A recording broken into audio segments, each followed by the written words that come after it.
Hello there, good morning. Thank you so much for choosing us. This is Breakfast Daily here on Channel One Television, and I am Nana Tufuabuate. Welcome to the one and only show on TV that brings you all the information that you need. Interesting conversations. We deep dive into some of the very topical issues dominating the media space, and we invite you to join us with your thoughts, your comments, and your contributions. It's an interactive show. That's why we want to hear from you. Let us know what you think about the various subjects that we'll be discussing, what our panelists will be contributing to the show, and of course you can also bring your own perspectives to the matters that we're discussing, because all in all the mission is to shape policy and of course policy implementation, and ultimately to improve standards here as a country and to develop this beautiful country that God has blessed us with. So once again, you're welcome, and we pray that you stay with us throughout the entire show. We're running up from now all the way until 11 a.m. So please do your best to join us on the show. We'd like to hear from you. You can go on Facebook, where we're streaming live. We're streaming live on YouTube as well. We're engaging, we're interactive on X, that's formerly Twitter, as well as Instagram, IG. You can enjoy some exclusive video content from Channel One TV, also on TikTok. Welcome to the show. Let's get straight into it. While we are doing that, let's remind you that as Ghanaian, all you ought to do is to eat Ghana. And when you do eat Ghana, you're helping to build Ghana. It's as simple as that. Eat Ghana, build Ghana. Eat fresh, eat Ghana, build the future. All right, so let's do this together. Let's your meal make a difference. Choose Ghana first. All right. You need to taste the effort. You need to taste Ghana. It's self-explanatory, because we're contributing to the growth of our motherland by eating what we are growing locally. All right. The idea is to help sustain the livelihoods of our local farmers, who on a daily basis toil, sweat to produce food, to ensure that we are food sufficient, to ensure food security in this country. However, we have acquired taste for foreign products, foreign produce, and so it's going to the detriment of our local farmers. So this time around, we're pushing this initiative, pushing this campaign, and asking that you eat Ghana and build Ghana. So eat fresh, eat Ghana, build the future, fresh from our farms to your plate. Let your meal make a difference. Choose Ghana first. Taste the effort. Taste Ghana. The Eat Ghana, Build Ghana campaign is brought to you by 97.3 City FM and Channel One Television in partnership with Agri Impact Limited, the MasterCard Foundation, the 24-Hour Economy and Accelerated Export Development Secretariat.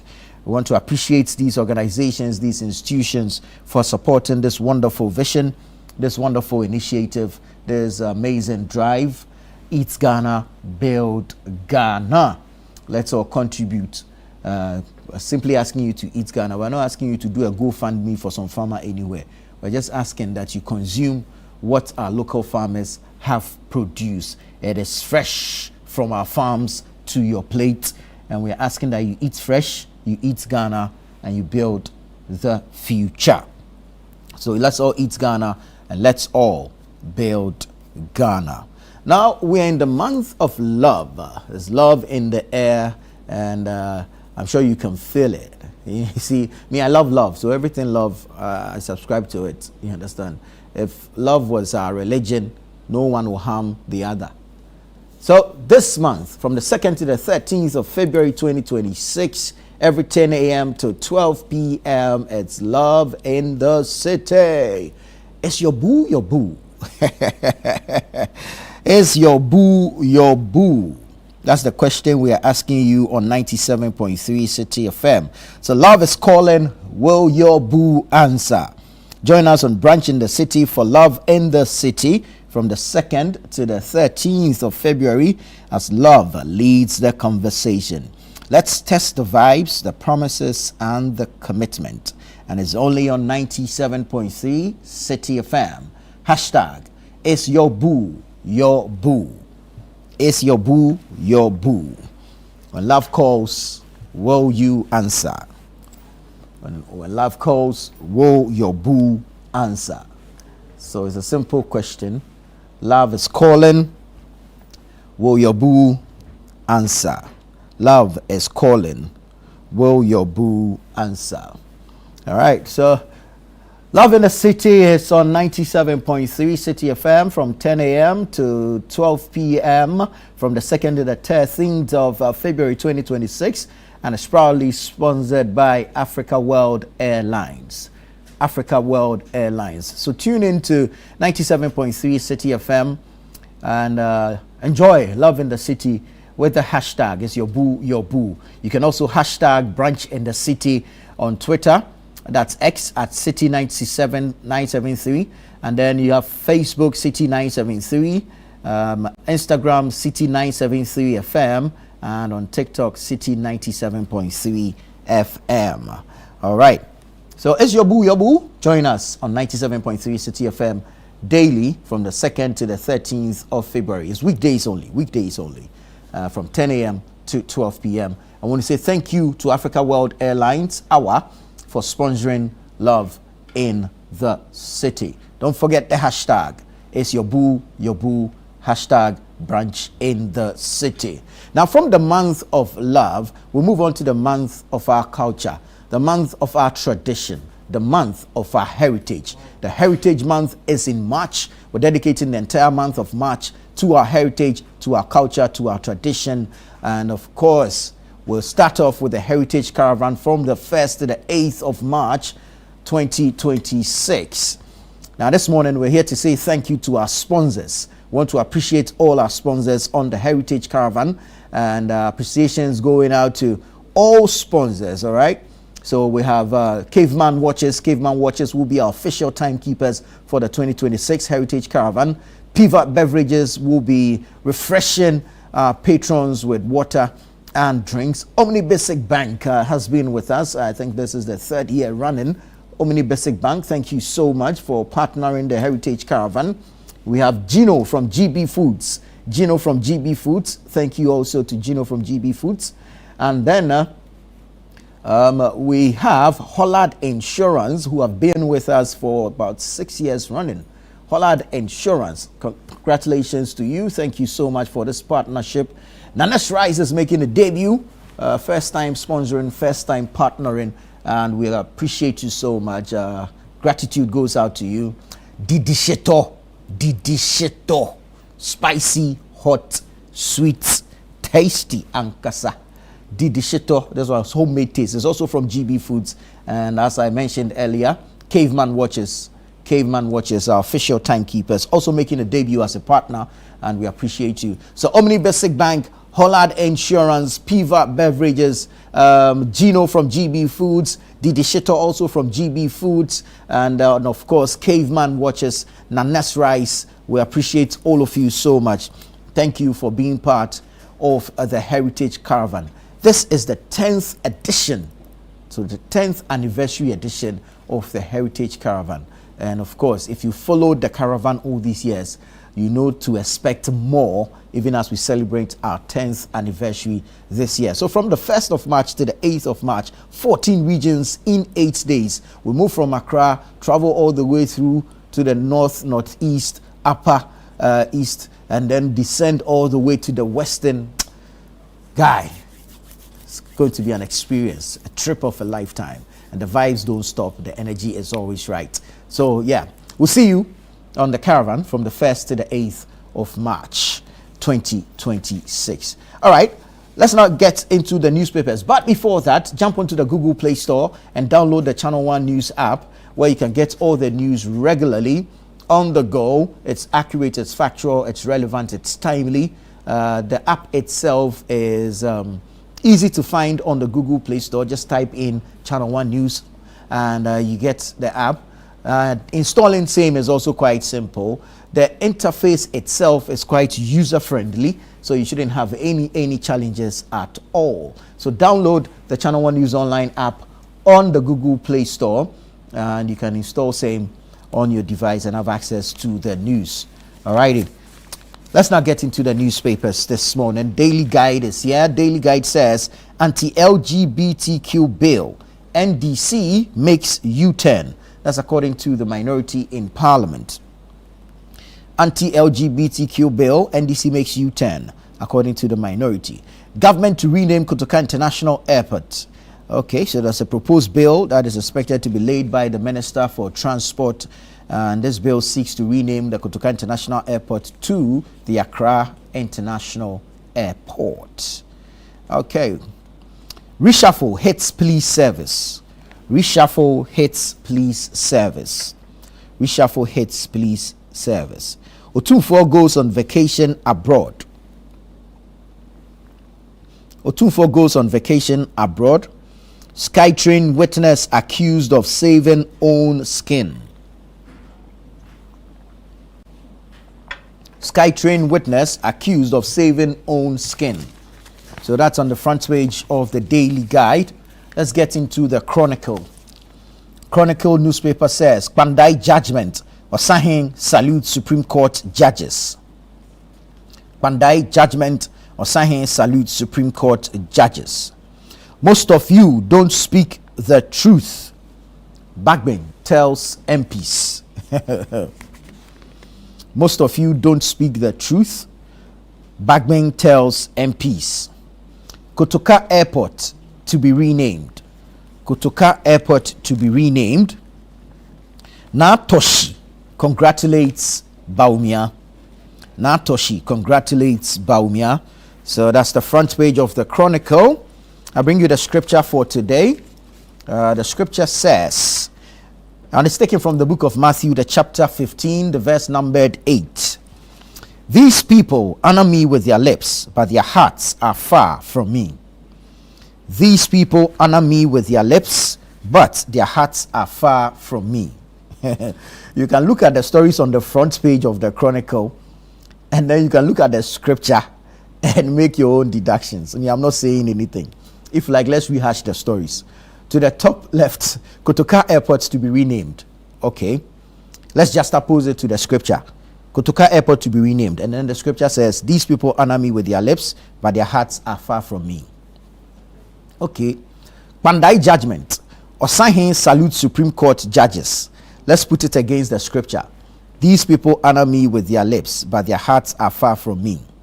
Okay, most of you don't speak the truth. Bagbin tells MPs. As against these people honor me with their lips, but their hearts are far from me. And then you can see this one on the bottom left-hand corner. Natoshi. Natoshi, we know, was campaigning for Kennedy Agyapong, right? So the story says Natoshi congratulates Bawumia. And the scripture, Matthew 15:8, says, these people honor me with their lips, but their hearts are far from me.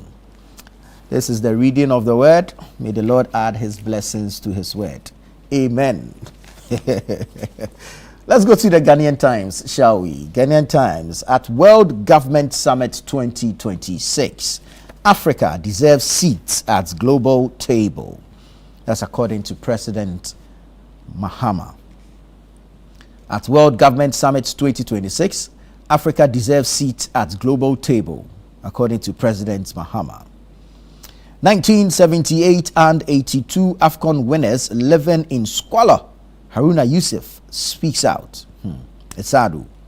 It's sad that we don't honor our people. We wait for them to die. And then we'll go and lay wreath.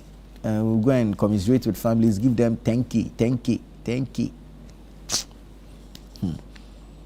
Why don't we have a fund that takes care of some of these people who have contributed to the growth and development of this country? These people won 2 World Cups. And today they are living in squalor. Anyways, 1978, 1982 AFCON winners living in squalor. Haruna Yusuf speaks out. Bill to rename KIA expected in Parliament. That's according to the majority leader, Mahama Ayariga. IGP announces major reshuffle at top level of police service. Okay. Now there's a question here, quite an interesting question. What if the NDC presents an Ashanti flag bearer to face the NPP? What if the NDC presents an Ashanti flag bearer to face the NPP? And this is a question being posed by Professor Faith Ben Daniel.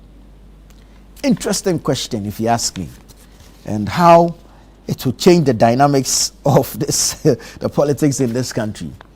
Or the north-south, and then, of course, the south-south combinations that we've been seeing. What if the NDC presents an Ashanti flag bearer to face the NPP? It will be interesting to see how this plays out. But we'll leave it at that, a question for now. We'll see how the political scene itself turns out. Let's now go to the Daily Graphic. Daily Graphic says, 60% businesses dodge VAT. 60% businesses dodge VAT. GRA unveils compliance task force. 60% businesses dodge VAT. GRA unveils compliance task force. President orders probe into alleged scholarship corruption. President orders probe into alleged scholarship corruption. If you go and sit somewhere and go and say things you cannot prove, 41 million Ghana cedi CTAG book research allowance arrears ready. 41 million cedi CTAG book and research allowance arrears ready. That's according to Haruna Idrusu. He is the Minister for Education. Government to rename Kotoka International Airport is to honor host landlords. Majority leader discloses. Government to rename Kotoka International Airport. It's to honor host landlords. Majority leader discloses. Now, on the back page of the Daily Graphic, only 136 out of 461 Metro Mass buses are operational. Only 136 out of 461 Metro Mass buses are operational. This is according to the Managing Director of Metro Mass Transit Limited. The Hunger Project Ghana donates $165,000 medical supplies to 10 health centers. The Hunger Project Ghana donates $165,000 medical supplies to 10 health centers. Right, so that's the Daily Graphic newspaper for today. Let's move into some other papers. Let's go to the Ghanaian Publisher. Ghanaian Publisher says Natoshi calls for unity, congratulates Bawumia on his victory. Then you have Minority Leader demands action on national issues. Ghana loses $117 million in oil revenue. Audit shock, MEF complains to Jubilee House. Audit shock, MEF complains to Jubilee House. So that's the Minerals Income Investment Fund, MEF. From the Ghanaian Publisher, we go to the New Publisher. The New Publisher says, bring the jobs you promised. Minority Leader chases government. Bring the jobs you promised. Minority Leader chases government. Mighty 87 show Bawumia love. Mighty 87 show Bawumia love. So that's in reference to the minority in Parliament. Yesterday they visited the newly elected flag bearer of the New Patriotic Party NPP, Dr. Mahamudu Bawumia. Hold your fire on running mate. Bigwigs say it's too early. Hold your fire on running mate. Bigwigs say it's too early. Kotoka name on airport to go off. Kotoka name on airport to go off. Afenyo Markin remain minority leader. Razak Opoku slams critics.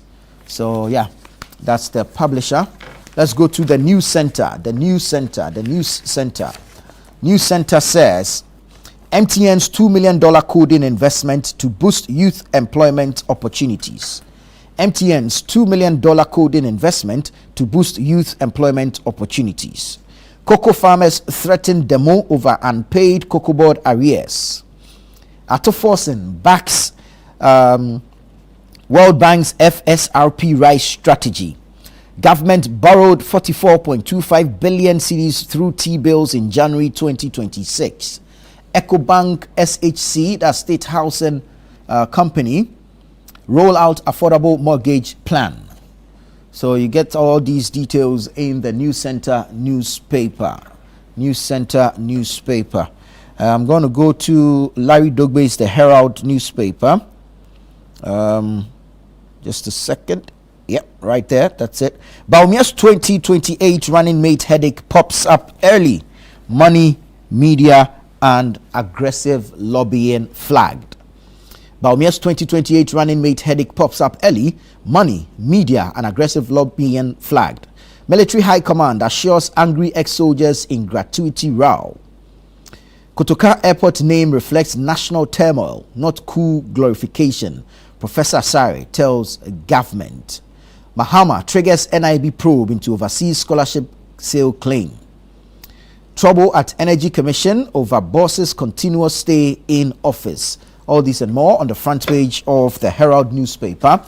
Let's wrap up the newspapers with the BNFT, Business and Financial Times. Don't renew expiring mining leases. IEA tells government.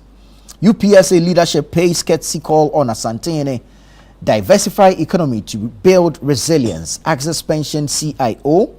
TCDA assures global buyers of cashew quality for 2026 season. ADB holds maiden Inspire to Impact Conference to deepen leadership and performance culture. Right, so that's the BNFT. Let's now go online.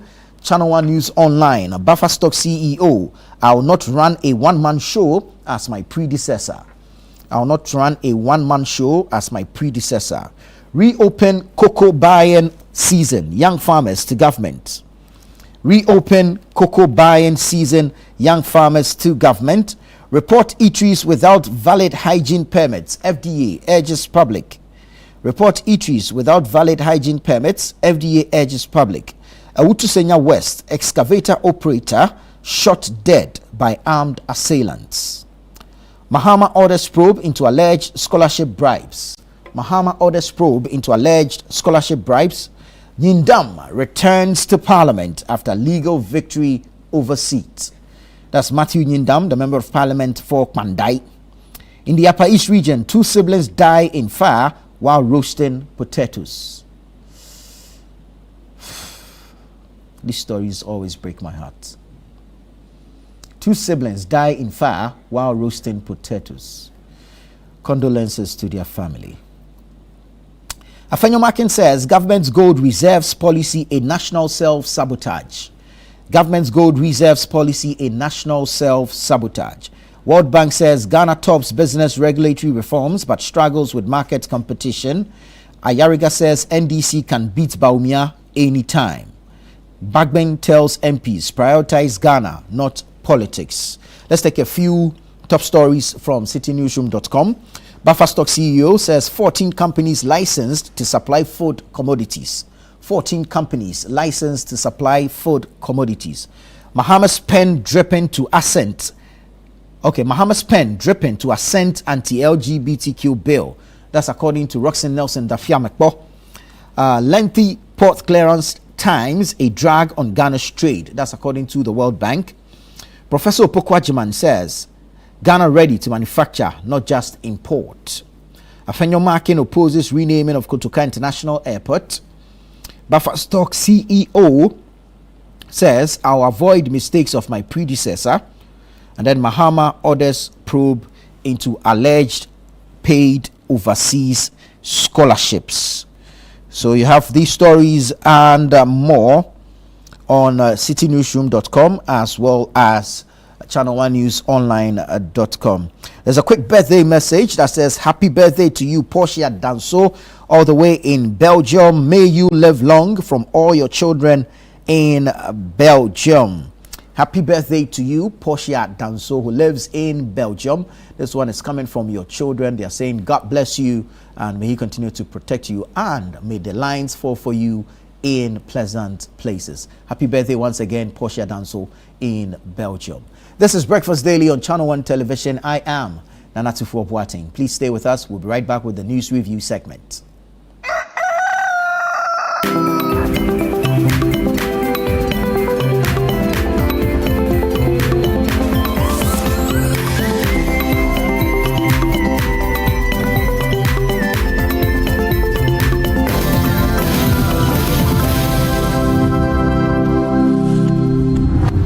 Welcome to The Point of View. This is your favorite current affairs show here on Channel 1 Television. On The Point of View, we pick the right topics, get the right guests, and ask them relevant questions on issues that matter to you. With the complexities of the issues happening around us on a daily basis, it's the hard-hitting conversations and the probing questions of The Point of View. So what is the Public Account Committee's job? So what we do is to scrutinize, clarify, and find out why certain infractions have been made. What do these IMF programs try to do? The current program is for budget support.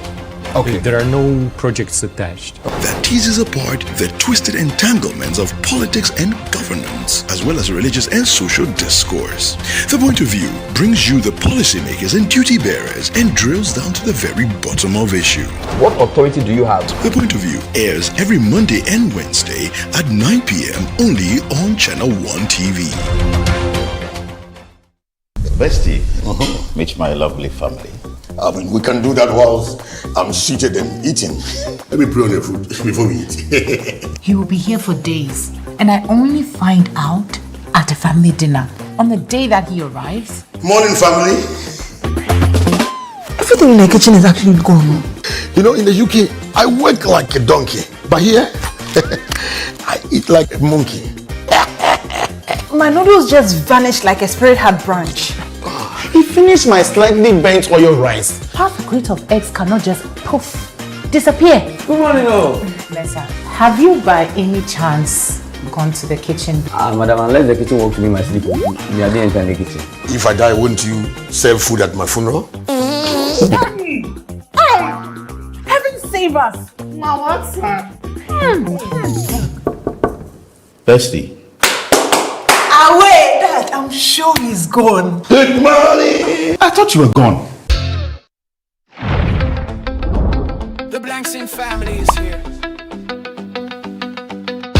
The vibe is too much. I need someone to call my own. This February, the month of love, Brunch in the City brings you Love in the City, a warm celebration of romance, connection, and heartfelt moments. From sweet confessions to unforgettable surprises, Love in the City creates space for love to be felt, shared, and celebrated. Love is in the air, and this Valentine's season, hearts are taking center stage. But the big question remains, is your boo truly your boo? Well, join us from 2nd February to 13th February on Brunch in the City and let love lead the conversation. Love in the City. Let's put love to the test. Only on 97.3 City FM. Love in the City 2026 is powered by City FM with support from Channel 1 TV, and it's proudly sponsored by African World Airlines. Africa World Airlines. Touching Africa, touching well.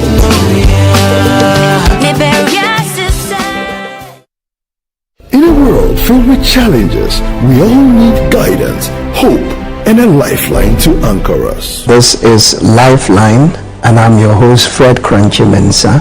From social issues, relationship challenges, and family matters, Lifeline is here to inspire, uplift, and guide you on your journey. Where we give you support, where we hold your hand through the valley and through the thick and thins of life. Join Bishop Fred Crunchy Mensa. I welcome you especially to Lifeline. Every Tuesday and Thursday at 10 p.m. right here on Channel 1 TV. Let's walk this path together, strengthen our faith, our families, and our lives. Lifeline, because every soul deserves a guiding light. Tune in to Lifeline on Channel 1 TV and let's grow together.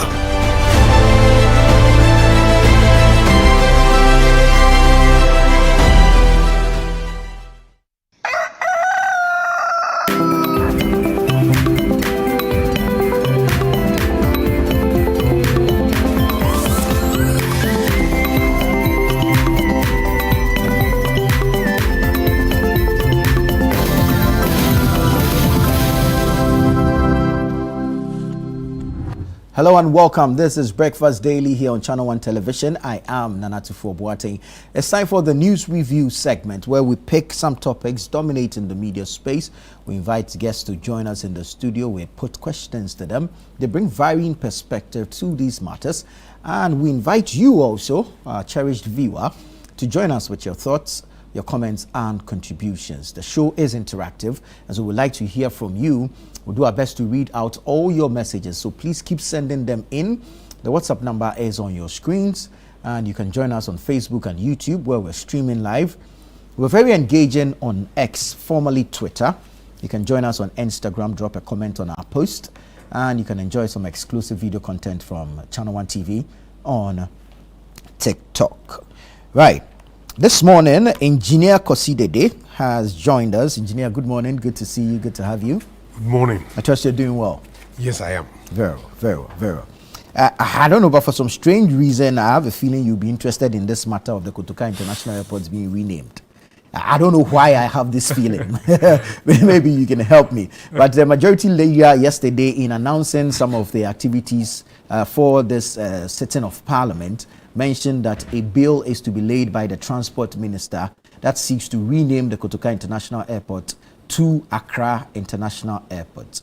We're giving some reasoning or explanations that is to honor the host landlords, which is Accra, the people of Accra, the Ghana state. So I don't know where you stand on this. Previous arguments by people from various quarters of this country that if you like, the name Kotoka on the airport reminds us of coups and all. Others say that it reminds us of our struggles and it should be maintained. Others don't think so. Where do you stand on this, Engineer? No, as to whether it's a matter that really interests me, I would say it's more of form and not substance. Very well. But I think that it is also important to note that every nation must honor its heroes in ways that are befitting. So if we ask ourselves why the name Kotoka, then we need to ask who was he? Yeah. So who was Kotoka? He was the leader of the coup that overthrew the first democratically elected government in 1966. Now, how did the airport get named after him? After him. It got named after him because he died there fighting an insurrection or a counter coup. Right. That is it. So his colleagues then decided, oh, let's name the airport after him. Now, for today's democratic governance that we have, what are our values and what do we seek to project and what do we want to encourage? Do we want to encourage coup making or people who conduct coups? So these are questions we need to ask ourselves as a society to determine what properties or what names we should give to properties and who we should determine are our heroes that we should be respecting. So for me, it is a correction of some historical injustice in the sense that we have clearly said that coup makers should not be entertained in this country. So for me, the change of the name is appropriate. Also because if we want to tell people that we do not like coups anymore, then that is one of the things we need to correct very clearly. We also want to be sure that the history of this country is not completely misinterpreted. So I think that we need to do that. Again, if Kotoka had been alive during the coup of 1979, let us think very carefully what could have happened to him. He may have been lined up and shot like Afrifa and the others. Yeah. So for me, it is important that we look at all these things in context and ask ourselves whether it makes sense to change the name. And for me, I think that it is important that we change that name so that, one, we put it where it is. Kotoka did not build the airport. No. He did not leave any infrastructure behind. No. You understand? what was the impact of his government on Ghana? Those are the questions that people need to ask. So when people look at the history of Ghana and say, why Kotoka? We should be able to give tangible reasons. At the moment, by the time he was celebrated as a hero, as a liberator. Well, but you see, every society must judge its heroes in its context. So if you go to America, and within a time frame, you see, so when you go to America, former slave owners in Virginia, just a few years ago, their statues were torn down because the society's values doesn't reflect him anymore. When you go to South Africa, the universities, there were demonstrations, statues were pulled down all over the world. Iraq, Soviet Union, statues have been pulled down because those people no longer represent the values of that society. Right. So it is important that we realize it's a fluid situation. So we need to amend those things with the changing times so that every society will look at us and say, yes, truly these people are making progress with the people they put forward as their heroes at any given time. So for me, those are the things that are important. I think it's not just about a name change, but it reflects our struggle with history and democracy over the period. Exactly. So I say that unfortunately we are no longer teaching history properly in our schools. But I think that he shouldn't be forgotten in terms of the role he played. Right. So history must be taught so that people know the role he played. And then people can then judge clearly that no, he's either a hero or a villain. And therefore his name must not be put on any national symbol. So other than that, we can decide that we want a place where we want to honor, want to remember those who created insurrections in this country and put all their names there. But it is important that we don't create the impression that he was a hero. He wasn't? Whose hero? At the time? Whose hero? You see, again, at that time, who measured the number of people who celebrated versus those who didn't celebrate? You understand? Yeah. Because it's a military takeover. And those who clearly are not happy with it cannot come on the street at that time because they fear the guns. It's just like any coup. Which coup in Ghana has not been celebrated? Which coup? You tell me which coup in Ghana has not been celebrated. So clearly every coup has been celebrated. The question is, do the number of people truly who support the coup outnumber those who do not support the coup? And the only way we have decided to determine that is through democracy, where people go and vote. So unfortunately, that is not a scientific measure to say that Kotoka was a hero because some people celebrated. You understand? Today we mark June 4 by a significant portion of society. Exactly. That is why, again, 31st December. we made a law to say that the celebration of June 4 should no longer should be banned. Because the democratic dispensation does not celebrate coups. And 31st and all that. And that is why the cenotaph in front of the flagstaff, nobody goes there to light it anymore. Right. You understand? So let us be consistent with what we are seeking to do, rather than pick and choose what fits us. So we need to be consistent in that process of correcting the wrongs of our society and celebrating those who we wish to celebrate. Public perception of historical figures change over time. It changes over time. Changes over time. Those that endure show that they have been consistent. They have been consistent through the ages. So it is important that we look at those things and say, look, let's do this. How soon would you want to see this happen? Oh, as for timelines, I guess it's, because if they are saying it's an issue of law, I don't want this. It's, like I said, it's form rather than serious substance. So I don't think that I would want to put a deadline and say do it by tomorrow. No. But I think that the process must not be antagonized. People must not see it as a victory of one group over another. We must see it as a society and ask ourselves, who are the heroes of our society and who do we want to celebrate and who do we want to honor?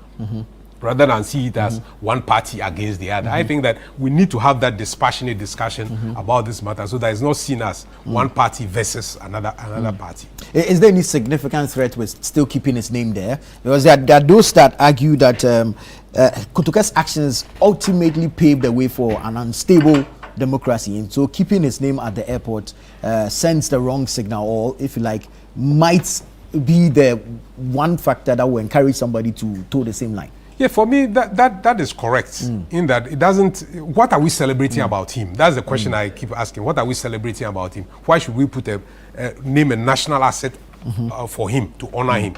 those are the questions that I can't find answers to. Very well, very well, very well. The Honorable Isaac Boamah Nyarko has joined us. He's the Member of Parliament for the Efia constituency.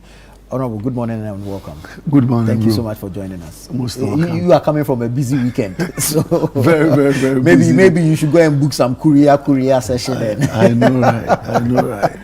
But brief thoughts on that. How was the exercise for you, since you were a member of the elections committee? Yeah, thank you very much, and a very good morning to our cherished viewers, to my brother Kosi Dede here too. As you know, we ended our elections on Saturday, and prior to it, there had been a lot of concerns as to how the elections was going to go. There were issues around the security of the elections, about the peace and unity of the party after the elections. And so from the elections committee point of view, we had always tried to make sure we provided a level playing field. We were very fair, consistent, and transparent in the dealings with all the aspirants. And so we went into Saturday with a lot of optimism, particularly with the assurance that we received from the police that they were going to help in ensuring that there is nothing untoward that happens on the day. Gratefully, we ended the exercise. Everything was counted by 6 p.m. It was very clear that His Excellency Dr. Mahamudu Bawumia had won, and the EC pronounced him as such with, I think, about 56 or 57% of the total valid votes cast. And so we all the aspirants also conceded defeat when we went to the party headquarters to outdoor our flag bearer. Thereafter, almost all the aspirants have paid courtesy calls on His Excellency, the former Vice President, pledging their unalloyed support for him. Yesterday, Parliament resumed. The minority caucus in Parliament also visited His Excellency to give him a big congratulations and assure him of our unalloyed support from Parliament. Though during the elections we had some numbers of MPs, very few though, supporting any of the other aspirants. Immediately we finished, all of them came on board. And so whilst we went to the Vice President, you could see Stephen Amoah, Dapa, and everybody heartily engaged. One of the papers says, Mighty 87 show love to Bawumia. That is so. And that tells you how united the party is of the flag bearer. You know, our colleagues on the other side had always tried to decide for us who should lead the party.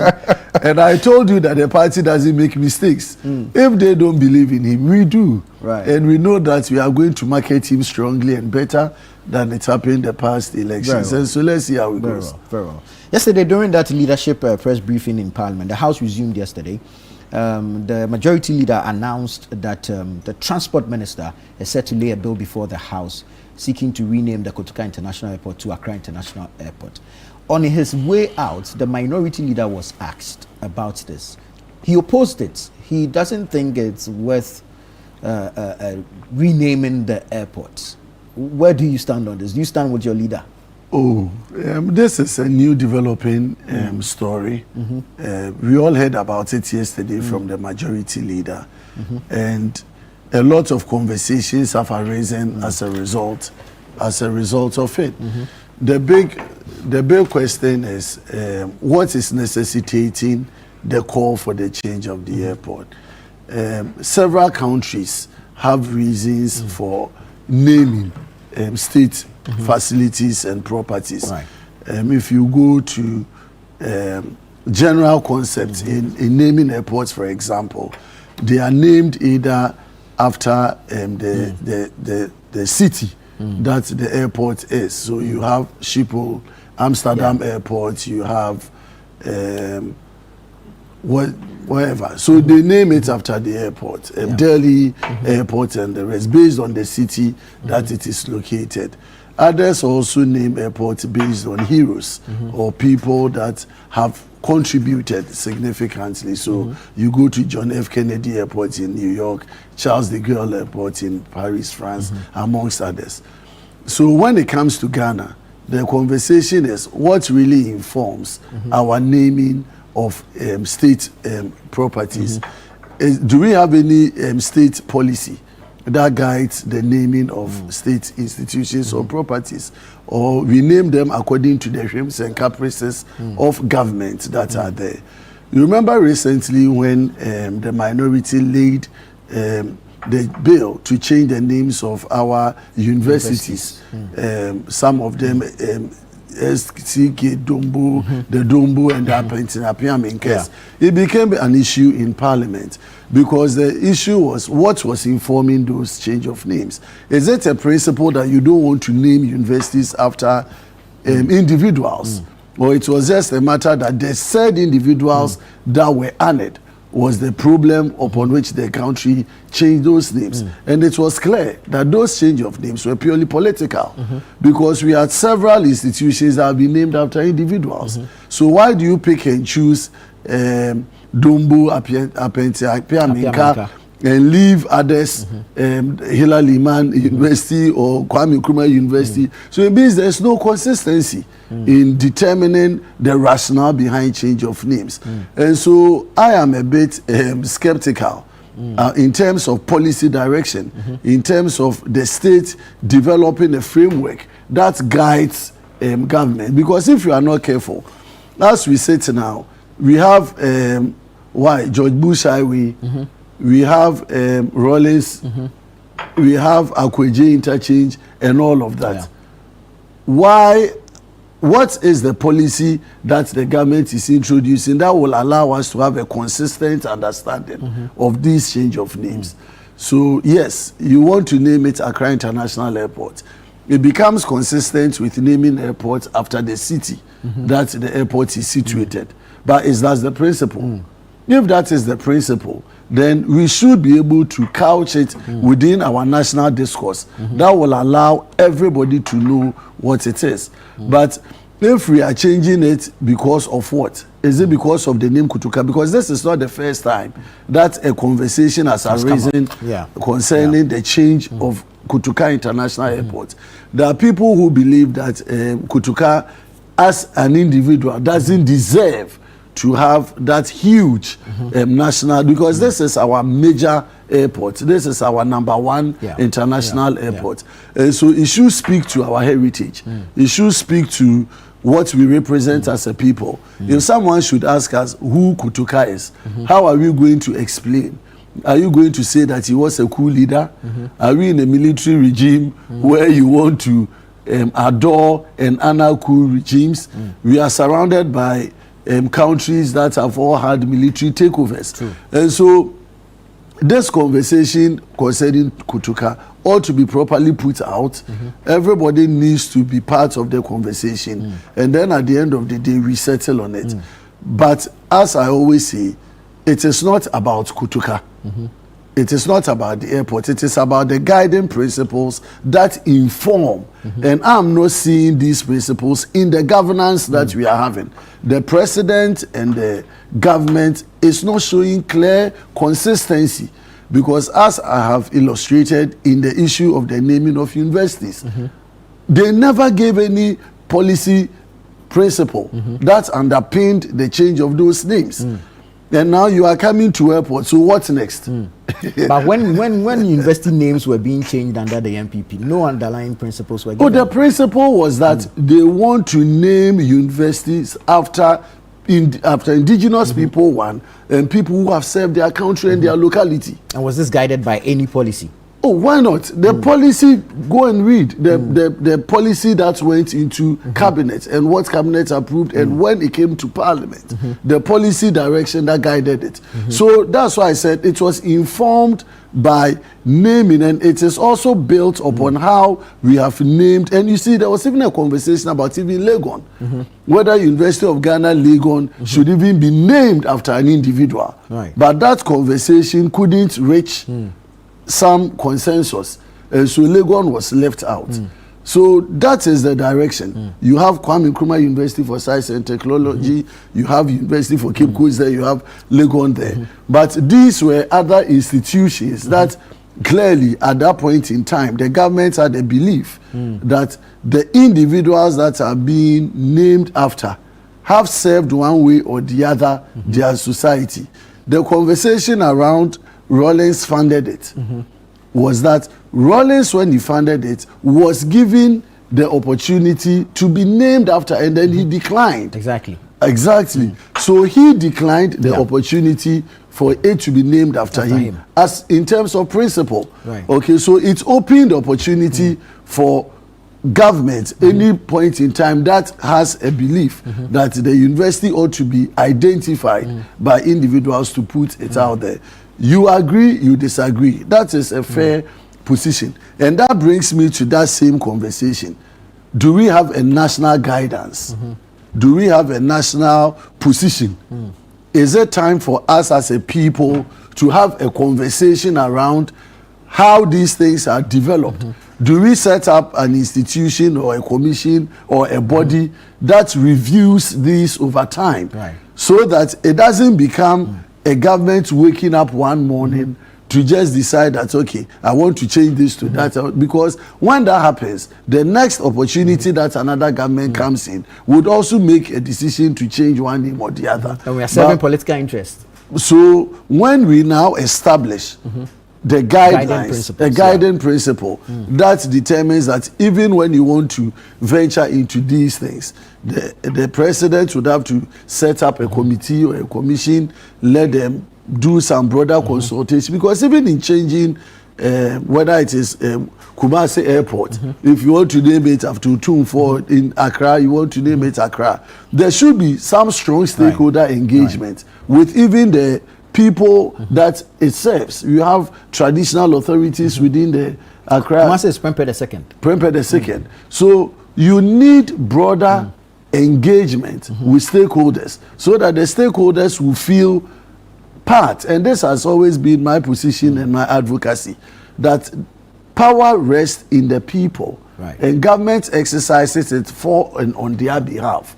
So when government is exercising its executive power, inherent in it, the government has to make sure that all those who have interest, all those who are affected by those decisions are widely consulted, so that you can carry the people along and secure a better place. So interesting days yet. I will be looking forward to the bill that will come to Parliament. Perhaps it will come with the principles. Oh, of course, it will come with the preambles and all the justifications. But when you have our people with the so-called super majority, is it so-called or it is the majority? Oh, it is for now.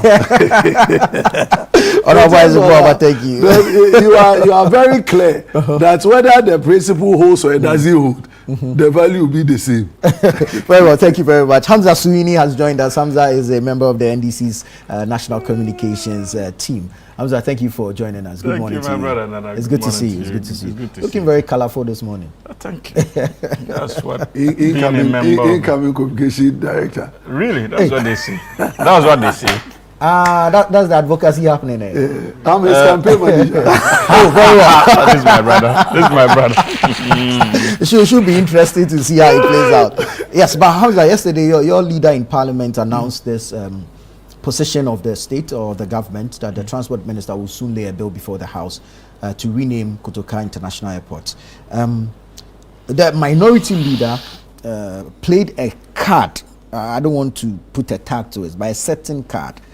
He mentioned some names, and these names will include Okudzeto Ablakwa, Foreign Affairs Minister, First Deputy Speaker Bernard Ahiafo, and where they are from, saying that they are in government watching Volta lose its pride, because Kotoka International Airport is one of the few, if you like, recognitions for the people of the Volta region. Who said they are in government watching?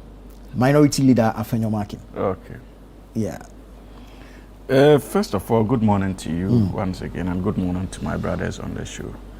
And of course, my brother who has decided to self-appointed campaign manager today with his mischief. But you know, Nana, first of all, I think congratulations are in order, like our national chairman has done. I think that they have issued a statement to that effect, congratulating the New Patriotic Party for conducting a peaceful Congress to elect their new flag bearer. Better than many of the congresses that they have held in the past. And as a country, I think that it is only proper that we congratulate them for demonstrating that commitment to democratic principles and actually upholding it during this electoral process. And we, like the statement indicated, we wish them well. We hope and pray that they are able to quickly close up their ranks and get back to the business of holding government accountable, so that in that shared responsibility with government, we can continue to serve the good people better, of this country better. And so it is our hope and prayer that they fasten the process to at least heal wounds. I know as a matter of fact that dealing with Kennedy Agyapong will be a tall order, but it is their responsibility as a political party to find ways of engaging him and many others who would have been disgruntled by the outcome of this particular resource. But Nana, like we have indicated, as a political party, the National Democratic Congress is convinced without any shadow of doubt that the mandate given to us will justify the outcome of the next election.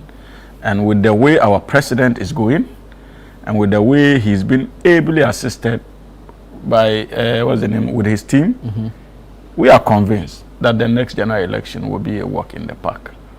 Yes. We would not take the mandate of the good people of this country for granted. We will continue to justify the confidence in us on daily basis. It is the reason why we are committed to many of the government interventions intended to empower, for example, the youth. Interventions like the Jumawura program, the National Apprenticeship program. All these activities or programs are ongoing, and the 1 million coders program. And government is still committed to it, and with the objective of empowering the Ghanaian youth. We are also still committed to getting hold on our economic fundamentals and at least ensuring that we provide a stable economic outlook for the private sector to take advantage of. So if after 20 or 30 years from now, my brother on my left, they are fortunate enough to be forgiven by the good people of this country and brought back to power, he can rest assured that in his role, maybe by then as a finance minister, because I know he would end there eventually. Oh, wow. Maybe he's then, former GRE, Ghana Revenue Authority. So his role as a, you would want to be I'm careful sure that about he would be glad. He would be glad. You would want to be very careful about prophecies. 30 years from now, of course. 30 years from now, if they are, 30 years from now, if they are minded to change their sports, change their leadership, and at least the Ghanaians begin to trust them again, who knows? He could end up very well. At that ministry. But even with that, we would have handed over to him a very formidable economy to manage. So this government is focused. But on the issue of renaming, I think that I've always had a problem with the politics around it. And I've made that point on several occasions. Nana, let us also not pretend that this issue of political renaming of state institutions gained momentum under the erstwhile MPP regime, especially under the first term of Nana Addo Dankwa Akufo-Addo, and on to the second time. That was the period we saw all manner of state institutions captured and named not after national heroes, but partisan heroes of the New Patriotic Party. A classical example is the case of Simon Dombo University. This was a university established under the NDC. Like he indicated, under President Rawlings, he resisted the temptation to have the university named after him, even at the time of President Kufuor. He resisted it. It was simply named University for Development Studies, simple and short, not after any town. Nana Addo took over power and decided to honor one of their founding members as a political party, in the case of Simon Dombo, or Dombo, I hope I'm getting the name right, from WA, decided to name it after him. For simply being noted as a member or foundational member of the New Patriotic Party, that was all. Not in reference to any significant or outstanding service as far as the Republic of Ghana is concerned. As if that was not enough, he proceeded again to Tamale. and decided to name the Tamale Airport, International Airport, after who? Another foundational member of the New Patriotic Party, in the person of Yakubu Tale, a sub-chief of the Yana. And we argued then that if indeed it is an opportunity to honor the good people of the North, then it was better for the MPP government to have even named it the Biewa International Airport. Biewa because those from Northern region, those from Northeast region, Baumea's own home region, and Upper East could identify with Biewa because we have a common ancestral lineage. And so Biewa, was more or less, has that historical antecedents to all these three regions. We all trace our roots somehow to Biewa. And that is the title of the Yendi skin, na Biewa.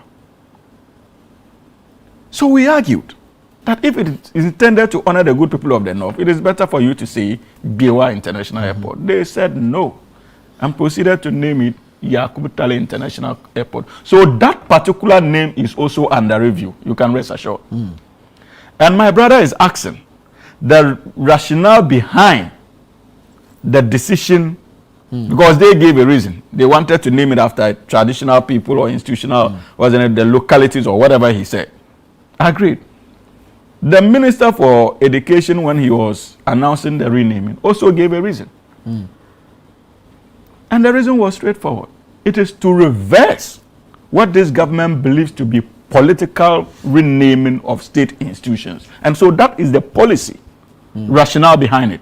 If your policy rationale was to more or less name it after your own founding members of the New Patriotic Party, our policy rationale is simply to rename these institutions and bring them back to their former glories. National in character. And that is what we are doing. That is what we are doing. If there is basis for you to name an institution after anybody, for example, UHAS, we all know that this was an institution established under His Excellency the late President John Evans Atta Mills. And so if a government decides to name it after him, fair enough, like they proposed to name after Jerry Rawlings. Yeah. Fair enough. But you just don't go on a naming rampage simply because you wanted to capture every state structure in this country to reflect your partisan objectives, not the national objectives. And so that is what we are avoiding. But in the case of Kotoka, I think that discussion has been raging for years now. And I know, as a matter of fact, that there are even leading members of the New Patriotic Party who felt uncomfortable with the fact that Ghana was a bit reluctant when it came to renaming Kotoka International Airport. I remember the early months of this government, Oliver Barker Sr. Also instituted a law, an action in the law courts seeking to challenge the legitimacy of Kotoka still being on our books as Kotoka International Airport. That suit is also pending before the apex court of the land. So I know that as a matter of fact. And I also appreciate the politics around the issue of Kotoka. And for me, I think that I fully subscribe to the government policy decision to have it renamed. First of all, because of the realization now that indeed the 1966 coup caused so much havoc to the progress of this nation. It cut short a transformational agenda that the late Osagyefo Dr. Kwame Nkrumah was championing. That even in decades as a country, we still struggle to model our transformational agenda to match the path that Nkrumah was taking us on.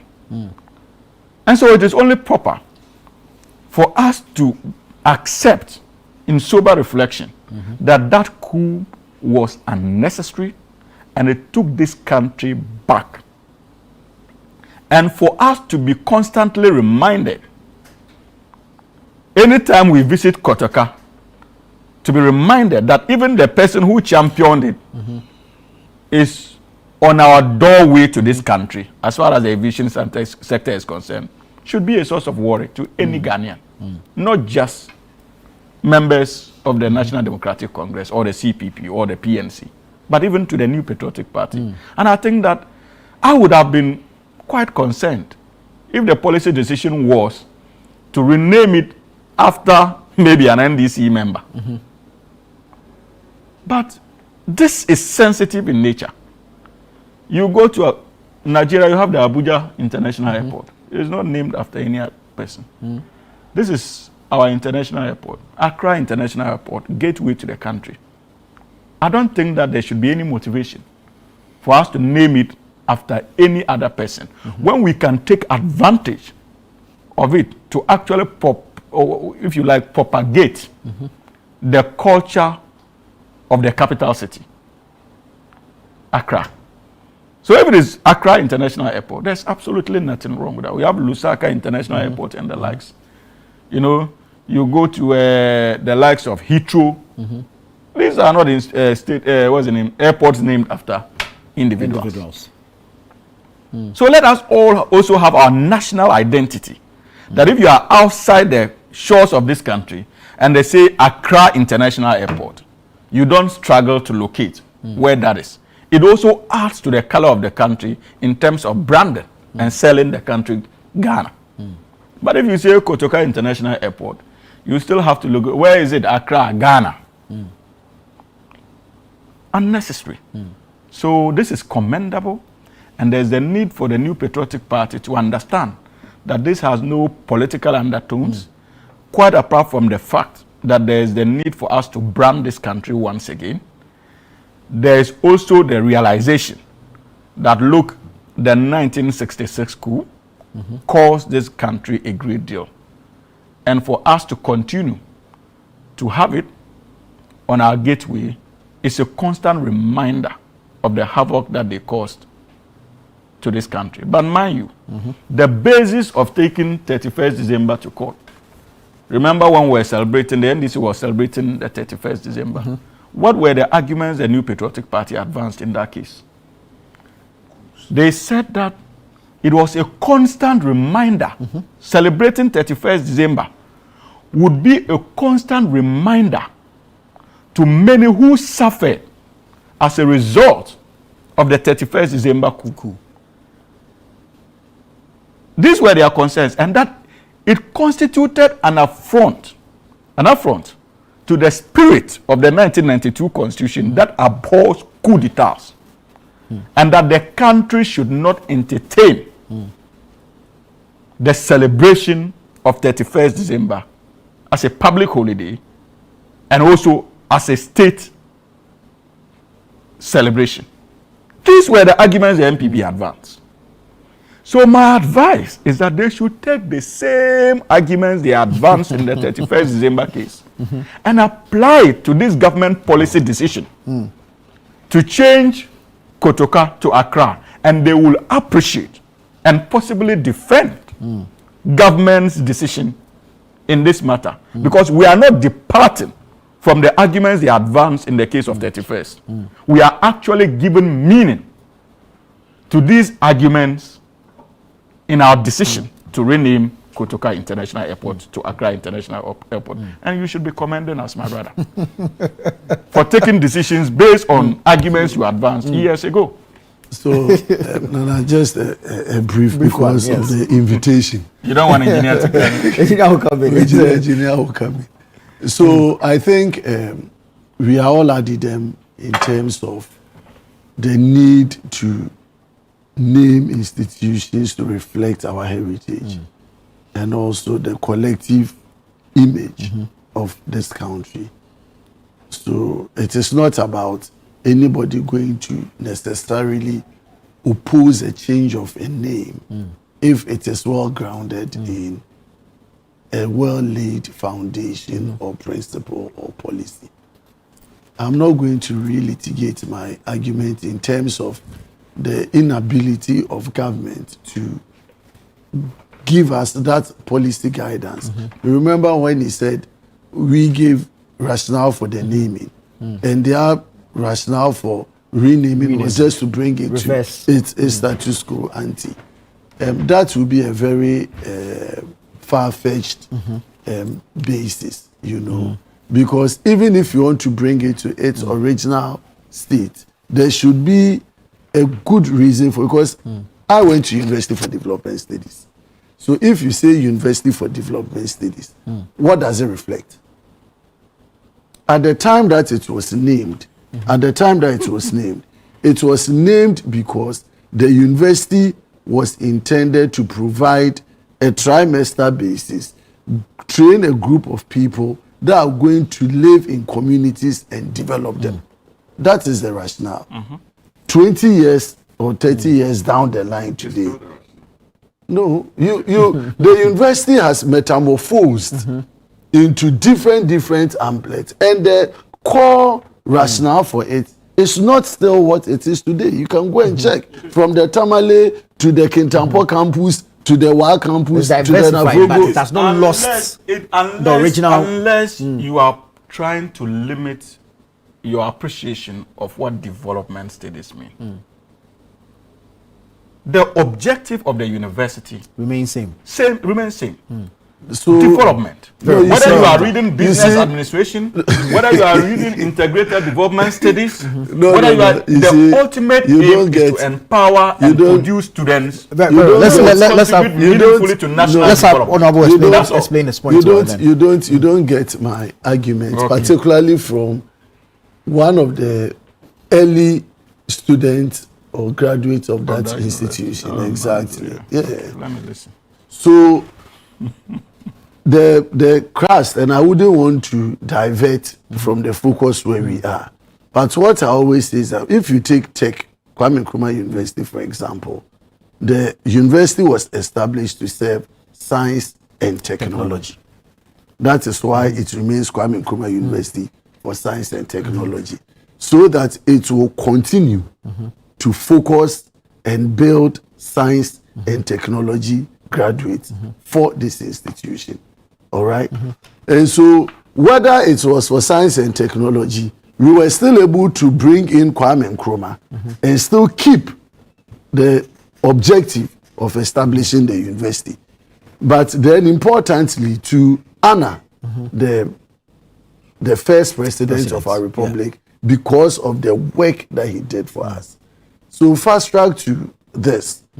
Kotoka, as I said, as I state now, I'm not privy to the details of information. That is, my majority leader only threw it out there so that it will engage our minds. These are politics. These are teasers. So that we begin to test. The government currently is also testing the waters. How are people responding to this particular thing that we are thinking about? So we have actually cooked it, but waiting to unleash into the system. And they are going to either fine-tune their everything based on the public commentary around it. And so from parliamentary point of view, my commentary would be based on the principle that is coming. I'm going to measure it against all the intendment of government by their actions and inactions. And then we are also going to take back almost all the major state institutions that have been named. Whether that principle is consistent and what the government seeks to do to also rationalize some of these things. So that's a country will be fairly placed. Engineer, let me come to you. Should we, based on the minority leader's position, should we just oppose any and everything because we are in opposition? No, that is why in my submission I indicated that it's important that we don't see everything in the lens of politics and who we like and who we don't like. We need to look at it as a national discourse. What does Kotoka represent? Did he build the airport? No. Who was he? He was someone who conducted a coup d'etat. And died at the forecourt of the airport in defense of the coup. Right. You understand? So even when he said, this is the gateway to Ghana. the airport. Yeah. If people ask you who was Kotoka, how do you explain it? That he was a coup maker and he died at the airport. Then people say, okay, so you people like coup makers in Ghana. Eh? I mean, those are the things we need to be asking ourselves. So for me, I have no objection against the change of name and reverting back to what it was originally. I have nothing against it. Because I think that in naming things, we as a society need to reflect on the people we want to name things after. What are their values or the characters that we want to name things after, so that it can inspire the next generation. If we don't do that, then we are doing a disservice to ourselves. So that for me is where we should be looking at things. Right. Yes. On the issues. No, this is my second. You all had your second. Briefly right. on So this. it's only third right. Hey, Honorable, why are you always uncomfortable? What is my turn to talk? Why? You see, on the issue of the minority leader and the invitation extended to my senior comrades in government, the Honorable Okudzeto Ablakwa and co, to rise up to defend an ethnic legacy.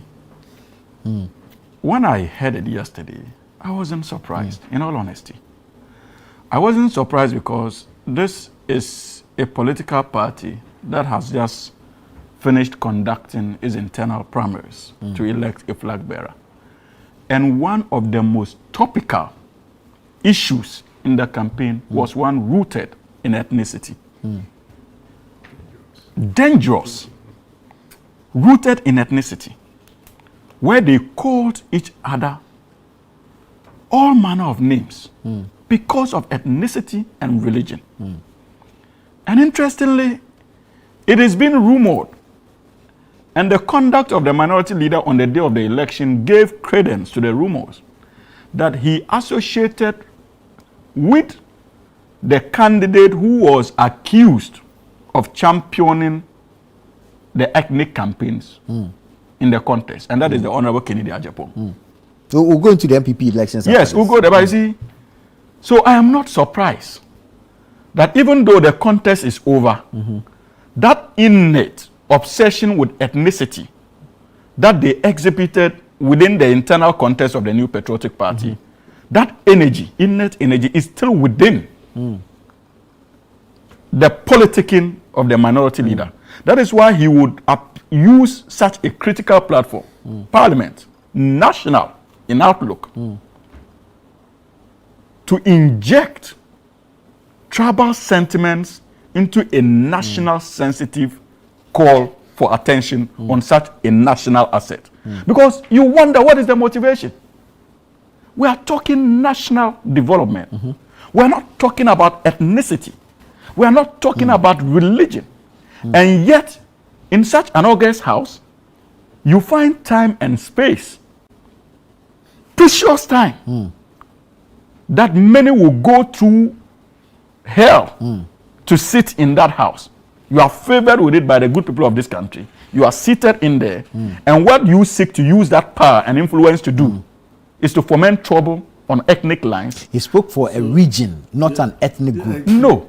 He said, you see, of the Volta region. I'm coming. But what you see, that is the problem. You see, you guys in the media. And Kotoka comes from the Exactly. He says Volta region. He didn't mention an ethnic group or a tribal. Listen.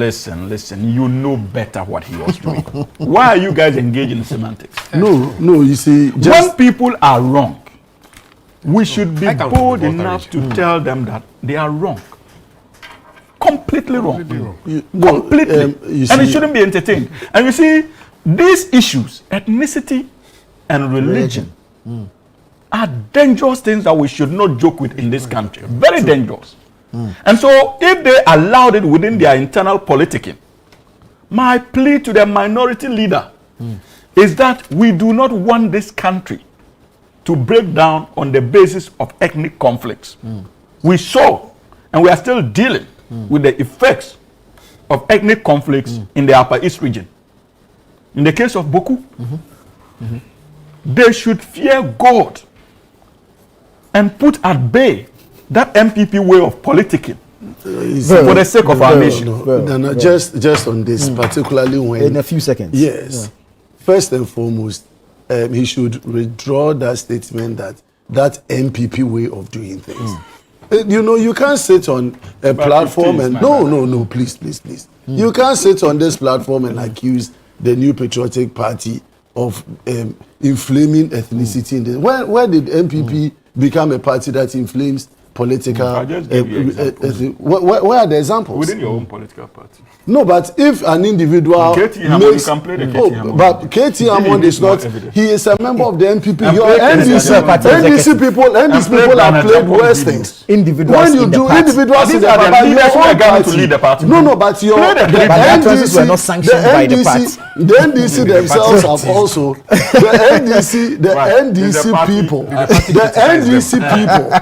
NDC people during President Rawlings and Atta Mills' time, they were creating fancy confederacy. They said the fancies were not being represented in government. They said John Mahama has taken out all the fancies in his governance. What did we say about it? You are years only here from MPP. But I just gave you examples. I told you that, Brian. So tell me, mention names. You said in this country,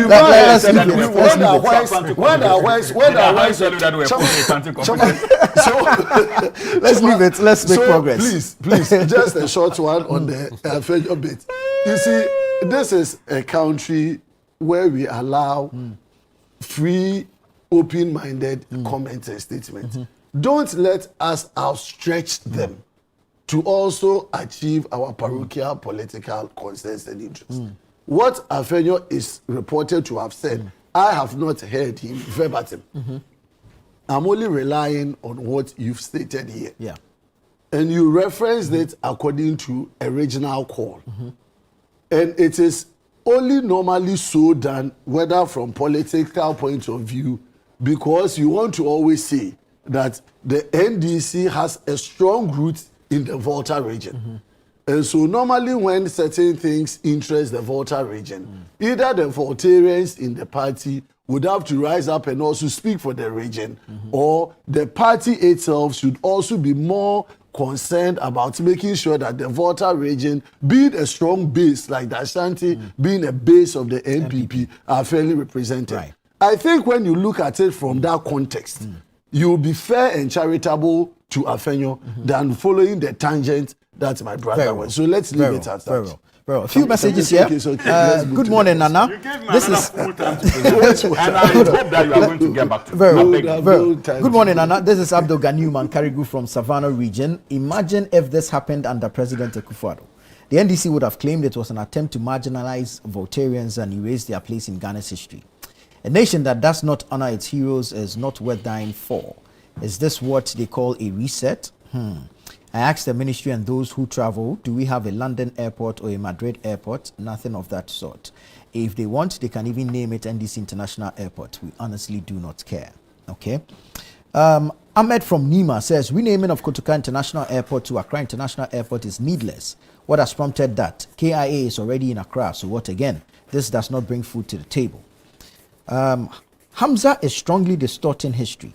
The revered chief is not a sub-chief, but rather a paramount chief of Tolon traditional area, who was an astute politician. But he's as paramount chief of Tolon, he's a sub. Every paramountcy is under the Yana. Under the Yana. He's a sub of the Yana. Very well. So that's the correction there. All right, let's take a quick break here. This is Breakfast Daily on Channel 1 Television. Stay with us. We'll be right back to continue the conversations.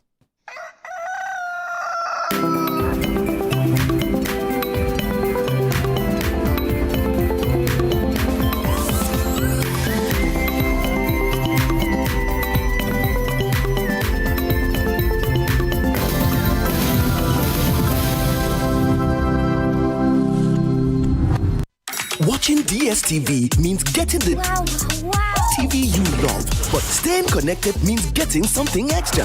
Stunning. Extra matches, extra dramas, the best local and the world's biggest. Extra laughter, music, movies, and extra vim. I love it. Just stay connected or reconnect and get upgraded to the next higher package at no extra cost. Charlie, we got you. Keep watching. Get more with DSTV. They are the backbone of Africa, SMEs, women, youth, creating over 80% of jobs and shaping our future. But borders still hold them back. If Africa's single market is to work for her 1.5 billion people, it must work for SMEs, women, and the youth. This February, Africa meets in Accra for the Africa Prosperity Dialogues 2026, the biggest gathering of Africa's SMEs, women, and young entrepreneurs. Targeted business breakfast and a powerful women's dialogue. SME and youth dialogues focused on finance, logistics, digital innovation, and scaling across borders. Presidents, policymakers, and business leaders unite with the people to launch Make Africa Borderless Now, a people-driven movement calling for free movement for trade. Celebrating Africa's champions at the Africa Prosperity Champions Awards and Presidential Gala. Under the patronage of President John Dramani Mahama, APD 2026 is where ambition meets action. Join us from the 4th to the 6th of February 2026 at the Accra International Conference Center, Ghana. Africa Prosperity Dialogues 2026. Innovate, collaborate, trade.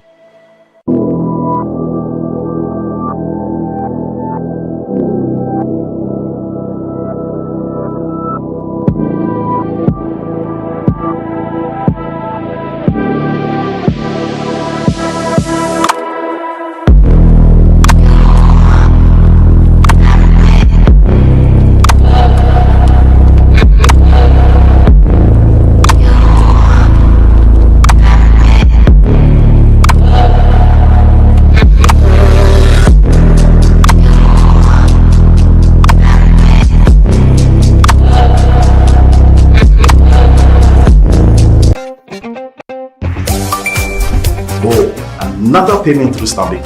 Smooth as always. Imagine making or collecting all payments without leaving your chair. Sounds like magic, right? Nah, it's Stanbic Pay.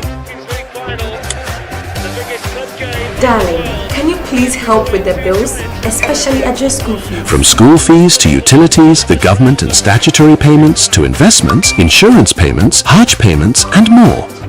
Mommy, my fees has been paid. Just log on to Stanbic Pay and you're set for life.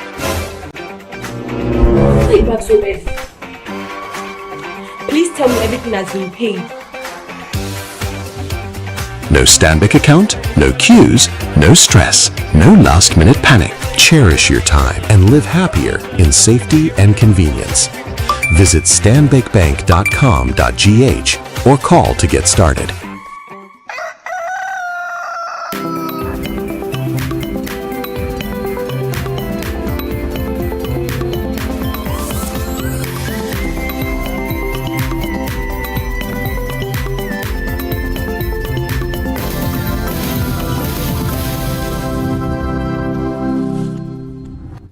You're welcome back. This is Breakfast Daily here on Channel 1 Television. We're having the news review segment. Engineer Koside Day is here. Hamza Suyuni is here.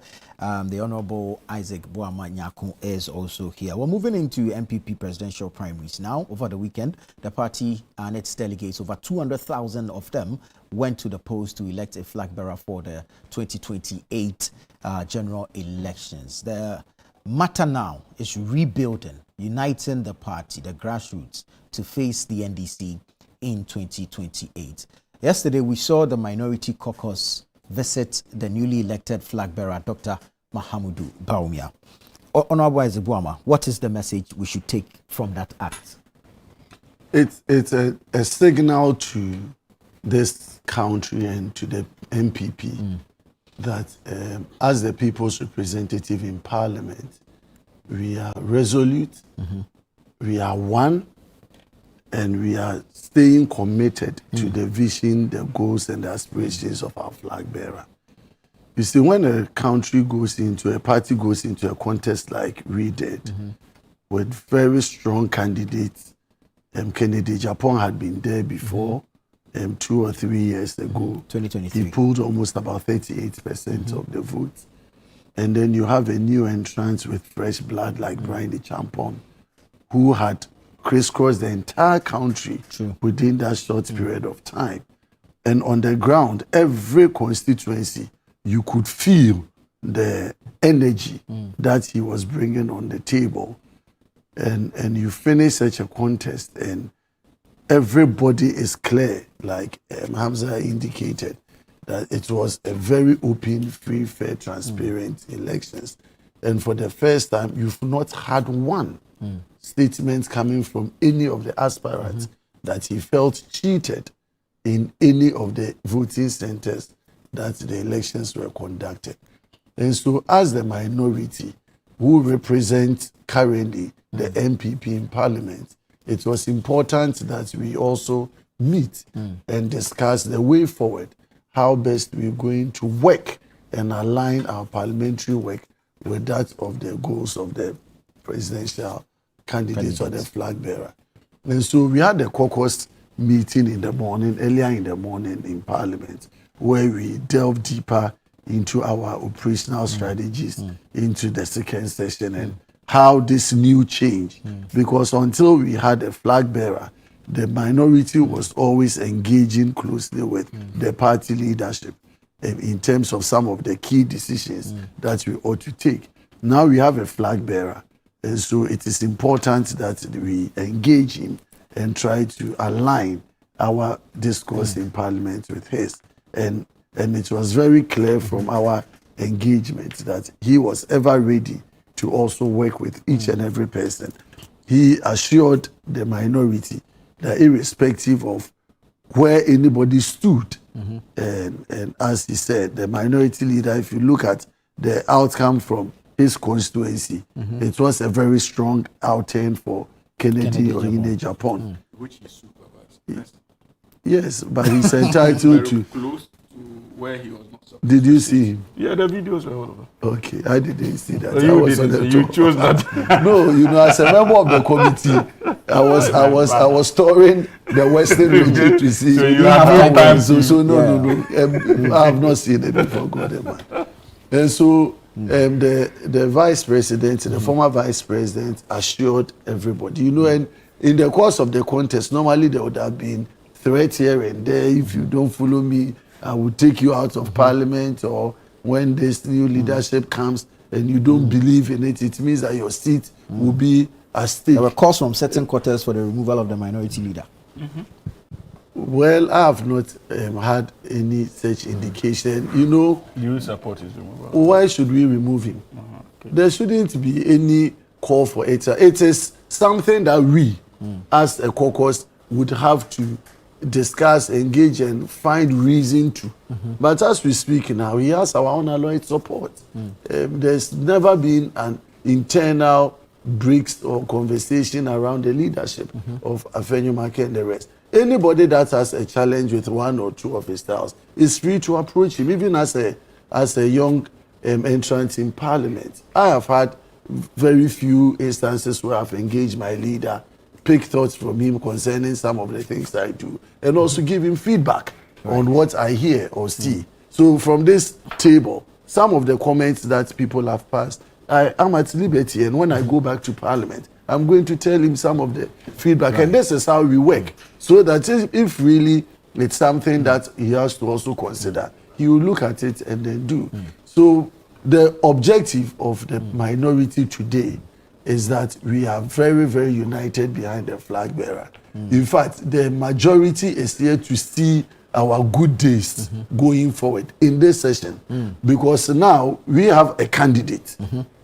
So we are ready and prepared to start the politics for power 2028.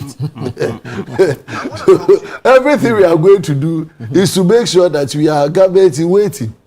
They are now getting ready to even start their process. And that process is going to be a very interesting one. And I will wish him very, very well. Are you for saying get here? I'm for President Mahama. I'm for President Mahama. You can't be big side. It's a very treacherous one. Perhaps this is not the platform I'm for the National Democratic Congress. Very well. Hamza, let me come to you. If you look at the conduct I will not be obstructed on this journey. Service to the Republic of Ghana. The conduct of the MPP primaries, the campaigning and everything, it is said that internal elections are actually more dangerous than general elections. Obviously, toes were stepped on. Some words were said that will cut very deep.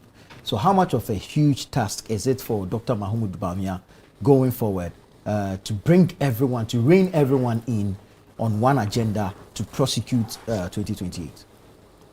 If you ask me to speak from experience, I think that 4 years would be an impossibility for him to achieve the objective of bringing everyone on board. And they don't have 4 years, actually. And they don't have 4 years. They have 3 years from now. And it takes more time to build trust and confidence, especially after an electoral contest. And it takes more time. In the case of Dr. Mahmoud Bawumia, it is going to even require more time because of the kinds of words that were said against his person and what his supporters also said against the other candidates. So that suspicion is there. And interestingly, the suspicion and distrust in the fold of the NPP goes beyond the candidates that we saw on the ballot paper. It also, in a way, is tied to power blocks that are mostly not seen on TV, making utterances for candidate A or B, but who still hold immeasurable influence when it comes to the politics of the NPP. So it is going to be a major, difficult task for Dr. Mahmoud Bawumia to surmount in a matter of 3 or even 4 years.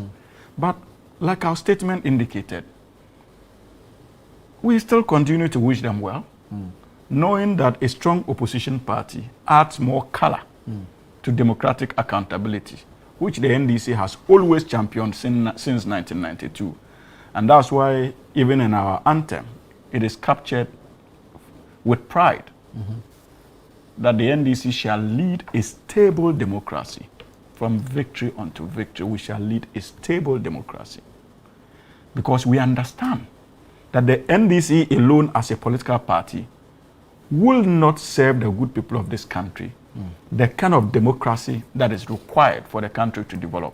And so sometimes you would need prompting from a viable opposition party that keeps us on our toes so that we do not deviate from the many promises we made to the good people of this country. That is why we require them to hasten in their attempt to rebuild their party. But you see, Nana, I have followed the politics of the Honorable Afenyo Markin for some time now. And I think that he has immeasurable influence when it comes to his side of parliament. And so I do not see how Dr. Mahmoud Bawumia, so I agree with you, can succeed in taking him out, even if his camp is obviously not comfortable with his politics. I don't see how that is going to happen. But as to how the rebuilding agenda, does it? Yes, but as to how that would actually even impact on their working relationship, it is yet to be seen. As for holding hands and kissing for the cameras, politicians were very good at that. But beyond the cameras, the discussions are entrenched. The suspicions are fueled on a daily basis. And so that is why I'm telling you that it's going to be a difficult task for them to meander through. And when it comes to political experience, you cannot undermine the political experience of the Honorable Afenyo Markin. You can't. And so it will be an interesting banter, in as much as they are worried about what will happen in the National Democratic Congress. We are also quite excited to know that what we saw in their internal contest was not the proper showdown.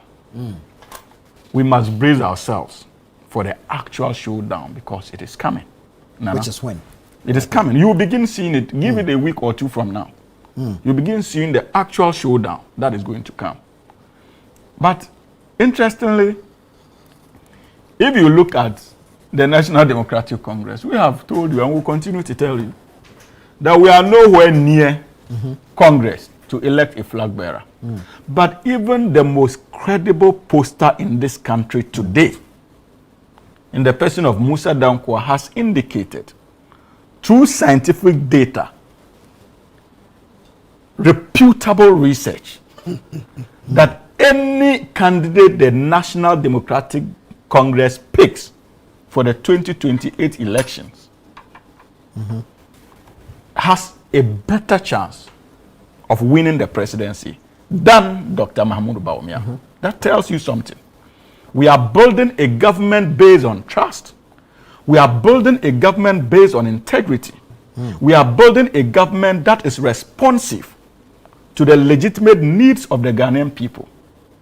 That is why for more than a year now, we have ensured that our government appointees conduct themselves in ways to eschew needless scandals or dissipation of the public resources. Because we understand that the good people of this country have been subjected to all kinds of governance that are unacceptable. And so they are getting fed up with our democracy. So what we are doing today is not just service to the NDC, it is service to the MPP too.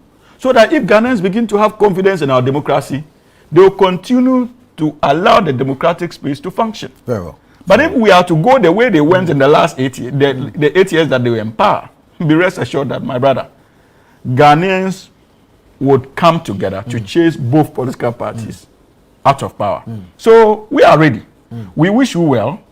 We hope that you quickly close your ranks and come back to face the formidable National Democratic Congress.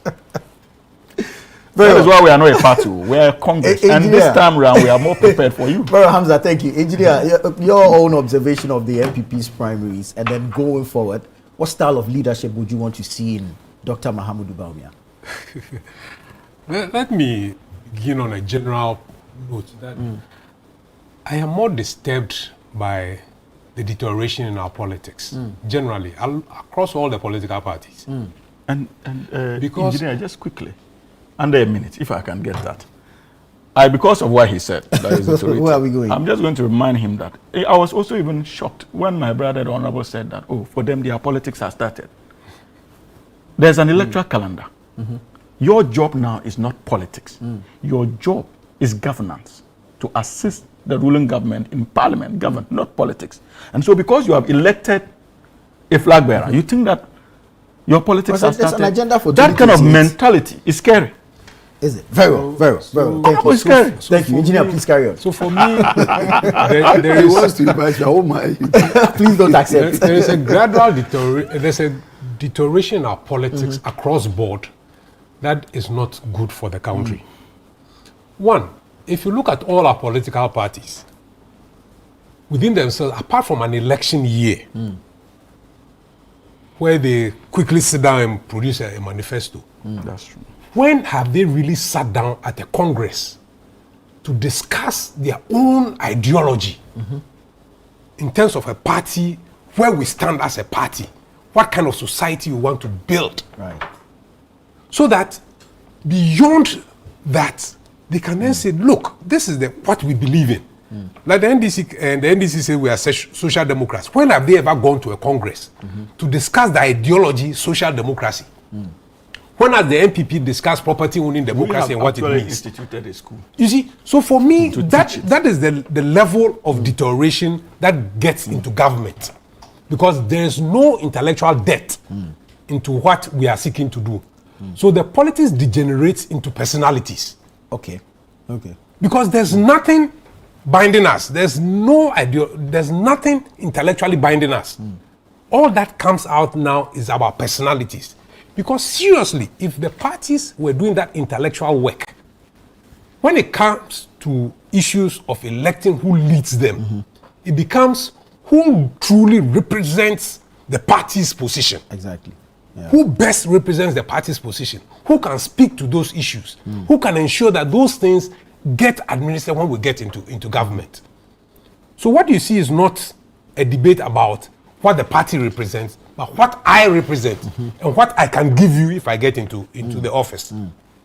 So the whole campaign has been about how we can make sure that party members benefit. Yeah. So if somebody says, oh, if I get elected, every constituency there will be 10 people appointed. Somebody says, I'll do this for you. Delegates, welfare, this. So you realize that the debate or the process of electing a flag bearer is not about what the party and the flag bearer will bring to the nation, but what the party will bring to itself and its members. So that for me is a major worry.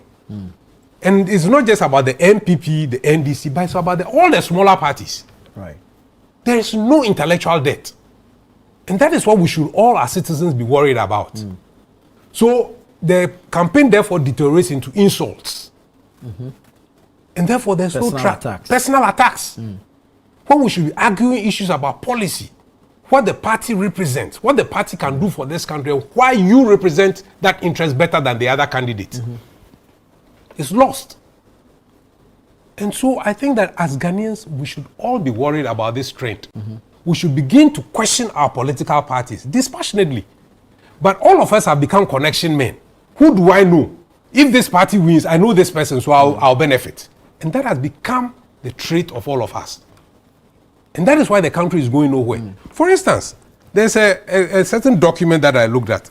Since 1990, between 1993 and 1999, the manufacturing sector had a percentage of GDP was 10 to 12%. Through the years, 2000 to 2000, every 10 years, it's still 8 to 10%.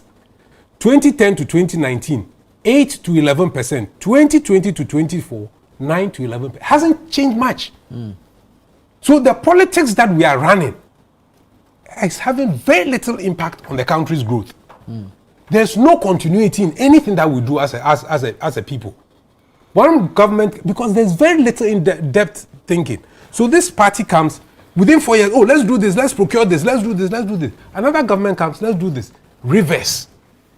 So there's no gradual progression in what we are seeking to do. But when you look at countries that have developed, there's consistency in what they do, and therefore there's measurable progress year on year.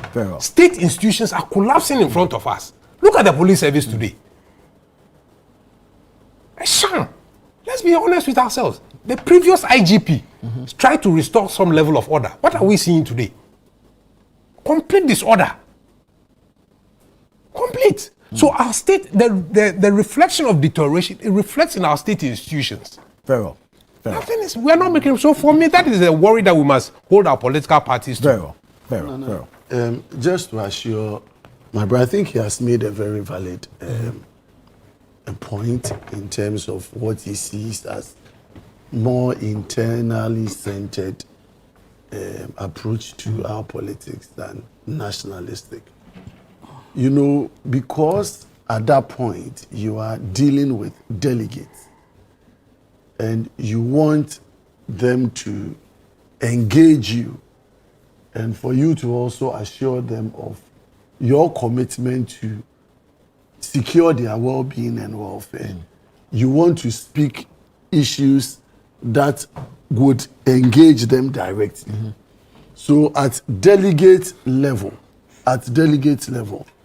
I remember when His Excellency Dr. Bawumia started his campaign, he made some distinctions between what he wants to do when he's made the president as what he'll be doing if he's elected and the service to Ghana. And then he also spoke about what he would do for the party. So it wasn't just a party-related message, but as well what he would do for the country. But now that he has taken over the mandate of the flag bearer, then it is a national engagement. So be rest assured in some couple of weeks that the direction in terms of how he wants to carry this country, how he wants to lead, will be very clearly articulated. And it will be interesting. It will be interesting. Hamza. Nana, yes, I listened to Engineer quite attentively. I listened to him quite attentively. And it is difficult to disagree with him when it comes to the issue of political ideology and the fact that we have not been deliberate in putting it at the center of policy. But where I disagree with him is where he measures that deliberation, especially in the case of the National Democratic Congress. It was when we realized that shortfall in terms of our politics, that was what led to the formation of that party school, intended to teach many of our young ones the ideology behind the party's democratic principles and the need for us to continue to reflect same. And even, if you like, more or less, make changes where we need to make changes in tandem with modernity. And so the NDC, you may not see us at National Congress talking ideology, because now we have an ideological school where even when we elect executives, many of them are enrolled and trained on the party's ideology. So you would see us sitting around table with labor unions, especially when we want to fashion out our manifesto, like you saw when President Mahama was in opposition. We sit with them. All those who represent the NDC, on the NDC side, already know the ideology of the party, because the party school impacted that. So their engagements, they fine-tune policy in line with the NDC's ideological principles. Very well. And that is the reason why today we have the 24-hour markets that are coming, because of these engagements, because we said that we are a social democracy. And apart from the 24-hour markets, remember that there are many social interventions that the government is throwing out, like the NAP and the Jumawura are initially indicated, just under a minute. But we also understand that those who are doing well in society, that is the capital class, would need the support of this government to also to continue to do well and expand production so that they can employ more. That is why there are business incentives targeting these critical contributors to national development too, in line with our party's ideology of being a social democratic party. But I can assure you that we are still not yet there. Though we are making efforts to get there, we are not yet there. And we would accept those criticisms that you have leveled and continue to model out our politics. Hopefully that will reflect and allay to the fears some of you may have. Engineer, is that convincing enough? Well, I mean, what can I say?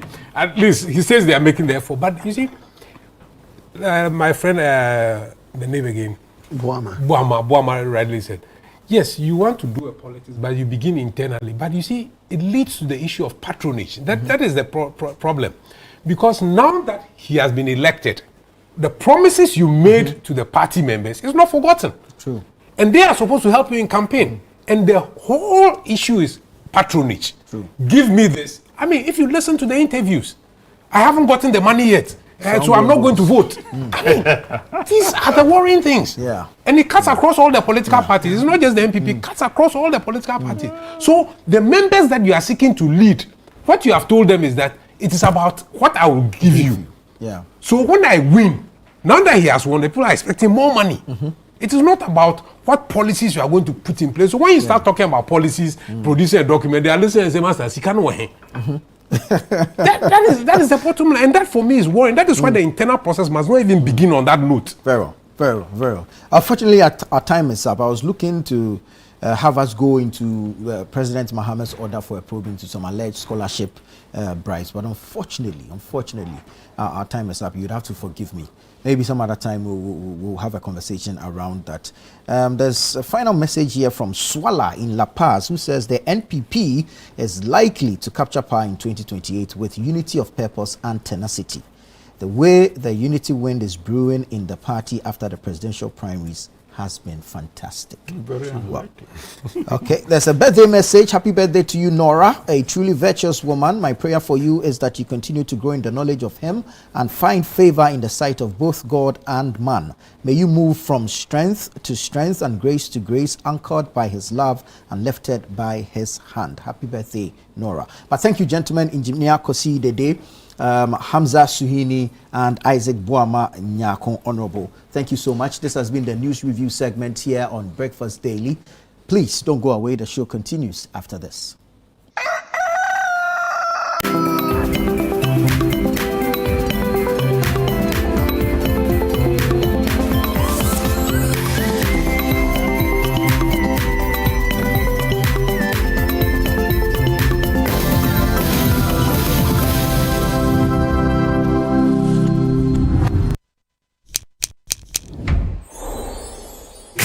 Verna is clean, fresh and safe.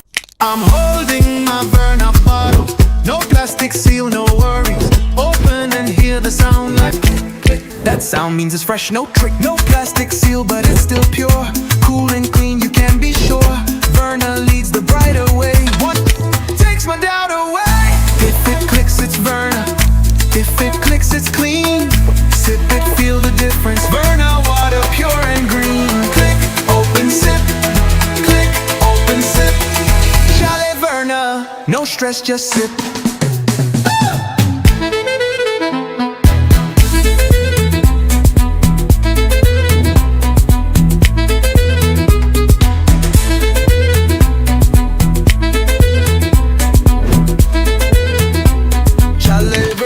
Stress, just sip. This advert is FDA approved. Are you planning to relocate from your company office or house, whether across cities to another town or halfway around the country? You want a moving company you can depend on to get you there? Let me introduce you to Logistics Movers. We are here to help you every step of the way, from planning the move to unpacking the last box and settling into your office or home. We have the expertise, experience, and market understanding and offer fast, reliable, and professional transportation services in Ghana. Our main thrust is to successfully move your business, household items safely, on time, and hassle-free.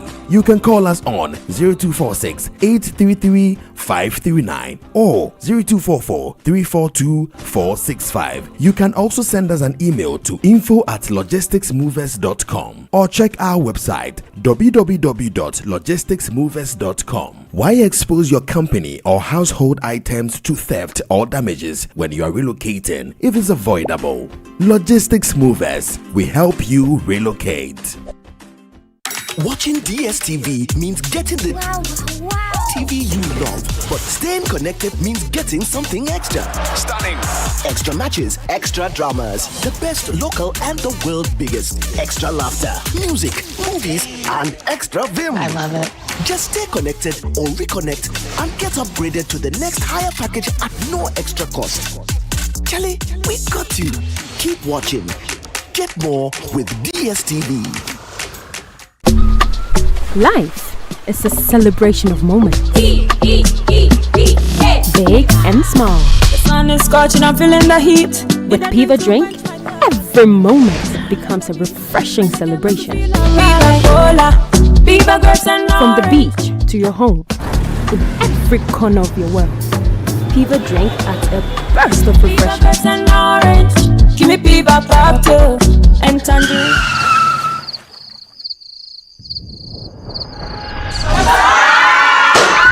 Celebrate every moment with Piva Drink. Refreshment for every occasion. Piva Drink, a taste you will love. P for Piva. This advert is FDA approved. I need someone to call my own. This February, the month of love, Brunch in the City brings you Love in the City, a warm celebration of romance, connection, and heartfelt moments. From sweet confessions to unforgettable surprises, Love in the City creates space for love to be felt, shared, and celebrated. Love is in the air, and this Valentine's season, hearts are taking center stage. But the big question remains, is your boo truly your boo? Well, join us from 2nd February to 13th February on Brunch in the City and let love lead the conversation. Love in the City. Let's put love to the test. Only on 97.3 City FM. Love in the City 2026 is powered by City FM with support from Channel One TV, and it's proudly sponsored by African World Airlines. Africa World Airlines. Touching Africa, touching well.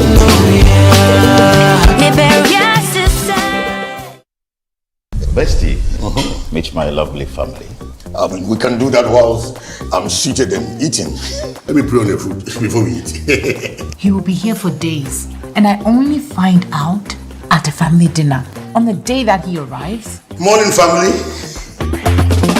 Everything in the kitchen is actually gone. You know, in the UK, I work like a donkey, but here, I eat like a monkey. My noodles just vanished like a spirit had brunch. He finished my slightly burnt oil rice. Half a crate of eggs cannot just poof, disappear. Good morning, Lesa, have you by any chance gone to the kitchen? Madam, unless the kitchen walks to be my sleep, we are there in the kitchen. If I die, won't you serve food at my funeral? Hey! Heaven save us! what's that? Bestie. Away, Dad. I'm sure he's gone. Good morning. I thought you were gone. The Blanksing family is here. The vibe is too much.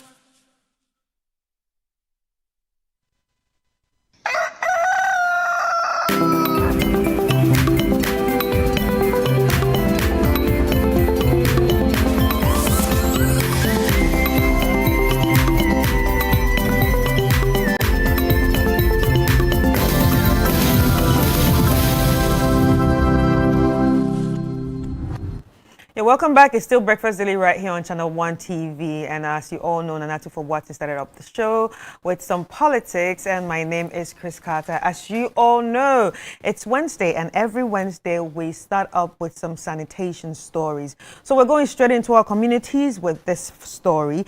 And we are heading to Kumasi and parts of the Ashanti region. And as city authorities are racing against time to secure 6 million euros for constructions of 2 additional cells of the city's only landfill site, which is gradually exhausting its limit. Well, this OT landfill site is designed to last for 15 years, but has been managed for 20 years. And right now, authorities are saying there's something that needs to be done about it. Anyway, we actually have a report for you. Let's watch this report, and when we come back, we'll have a conversation about this.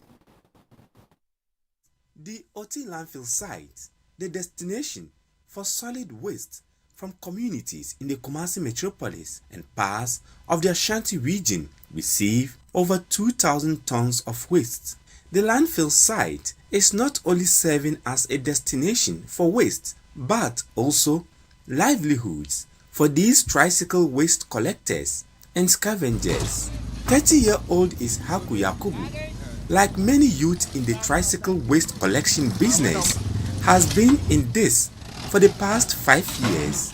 By half an hour, the work is not easy for us because if you come here, you know, see the line, sometimes the line day, if you come, you wait here, the time when you want to go home, you want like, and half an hour, first time we are going about 2 times, but now we are going about 1 time. If you don't go 2 times again, and this thing is not easy for us, so we need help here. Why are you not able to go twice in a day? Oh, that one we know say we are planting now. That one we are planting now. That's why we no go 2 times. If you go 1 time, if you go there, you can't get again because of we are planting.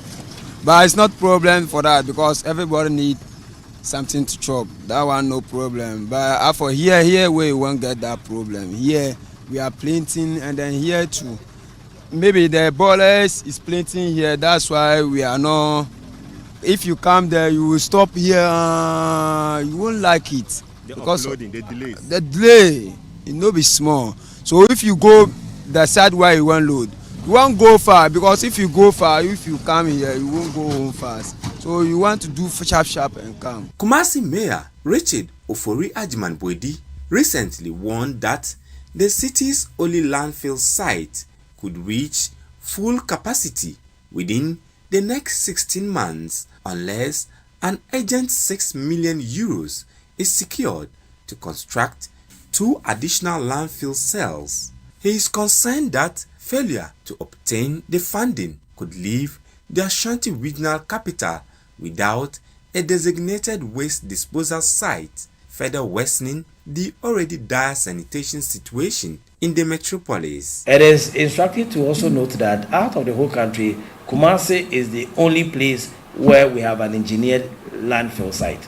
So when it comes to the technical management of waste management, you cannot joke with any of the elements. So it gives us a lot of financial headache in doing. As we speak, within the next 14 to 16 months, if we are unable to construct 2 new cells, the place will be full and we will not have anywhere to keep our waste. I will need about 6 million euros. These concerns are not only threatening the region's sanitation situation, but also livelihoods for Ishaku and many in this business. For us, it's not we the people, the place where we take that. But if you know go take the baller will plenty there. So if here is full, it's not easy for us. So we need some place to have, because freedom is not work again.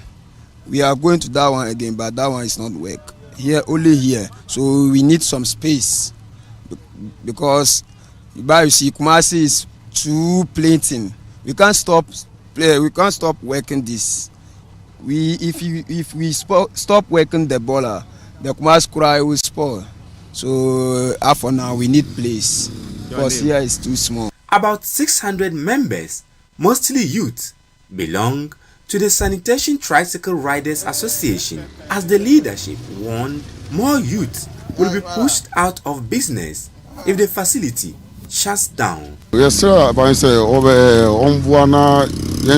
even Sahano say close down corner. Any locative for us the mile, because any edumabia church edumabia no.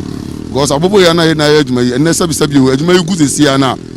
Make my catch us say the best of my mukano is something different. Because sabi your previous yen mumbe bebrebe on ma yet omo ko efiase ye yi omo aba na life na bi to omo no ene na mbolanti ama eso omo braba den asesa na say ba na say sabi o aban fani hu amfan be jana so wan boa ya madumede no anko de we say de ebe boa ma youth no ebe gina na so no because sabi obi won mo ofio ka so be bole ko be ka so won na sabi ya say na ka say nya bole ma na say fie de no wan be sade aba nti ye na edi en wan si wo say ebe boa man no na esme boa say de be ya sanitize na de ebe film na boa ma ejuma na de akonanim ama bibia de aba ekra be hwe say de be ya obi won ma wanya ejuma ye na amenu ka so ejuma bia obeye. A brief tour of the site with the managers reveals an urgent need to save the situation. Waste Management Director at the Kumasi Metropolitan Assembly, Prosper Kotoka, explains interventions needed to keep the facility running. Lifespan, technically, we can say that it is exhausted. It was designed for 15 years, and we have done about 20 years. There is still some capacity to contain more waste, and so we are managing the situation so that we can extend the years for which we would be managing solid waste at this site. The airspace available now can take us another 12 to 16 months, beyond which we would have to cap and close the place if nothing is done. However, there is space available for construction of 2 new cells. These 2 new cells, when they are constructed properly with the pipes and gabions to collect leachate and the gas connected to treat the leachate before discharge, I think that the site will still be managed properly, and then we'll be here for another 5 to 10 years. Authorities are also concerned about the safety issues at the site, citing the continuous invasion of scavengers and waste pickers. I would say that the situation is alarming. We used to have a fence wall all around this site.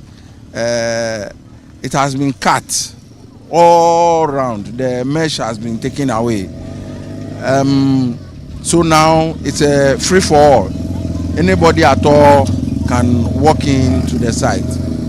Now you will find lots of scavengers around. They pick out material that they sell to aggregators who use them for other things.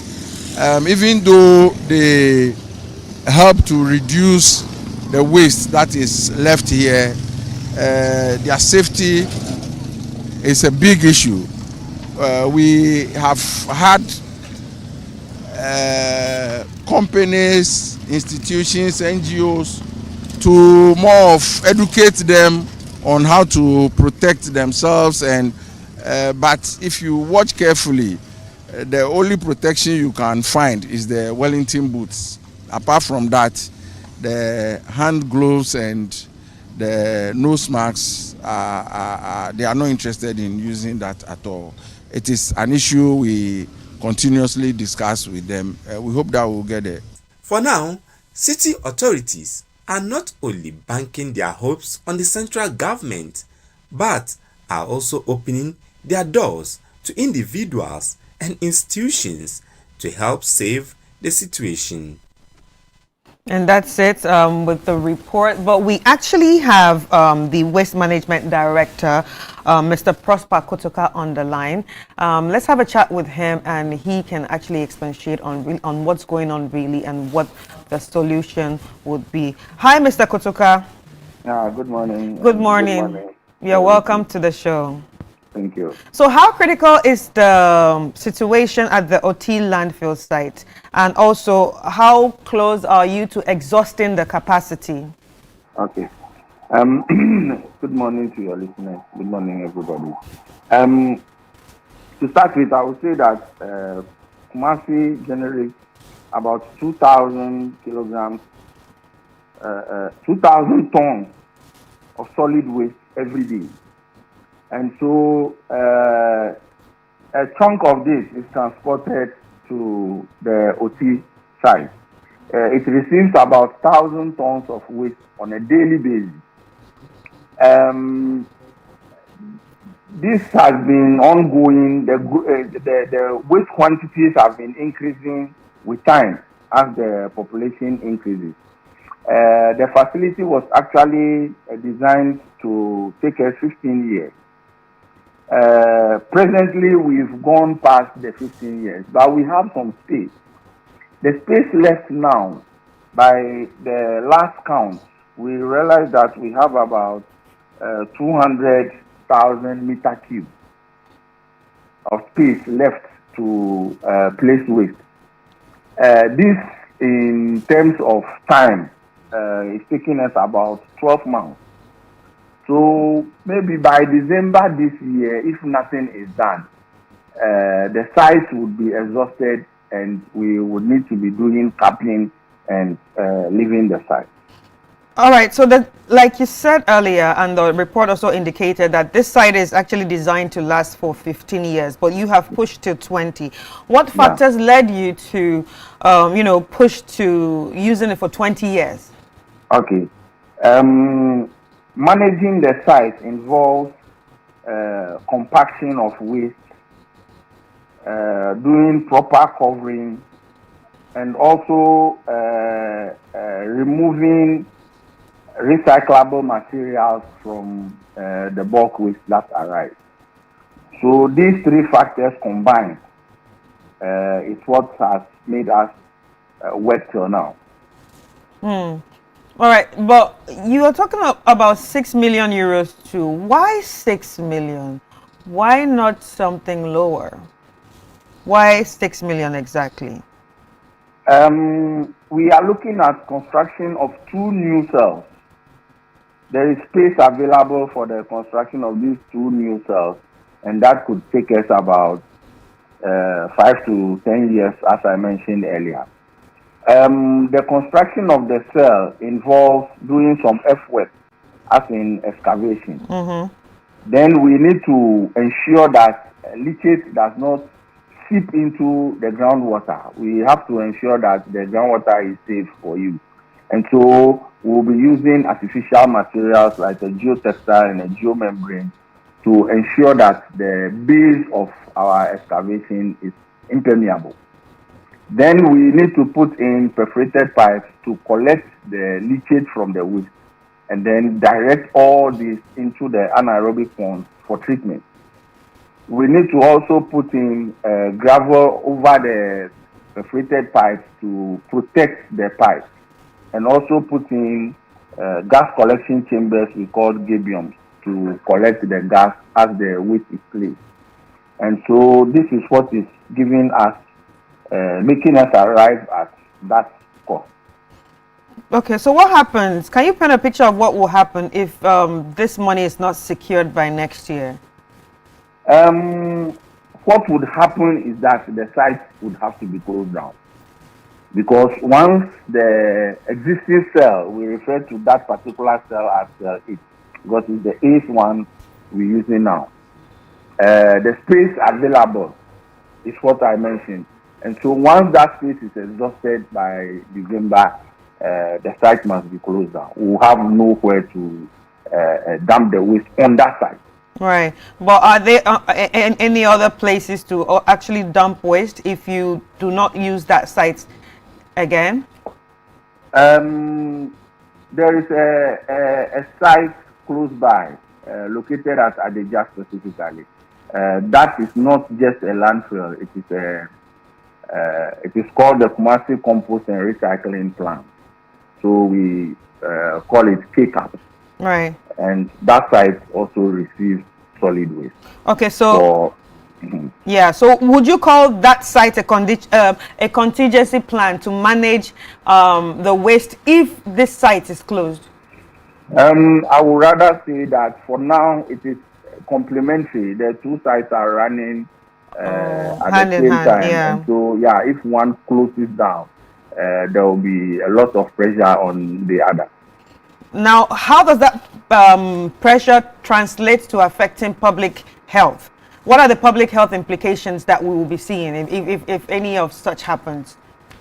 I don't want to imagine it, but 2,000 tons of waste, that would be about 200 of the big refuse trucks, the compactors we see around. Wow. So 200 of that left within the metropolitan area on daily basis. I don't want to imagine it. Our roads will be blocked. Any epidemic that breaks out will be in trouble. I don't wish that we get it. Very well, Mr. Kotuka, Nanatufo here. And forgive me if I'm taking you back and also educate us on this. Because I remember somewhere in 2022, this same landfill site was supposed to undergo some decommissioning. It was supposed to be turned into a green area for recreation and all. Is that plan still in progress, or what happened to it? Okay. What you're talking about, actually, there were two sites that they combined a project and did for the two sites. One of the sites in Accra, boom. That was the site that was supposed to be fully decommissioned and turned into a green area. Okay. For the Kumasi site, it was part of the landfill. Some of the cells had to be covered and closed down once the other cells were made operational. And so that was done. Okay. Now, this landfill originally had a lifespan of about 15 years. Correct me if I'm wrong. But right. It's been used for over 20. Yeah. Did we not see this challenge happening? Did we not anticipate this? If we did, what were the measures we implemented? Did these measures fail? You see, it's a site designed for 15 years, but all the cells were not put in place at the same time. Initially, 4 cells were constructed. And the idea was to add on as and when the need be. So in 2020, 2 cells were constructed again. So it's a matter of developing the cells in phases. It was no use developing all the cells at a go, only for the cell to be idling for all these 15 years. And so it's a phased exercise. Would you say it contributed to an increased lifespan, the exercise? Or would you say in the absence of that exercise, the landfill would have already expired? I don't really understand. So what I'm asking is that this exercise that was undergone, the one you just explained. You mean the phasing? The phasing, yes. Okay. Did it help in extending the lifespan of the landfill? Not really. What helped in the extension is, I mentioned it. I told you that the effective compaction, that is to say that proper management of the site. Then I also talked about removing recyclable material. And making sure the cells are covered as per the operational manual. And so these are the factors that help us to run the site for this year. Very well. The reclamation project, this was by Zoom Lion? Yes, the re-engineering of the site, yes, by Zoom Lion. Is there any progress report you can share with us regarding that? This project was supervised by the ministry, and so I'm not in a position to show you any report. But do you use the Zoom Lion compost plant? Yes. That's what I talked about as the KCAP. Right. So there they do recycling and they do composting. Right.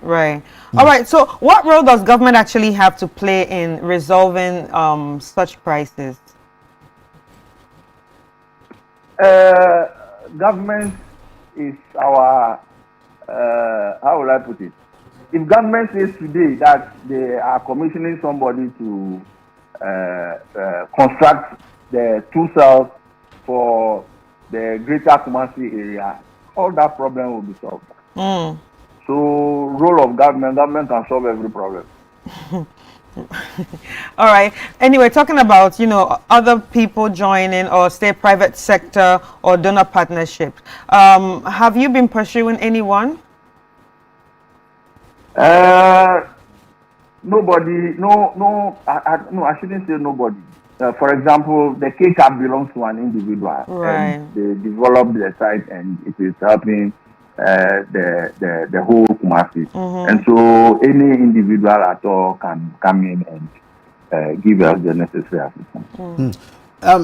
Mr. Kotoka, in the absence of the funding or if like the investment needed at the moment, are there any other options? Since now it looks like our hands are tied behind our backs. Like I said, the Kumasi compost plant is in operation. That can take a chunk of the waste. They may have to also do some expansion so that they can take all the waste. That is the option available if the expansion at OT, that's the 2 new cells, are not put in place. For how long can the compost plant hold, or if like take the waste till we are able to do the expansion of the 2 cells at OT? As the name itself depicts, the plant does a lot of compost production, and it uses the organics from the waste. Okay, so we are recycling. The organics form about almost 60% of the waste. And so out of these 2,000 I'm talking about, if 60% is removed from the bulk, we'll be left with about that will be 1,200 going for compost. We'll be left with about 800. And out of the 800, so they have recycling plants that will remove the plastics, the metals, the bottles.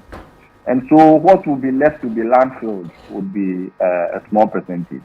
And so once they are able to produce compost and release their compost into the environment for gardening, farming, etc., the plant could run for a long time. Managing this site must be a huge burden on the assembly. Very huge. So if you say very huge, can you paint a picture of how huge this is for the assembly? The landfill, managing the landfill, it costs the assembly 83 cedis per ton. 83 cedis? 83 cedis per ton. All right. So the 1,000 tons that gets to that site you can just imagine we're talking about 83,000 a day. And what gets into this cost are as follows. There are 2 bulldozers on the site pushing the refuse into position. There is a sheep foot compactor that compacts whatever is placed, and then there is an excavator on standby. Then you have tipper trucks and a payloader to transport laterites to do the covering. And so all this equipment I talked about now run on fuel. So if you put 1 drum of diesel in each of these heavy-duty equipment, you can just imagine the cost we're talking about. You mentioned earlier that the site is under private management. Is that correct? Yes. So, is the assembly indebted to this company? Yes, the assembly is indebted. What figures are we looking at, and over what period? November 2023, I think. Yes. From November 2023, it is not been paid. So we're looking at 3 years because we're now entering 2026. Yes. But I think it's November, so it's not up to 3 years. Yeah, let's say maybe 2.5. 2.5. Could this be a contributing factor to the difficulties of the company, if like effectively managing the site? Effective management, I have said that it is due to effective management that we are where we are now. We would have closed before now. But then I would also admit that for the lack of funds, they have challenges. So basically, population has outgrown the site. No. I would not say that. It is we have used the site. There is space for expansion. We need to expand and continue, or we close down. Wow. But how sustainable is your current waste disposal model for a growing city like Kumasi? For a growing city like Kumasi, the plan is to separate the organics from the rest. So if we are able to do that at source, it shouldn't come together before we separate. If we separate at source, then we are good to go. The organics can easily go into composting. There are a number of people who will be ready to do the composting. All right. But because we are unable to separate the waste, when it comes in bulk and you want to separate, the organic matter is contaminated, and so the farmers also have challenges with using the compost. All right. Thank you so much, Mr. Kotoka. You're welcome. All right. Anyway, that was Mr. Kotoka, who is the Waste Management Director in Kumasi, and he has shared with us, what they are going through and what they would need to forge ahead. But I think we have Hafiz on the line right now. Okay, Hafiz is not yet there, and he brought us the report, but I'm sure we'll be speaking to him later on. But Nana, what are your thoughts on this situation? I think it's troubling. The picture Mr. Kotoka paints, it's one of a metropolitan assembly in dire straits, one that is crying for help, but not sure where the help is coming from. Going to come from. You get it, because we all know the hazards of a landfill site. If it's, he explains that there is an available space for expansion. However, what is lacking is the funds to expand. Now, here is where I have a challenge. We generate so much waste in this country, but we have no specific plans for the waste we generate. Elsewhere, waste is money. Yeah. Okay? You take what Zoomlion is doing, for example. I have been to, they call it ACAP. I think it's the Accra Compost and Recycling Plant. Then they have the IRECOP. Basically, they are recycling the waste. Yeah. So at ACAP, they are recycling into compost. Right. And then they are recycling, if you like, plastic waste and exporting same. And that is what is being used to sew jerseys and sold back to us for us to buy to wear. You get it? So I think with the right support, some of these things can be replicated in other areas that are lacking. And it will help reduce the waste burden on the various assemblies. Listen, I'll paint you a clear picture of the difficulty that the assemblies are facing in managing waste now. The assembly is dependent heavily on government subvention. The district, or if like the local assemblies common fund, the district assemblies common fund.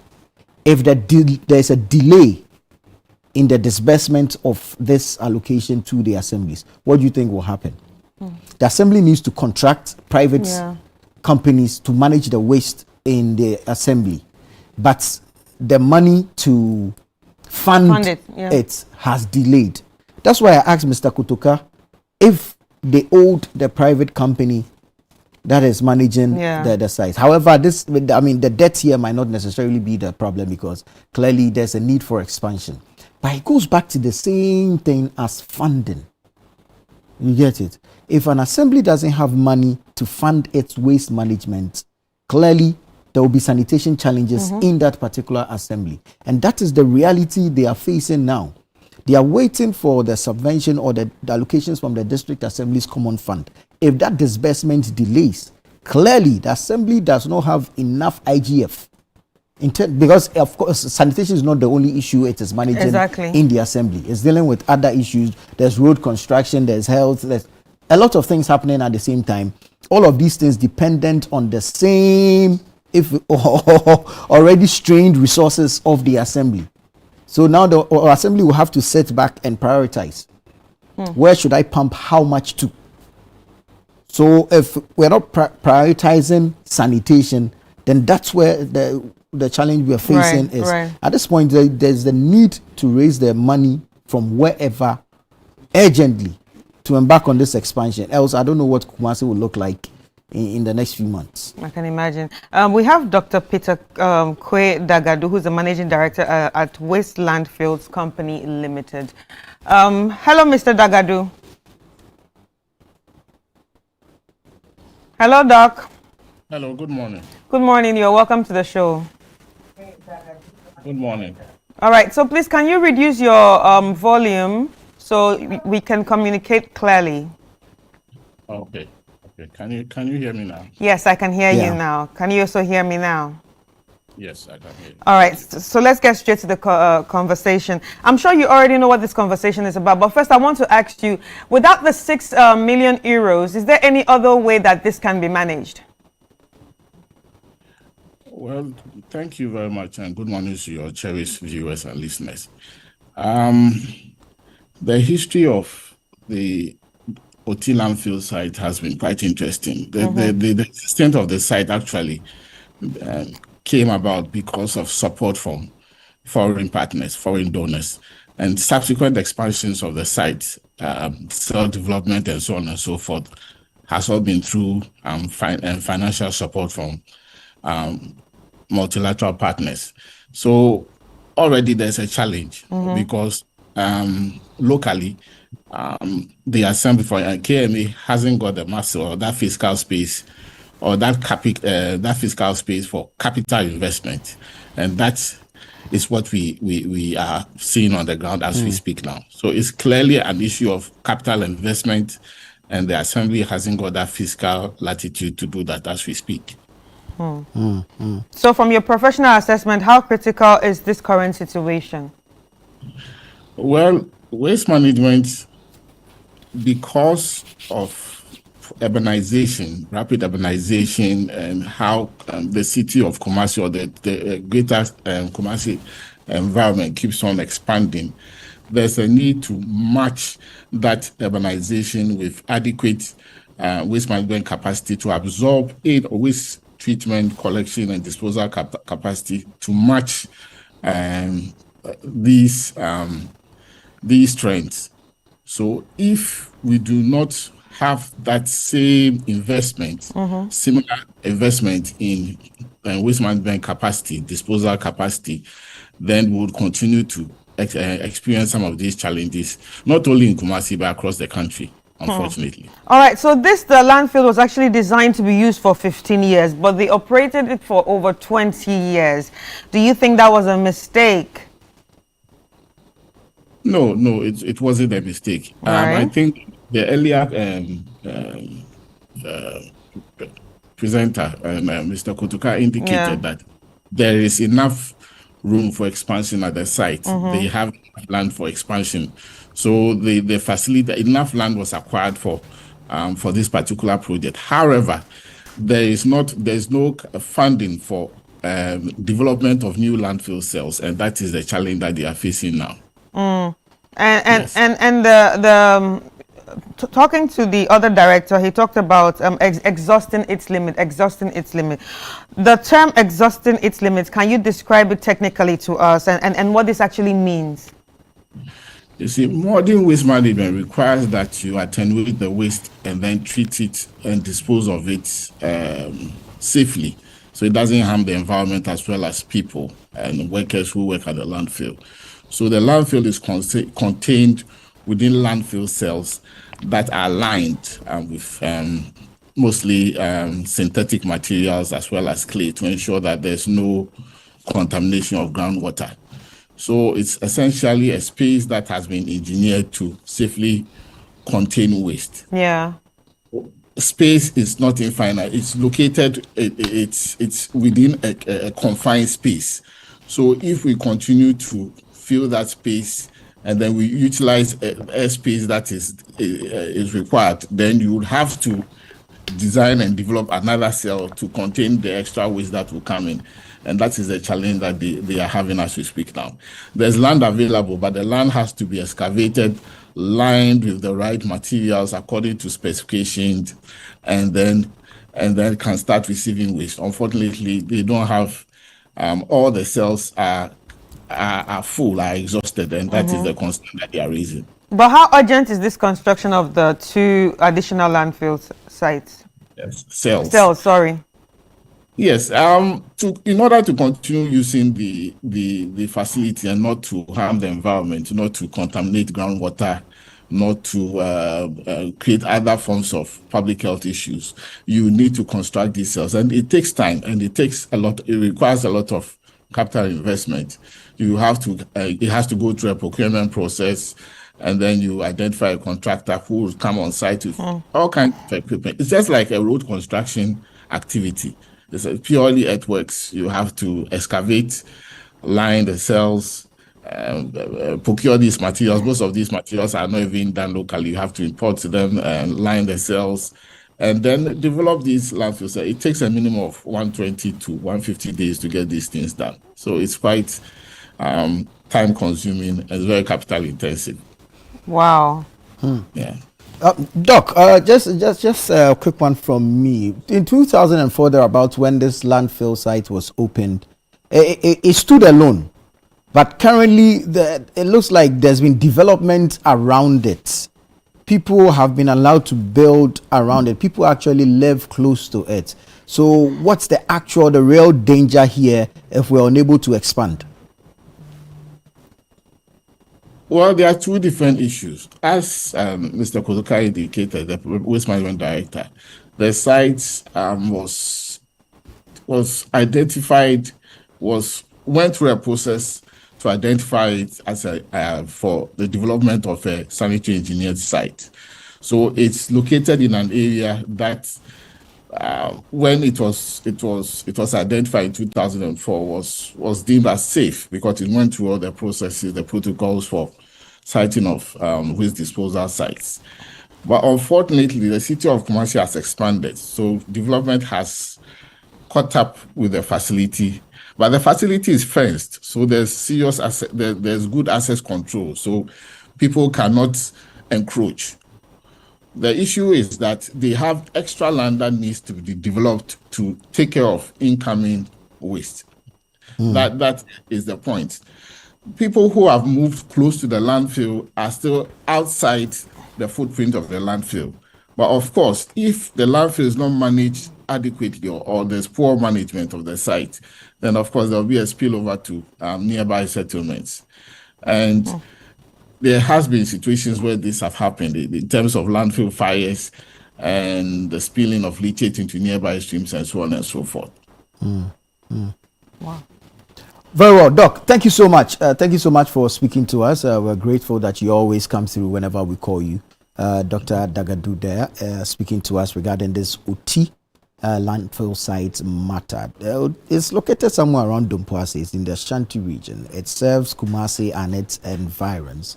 The mayor in charge of the Kumasi Metropolitan Assembly is joining us now via telephone, of course. Good morning, Mr. Mayor, and thank you for joining us. Good morning. How are you? Very well, thank you. How are you doing, sir? I'm doing well by the grace of God. Great. I wouldn't want to be in your shoes at this moment. I'm sure you have a lot you are dealing with. Oh, it's a responsibility that when God gives to you, He gives you the strength to carry. So by the grace of God, we will be able to handle it. We'll continue to back you with prayers and our support. But let's look at this matter of the OT landfill site. How pressed is the assembly to find a solution to this? Okay, so the issue about waste management is a daily activity. Once we eat, once we sell, definitely we will have felt that would have to manage. And the final place that it ends up is the final disposal site, the landfill site at the OT area. It has gotten to a state where we would have to look for an alternative or be able to create 2 new additional cells to manage it. But we have hope because there is an alternative. Previously, it had been shut down for maintenance, but now they are coming back gradually. So we'll see how we use the other alternative. I am talking about K-Cap, which is able to transform waste into compost and other economically viable products. And so we are looking at the 2 things, and I'm sure we'll be fine. Very well. I know you've been in office just about a year now. So what plan? Not about a year. I'm getting to a year. You're getting to a year. Very well. So what plan did you inherit from your predecessor, the Honorable Sampine? One regarding the expansion and, of course, securing funds for the expansion. You see, Kumasi generates over 2,000 tons of waste on a daily basis. During the greater part of the reign of Honorable Sampine, I'm sure the landfill site had enough space, and the K-Cap project also augmented the management of waste.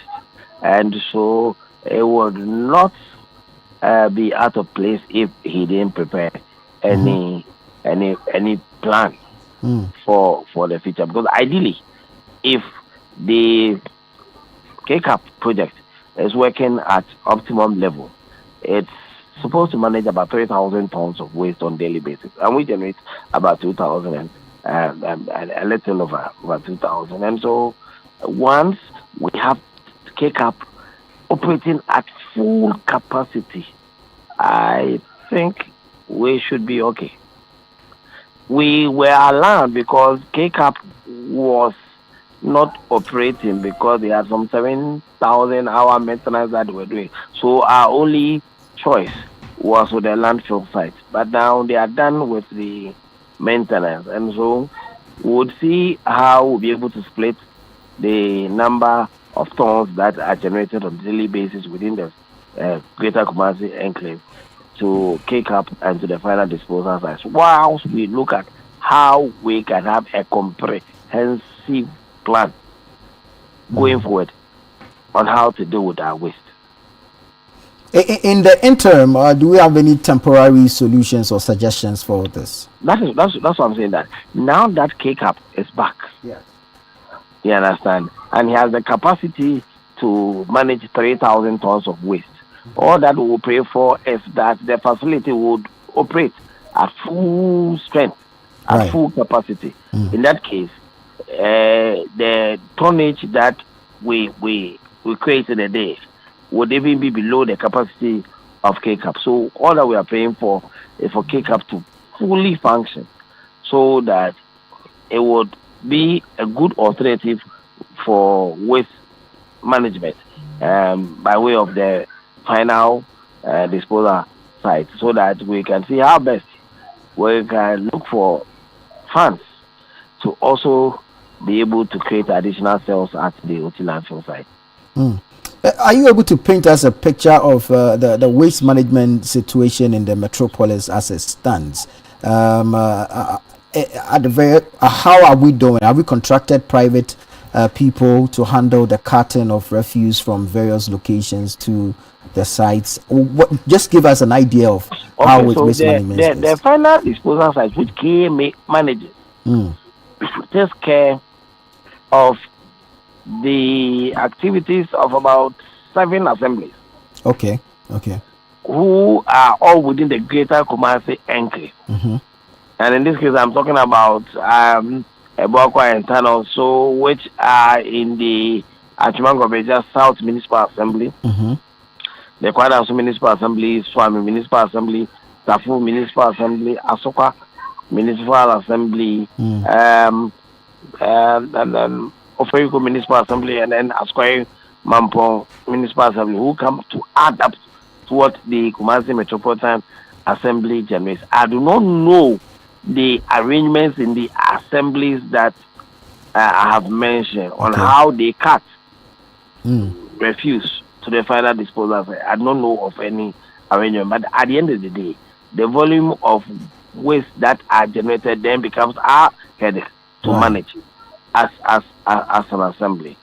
In our cases, in a specific case, we have specific areas that have been given to private companies to do the collection from households. And there's one that we also, as an assembly, with our logistics, do the collections with our own resources to the final disposal. So there are many contributing channels. This burden of having to carry, or if like be the manager of the final destination for the waste from the other assemblies, it places a lot of a burden on the KMA. That's true. Is this something you are looking at resolving, or looking at having them perhaps separate the final destination so that you don't have to add up their numbers or their tonnage onto yours, and then you can effectively manage yours?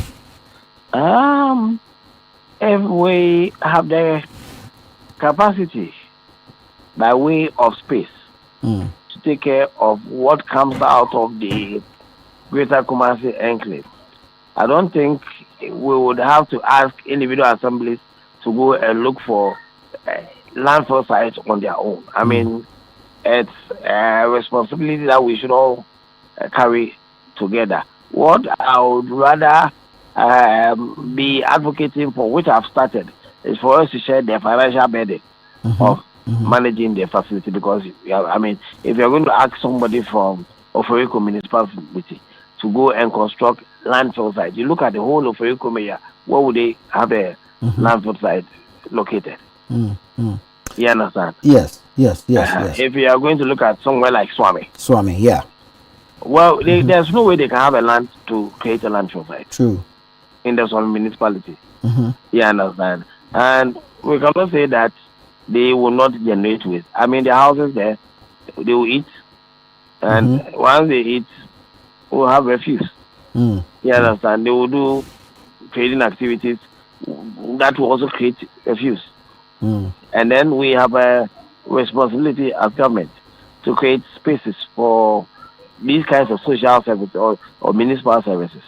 And so if there's one that KMA has, and it has the capacity to carry all that is generated in all these assemblies, I don't think there should be a problem. What I would ask for is that we together must share the financial burden. Right. So on the bit of sharing the financial burden, now that we appear to be at a crossroads, if I can put it that way, expand or shut down, what kind of conversations are you having with your colleague MCs? I do not think that shutdown is imminent. If we would shut down, We shut down maybe, and I'm using the word maybe advisedly. Very well. Maybe on the basis of we wanting K-Cup to operate at full capacity, giving their readiness to do so. You understand? But what will it take to get them to operate at full capacity? Funding? Maybe a lot more technical expertise? No expertise. A lot more technical readiness. Okay. You understand? Because I have been there over the last 2 weeks. I've been taken through what goes on there, and I am convinced that if they are operating at full capacity, it will help us to manage, 1, the volume of waste, 2, create employment, and then 3, make money out of waste. Is it time to allow other private players to join? Why not? If they have the financial strength and the technical expertise, why not? Very well. Honorable Boadi, thank you so much for your time this morning. Thank you, Chris. And we wish you well. Thank you. Thank you. Honorable Richard Boadi is the mayor of Kumasi, and he just called me Chris. Anyways, you're watching Breakfast Daily here on Channel 1 Television. We've just been looking at the OT landfill sites in the Ashanti region serving the greater Kumasi area. There's a need for an expansion of other cells to augment the existing one that is in use, because clearly the tonnage of waste generated in the area has increased. We'll take a break here and return with more on the show. Please don't go away.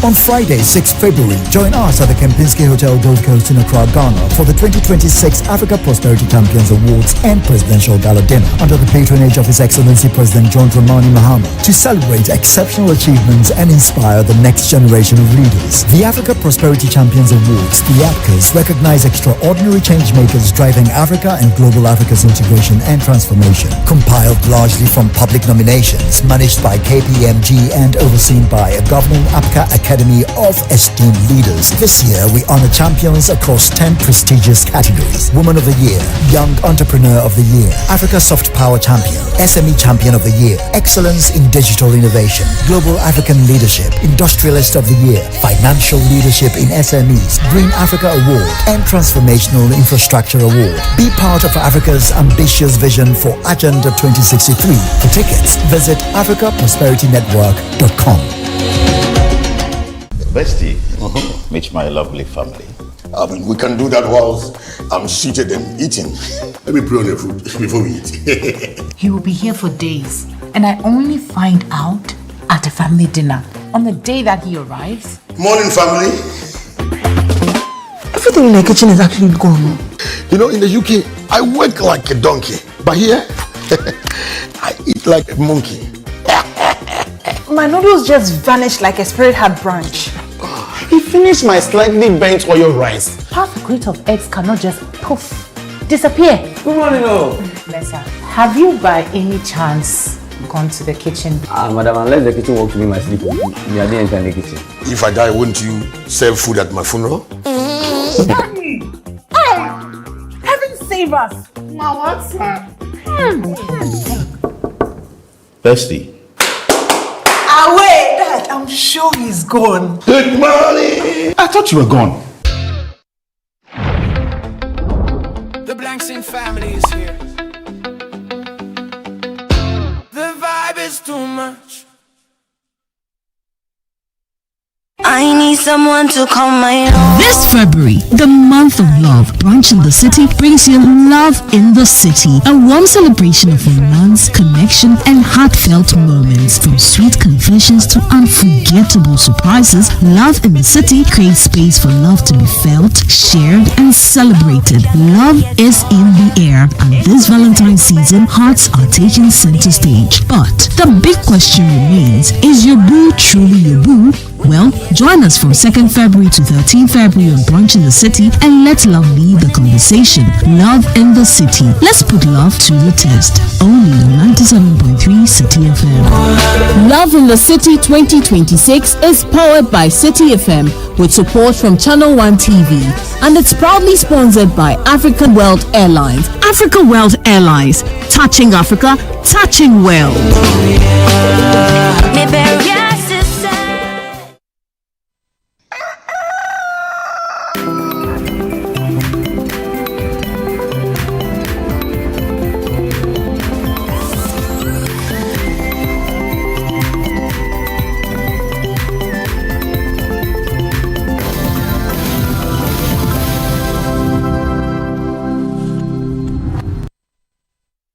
Welcome back. This is Breakfast Daily here on Channel 1 Television. I am here with Chris Carter, and we're having conversations regarding the OT landfill site in the Ashanti region. We're going to take you there and bring you live pictures of the area so you can appreciate the concern that we are raising, the health hazards and the urgent need to raise the funds or to assist the assembly raise funds for the expansion works. Our Ashanti or Middle Belt Bureau Chief, that's Hafiz Tijani, is currently at the OT landfill site. Hafiz, good morning and thank you so much for joining us. Good morning, Nana. It's good to hear from you. How are you doing? I'm well, thanks for asking. Well, I can only imagine the stench from the area at the moment. Yeah, especially it rained yesterday, so you can imagine how the stench will be emanating from the landfill site. So even if you are far away, so like the Aprabon, Dumpoase, Sokobai, Kasi, and also the Atonsu Bokro areas. So you can imagine the kind of stench. Yeah. So, people having to build very close to the site, and that is a worry matter. Very well. Paint us a picture of this landfill site. Have us appreciate the site, where it is, the extent, and of course the request for expansion. Well, so this is the OT landfill site. It's located around the OT Sokobai and the Dumpoase and Aprabon areas. These areas I've mentioned.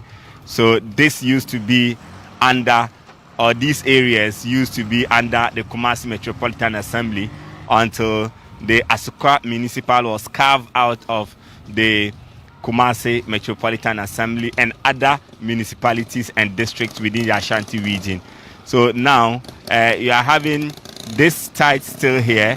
So some time ago, years ago, when the Asukwa Municipal was carved out of the Kumasi Metropolitan Assembly, the residents here mobilized and say they wanted to take control of the management of the landfill site. They had even gone on to protest to say they wanted to take the Asukwa Municipal Assembly to take up the management of this facility, because at the time they had raised concerns that this place was not managed properly, and they wanted a proper management of the area, so for the stench and the mosquitoes and the kind of health implications this brings to them. But there was discussions between the then Metropolitan Chief Executive for the Kumasi Metropolis and the then Municipal Chief Executive of the Asukwa Municipality or Municipal Assembly. They came together and spoke to the residents and also helped iron out the issues. So it's located still here. The KMA is still managing it. And when you look at all the areas within the Greater Kumasi area, you are even speaking about the Kwadaso Municipal, the Asuka Municipal, the Ofori Krom, the Swami, Old Tafo, and also the Asakari Mampo Municipal. All the waste that's have been generated from these areas are brought here to the landfill site. So you see the tracks and also the tricycles, they are coming from as far as Asakari Mampo areas in the Tafo municipality. Some even go as far as the Kwabiri East municipality, and some also come from the Ejiso municipality. Some also come from the Ejiso municipality, and you have a lot of them coming in here. So in a morning like this, you are seeing them troop in here, and from now to midday, you see that all of them are coming with the waste. They are going there, being directed. They pay the levies here. So this person has just gone inside and has come out empty. So he has gone in to dump the refuse, and this other person is been going or is been taken through the inspection and where to dump the waste, and he's sending or taking the waste to the area. So these are some of the activities, or these are some of the activities you find when you come to the landfill site in the morning. So you see up there the tricycle heading to where he's supposed to dump there. So we don't have only activities. It's not only the tricycle operators who are applying the activities here. We have also scavengers and then other waste pickers who try to sort out the plastic bottles and also other plastic materials and things that they think will be useful for them to also sell out and then get some money.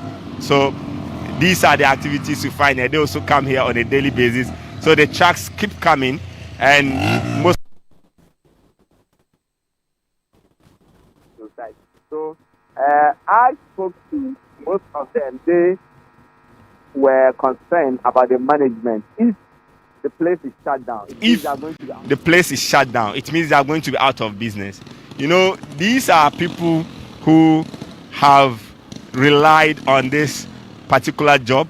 Most of them, because there's no employment, they have taken advantage of the waste collection and the transportation of waste from various destinations to the landfill site as their daily job. So a number of them, sometimes they are able to go twice. Sometimes if the delays are not experienced, they are able to go thrice in a day. The expedited efforts by the management of the facility here to direct them to they are just able to go once in a day, and that they say is affecting them. So this is the activity you find here when you come to the landfill site in the morning. Hafiz, I think earlier when the place was opened, part of the land was used to create a buffer where some trees were planted and all that to help control the stench and all. Is this still existent, or have the trees been destroyed?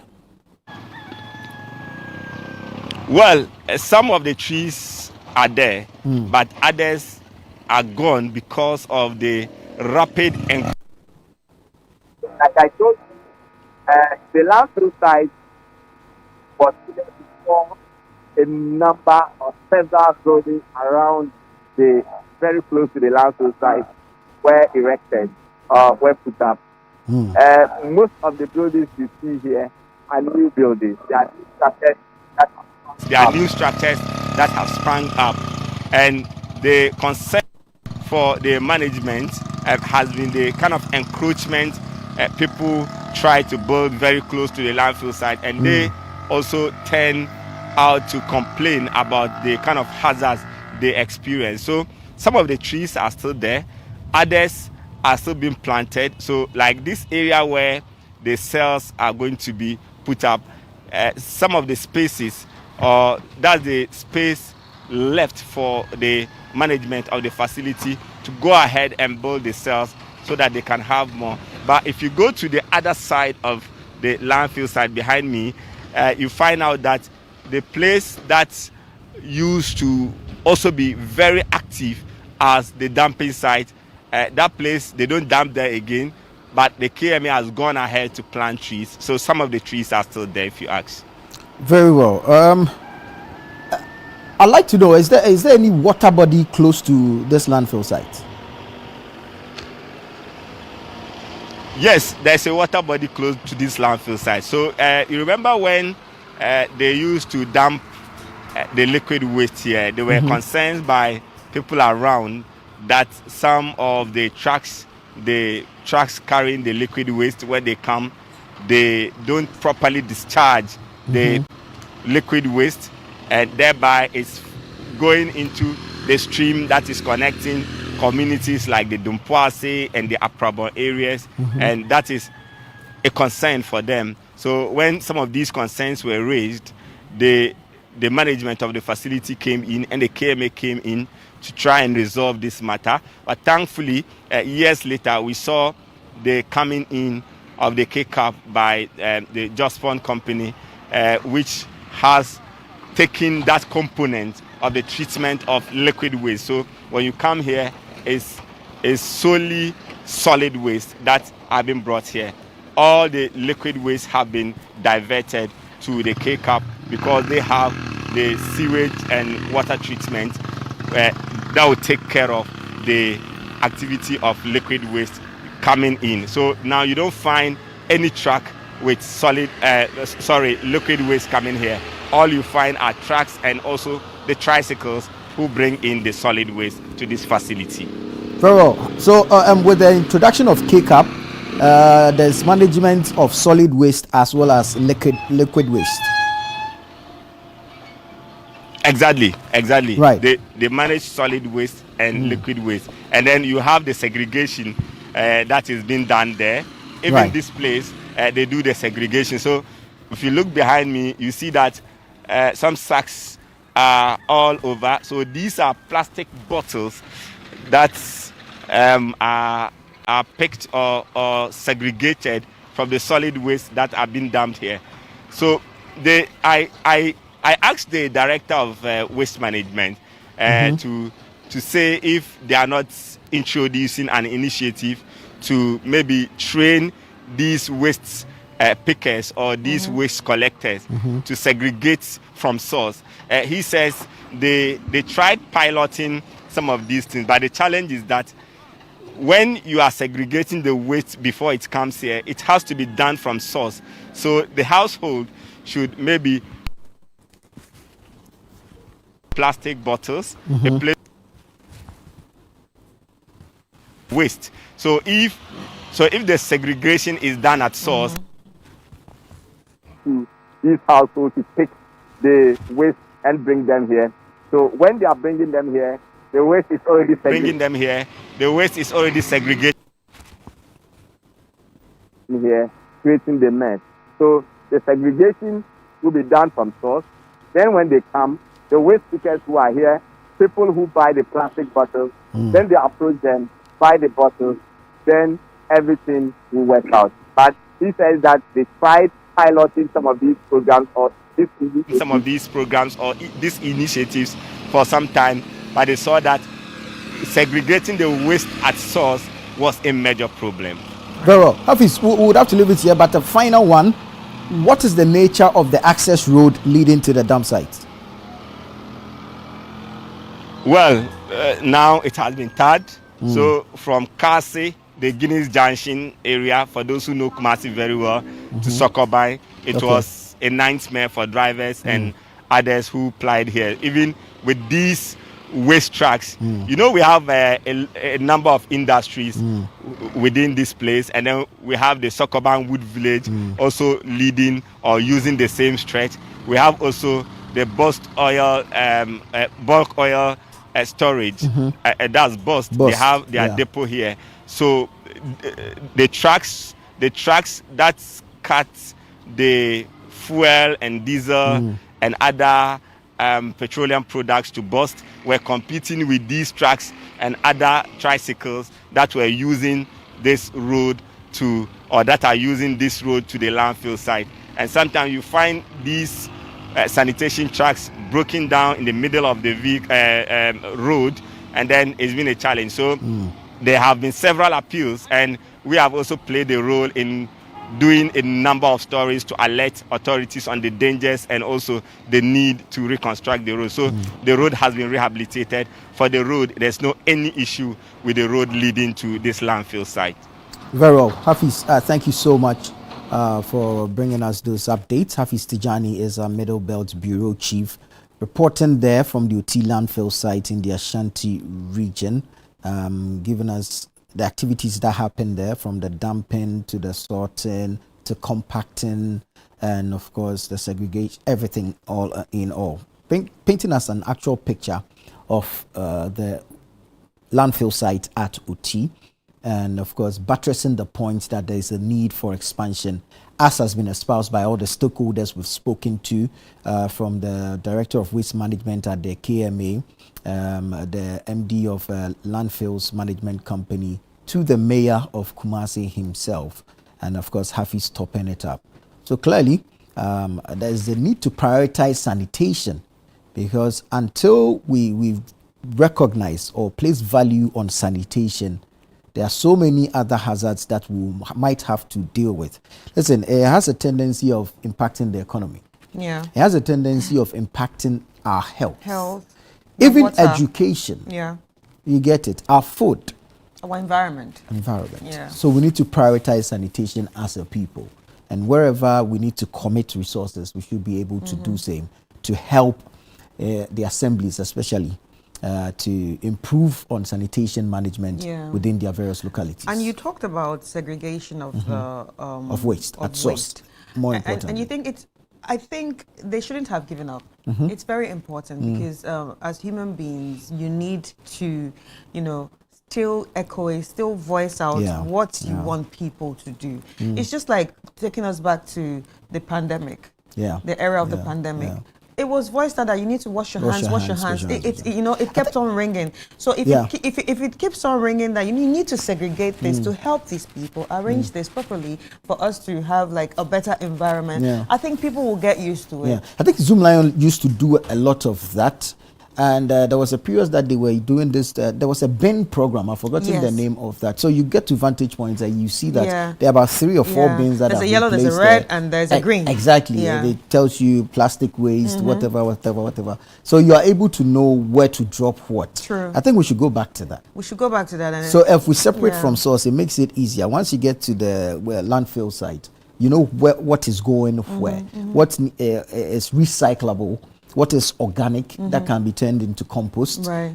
I mean, it makes it easier for everyone. Yeah. And people who can actually do it at home can also start doing it at home. Because I'm in my home, we have like the plastic bottles on one side.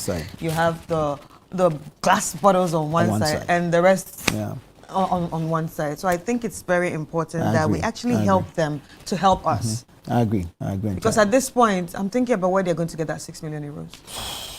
That's a lot of money. That's a lot of money. And you see, I asked him, can't it be less? No, it can't. It can't be less. Oh, that's the reality. Anyway, so that's all for today when it comes to the issues of sanitation. And a very big thank you to our reporter, Hafiz Tijani, for compiling this story and bringing it to us. Anyway, and we also want to take a musical break. We have a great musical break from Pure Arkan, who's going to be giving us some vibes. And after, when we come back, we'll continue the show. Yeah. Good morning, lovely people. Pure Arkan. Greetings. Yeah.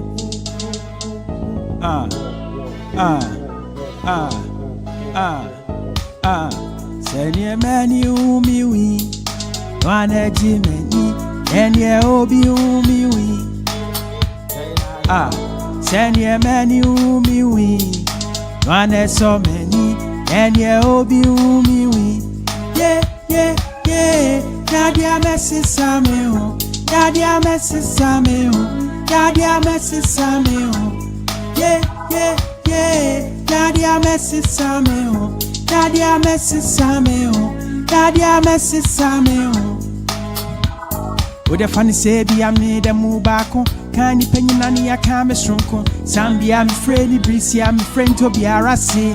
Hang in the misso, comedian, you go be a ding a dancer. A child, dear, mo be a median sumiso. Down on my tom found, and me shall cross me piany pemuana and in Adamiso, Genia, Antonia, Enti, Namama Namoa, Seminumiti, yeah. As media men, a mammy, yeah. And then I'm in one album, sir. Omisunko, album you. And I'm in Namoa, Simiti, yeah. As media men, a mammy, yeah. And then I'm in one album, sir. Omisunko, album you. Yeah, yeah, yeah. Daddy, I'm a Samuel. Daddy, I'm a Samuel. Daddy, I'm a Samuel. Yeah, yeah, yeah. Daddy, I'm a Samuel. Daddy, I'm a Samuel. Daddy, I'm a Samuel. Yes. Greetings to every one of you watching us live. This is Pure Khan.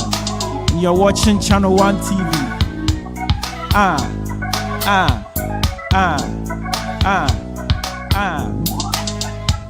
Fatness say, if I'm them to need fatness say, can't be soon me dean fatness say. We are school there, you may soon be bushing for and enough for you any fatness say. Many me one more young fatness say. Many me your brand name fatness say. Be a tiana me who you know, did you call me? No more, me no be a fatness say. Yeah, me some yeah, fatness say. Me not for 4 years, yes, yeah, fatness say. You tried the army to me home fatness say. You diagram in me home, and so say. Me and the Senegal be a yard, and so say. I couldn't say name pesa kwa mean him say. Semina and your pedanti na me soon me giant man him empty say.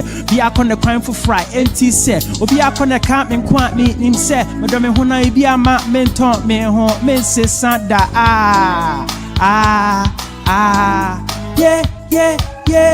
Daddy a messy Samuel. Daddy a messy Samuel.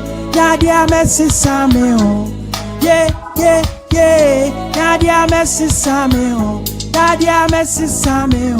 Daddy a messy Samuel. Me say Santa Pisha.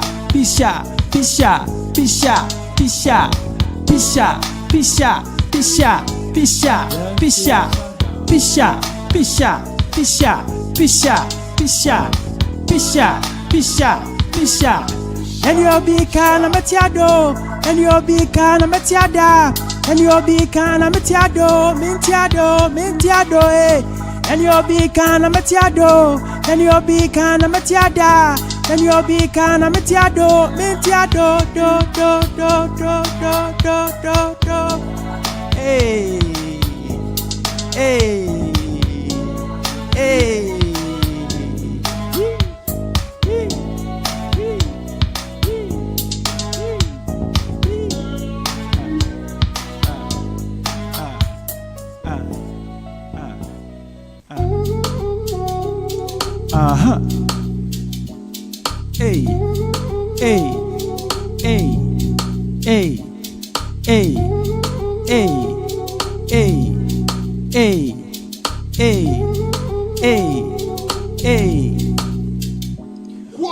Shemu to Bua Ubehu, Mashishe Mungane, Hana Mabedu, Surabaphobia can't come out my Mabehu, who the son of Bossujina Sua or Ababohu, Send the Casa Diabre, the son is Satchia, no one and some Meremre, Minyan and Temp Mumidi, Naman Sanem Rens, or Sua Wamre, Minyamehu Aboche, and if ye, Minyana home and Frefre.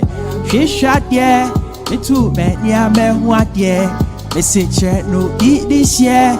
Obie na no aya me die ntimi bisa no so yo bi dia I say me se ne nkwatie me de tune nim so ya me die man kan ye no atiase e dia ma me diobeti we die antibeti diobeti we die antibeti diobeti we die antibeti diobeti wait, yeah. Or see at the end, then I come so at the say, obey to me. I bought bad time with frightening your nidie. Or her anybody so, no sign her didium. Or see up in Mukasi, DM Puna Medie. Share Mena Minie, man sing a métier. Maybe and Ramadan, Madabium. Or Mamma Sama Kamitrim. To a Tiasi de Dia and I'm a minim. The Kobama near Mabusia Dimenim. Get shot, yeah. Me too, man, yeah, man, what, yeah. They say check no be this year. No be na no ya me die ntimi bisa no so no be dia. I say they set nim kwatie me de tuna nim so ya me die. Man can ye no atiasie e dia ma me. Me too many a me wadie. They say check no be this year. No be na no ya me die ntimi bisa no so yo be dia. I say me set nim kwatie me de tuna nim so ya me die. Again, ye no atiasie, e dia wa me. Tio Betty, we dia anti Betty. Tio Betty, we dia anti Betty. Tio Betty, we dia anti Betty. Tio Betty, we dia anti Betty. All right, welcome back. That was a very beautiful performance by Pure Akan.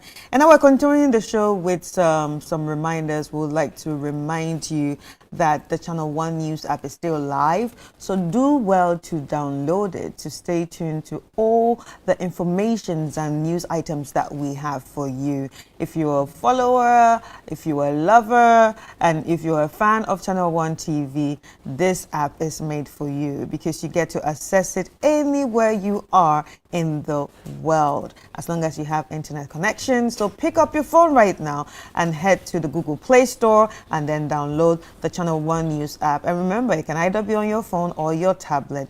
And this has been made easy for you to carry around either in your pocket or your bag.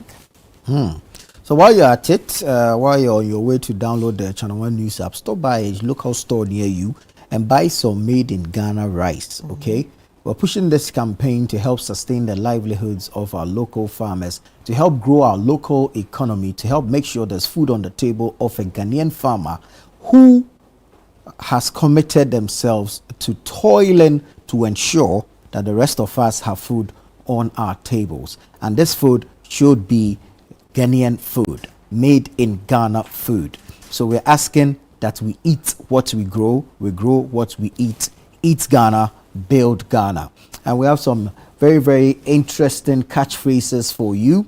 This one says, let your meal make a difference. Choose Ghana first. Taste the effort. Taste Ghana. Eat fresh. Eat Ghana. Build the future. Fresh from our farms to your plate. Eat fresh. Eat Ghana. Build the future. Fresh from our farms to your plate. And it's self-explanatory, okay? We're asking that for every single grain of Ghanaian rice you eat, it is representative of the toil and sweat of our local farmers. We need to help put the son or daughter of a Ghanaian farmer in school.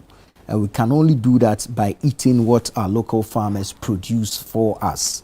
We can do that by eating the produce of our local farmers, and this will in turn shore up the local economies of these farmers, and you see the ripple effect at the national level. So Eat Ghana, Build Ghana.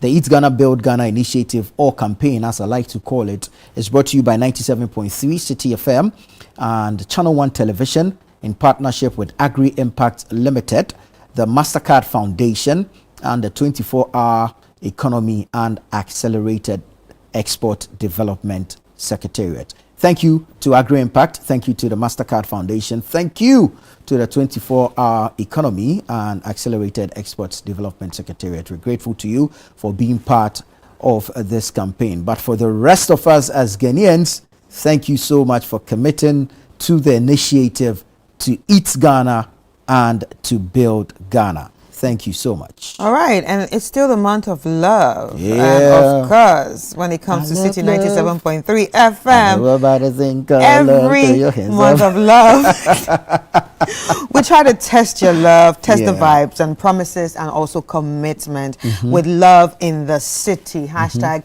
it's your boo, your boo. Well, if you want to find out if their boo is their boo or your boo, join us on brunch in the city for Love in the City from 2nd to the 13th February as love leads the conversation. And this happens only on City FM. So stay tuned. And this time around, of course, Love in the City 2026 is powered by City FM, definitely, with support from Channel 1 TV, yours truly. And it's proudly sponsored by Africa World Airlines. Africa World Airlines, touching Africa, touching world. Right. And you know, it's the month of love, and usually a lot of things happen. Sure. A lot of people get brokenhearted and stuff like that. Imagine and getting brokenhearted in the month of love. I know. And some even get brokenhearted just because they didn't get gifts. But excitingly, I had a conversation with a hypnotherapist the other day.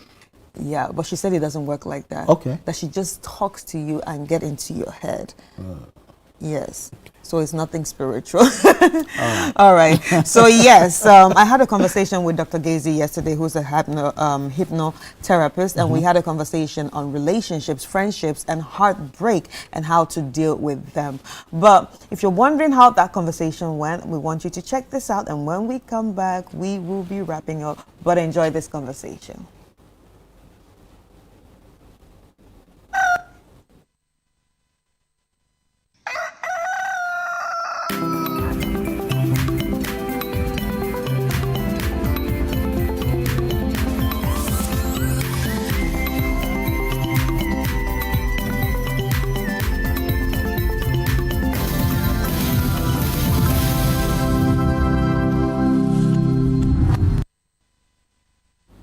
All right, welcome back, ladies and gentlemen. It's still Breakfast Daily right here on Channel 1 TV, and now we're about to have an interesting conversation.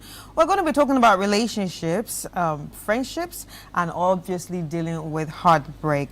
So Dr. Annie Gazy is here to take us through. She's a clinical hypnotherapist and addictive behavior specialist. Hi, Doc. How are you doing? Good morning, Chris. How are you? I'm fine, thank you. You are welcome. Thank you very much. All right, so let's get straight into it. Friendships and relationships, dealing with heartbreaks. A lot of times when we talk about heartbreaks, people almost just focus on, you know, a man and a woman's relationship or a lover's relationship. Yeah. But in friendships too, there are heartbreaks too. And I think those ones are really the most painful ones. But how should people be dealing with them? Right, okay. I think that in a wider sense, we are in February, and everyone knows what, I mean, you and I are really talking about what February is all about. It's about love. It's a month where, you know, lots of relationships are tested in terms of what society expects. And like you rightly said, most of the time when we talk about friendships or relationship, what we look at is a man and a woman, or a marriage, spouses and that. But what we don't realize is it could be a relationship between a parent and their child. Right. It could be between even a teacher and a student, and two friends who maybe they grew up together and then suddenly one has gotten into a relationship or one is moved on, or, you know, all sorts. And we don't realize how painful that can be when such things happen, and how to navigate that. Because I think most of the time when we have programs or education or therapy, we focus more on being in a relationship with the opposite partner or whatever, and something going wrong, and how you can navigate your way through healing. But what we don't realize is also the painful aspect of maybe losing a best friend. Even if we look at two children at school and they're best friends, and sometimes one will come home and start crying and say, "Mommy, Daddy, my friend did ABC to me." And they're really upset, but we just assume that it's okay, go to school tomorrow, you can make new friends, but that pain is still there, you know, and that can cause trauma. And with adulthood, because especially when you've shared so much together, maybe you shared lots of conversations, intimate things that you feel you've built that trust. Experiences. Maybe, over the years. So that bond is there. And sometimes some people are even closer, some relationships are even closer than having a spouse. Yes. Maybe even a mother-daughter, and somebody feels like even in a marriage they'll still call their parent for advice and all of that. So thinking that that relationship is gone for whatever reason. And also I think that another relationship breakdown could be death. The person is not alive anymore, or they are so ill that that relationship cannot exist anymore. And we forget that, you know, that can be very painful, losing that. But for me, one of the biggest thing about trauma in terms of throughout the year is we all get excited, we all dress up, we all maybe cook meals, go out and that, especially a month like this, but we forget that there are people that we're leaving behind, and people maybe who have just lost their loved ones, or maybe this is the first time they're going to spend, you know, Valentine or alone. February alone, and that is the most difficult thing. All right, so now how are we supposed to react to them? How are we supposed to treat them? Yeah, I think first of all, it's a very interesting question. How are we supposed to treat them? Treat them like you always treat them. But I think first is about how much we love ourselves. Because relationship, the first love, or first, what should I say, the intimate relationship should be with ourselves. Because if you love yourself, if you know who you are, because sometimes I ask that question, who am I, or who are you?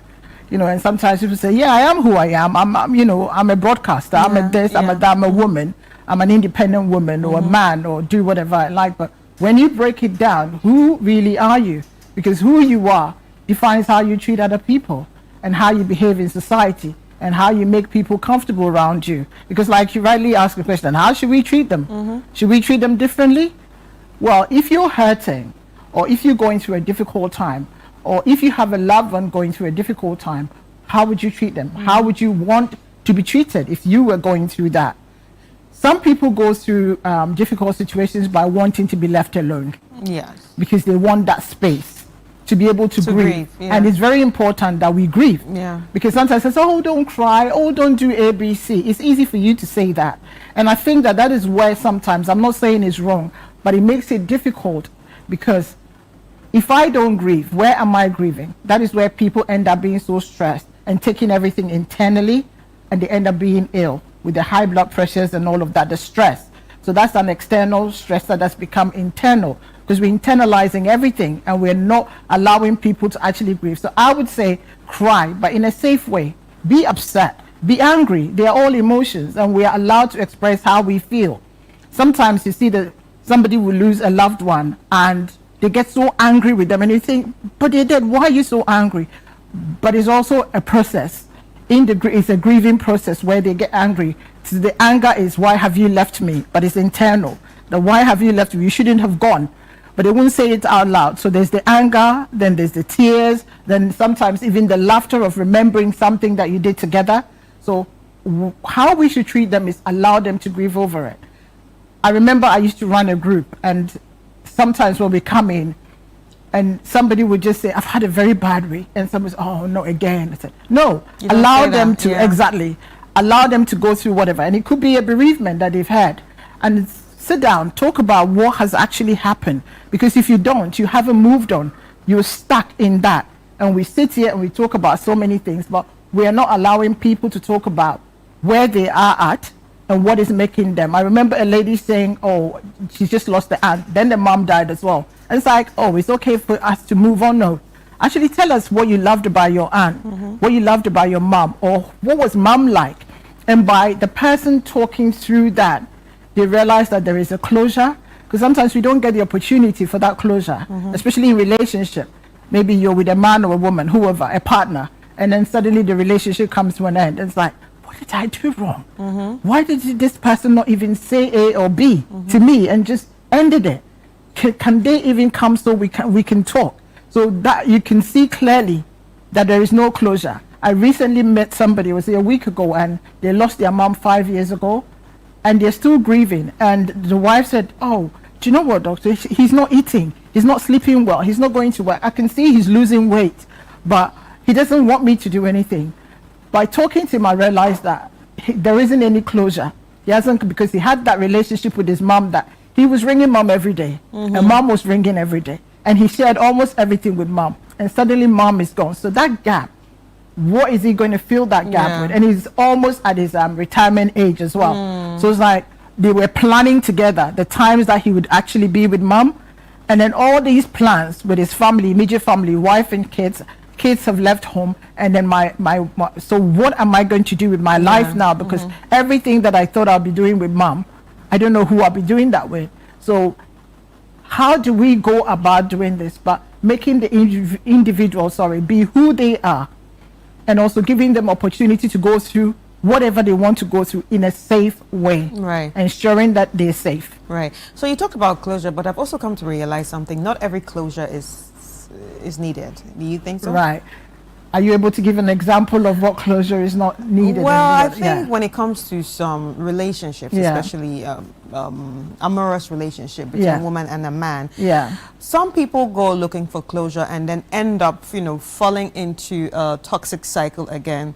So at what point do you know that, okay, I really need this closure, or at what point do you tell yourself, I don't think I need this. It's just like putting myself in a loop again. Or do you create your own closure? I think you've just answered your own question, because I did. Yeah, exactly, because the thing is that you just rightly said it's a toxic relationship. You've made a decision to leave and you've left. That's a closure, because what other closure do you want? It's not working for you. It's not healthy for you. Your mental health is affected, maybe your physical health, your finances, everything says it's not right. That's the closure in itself. You don't need what other closure it is it?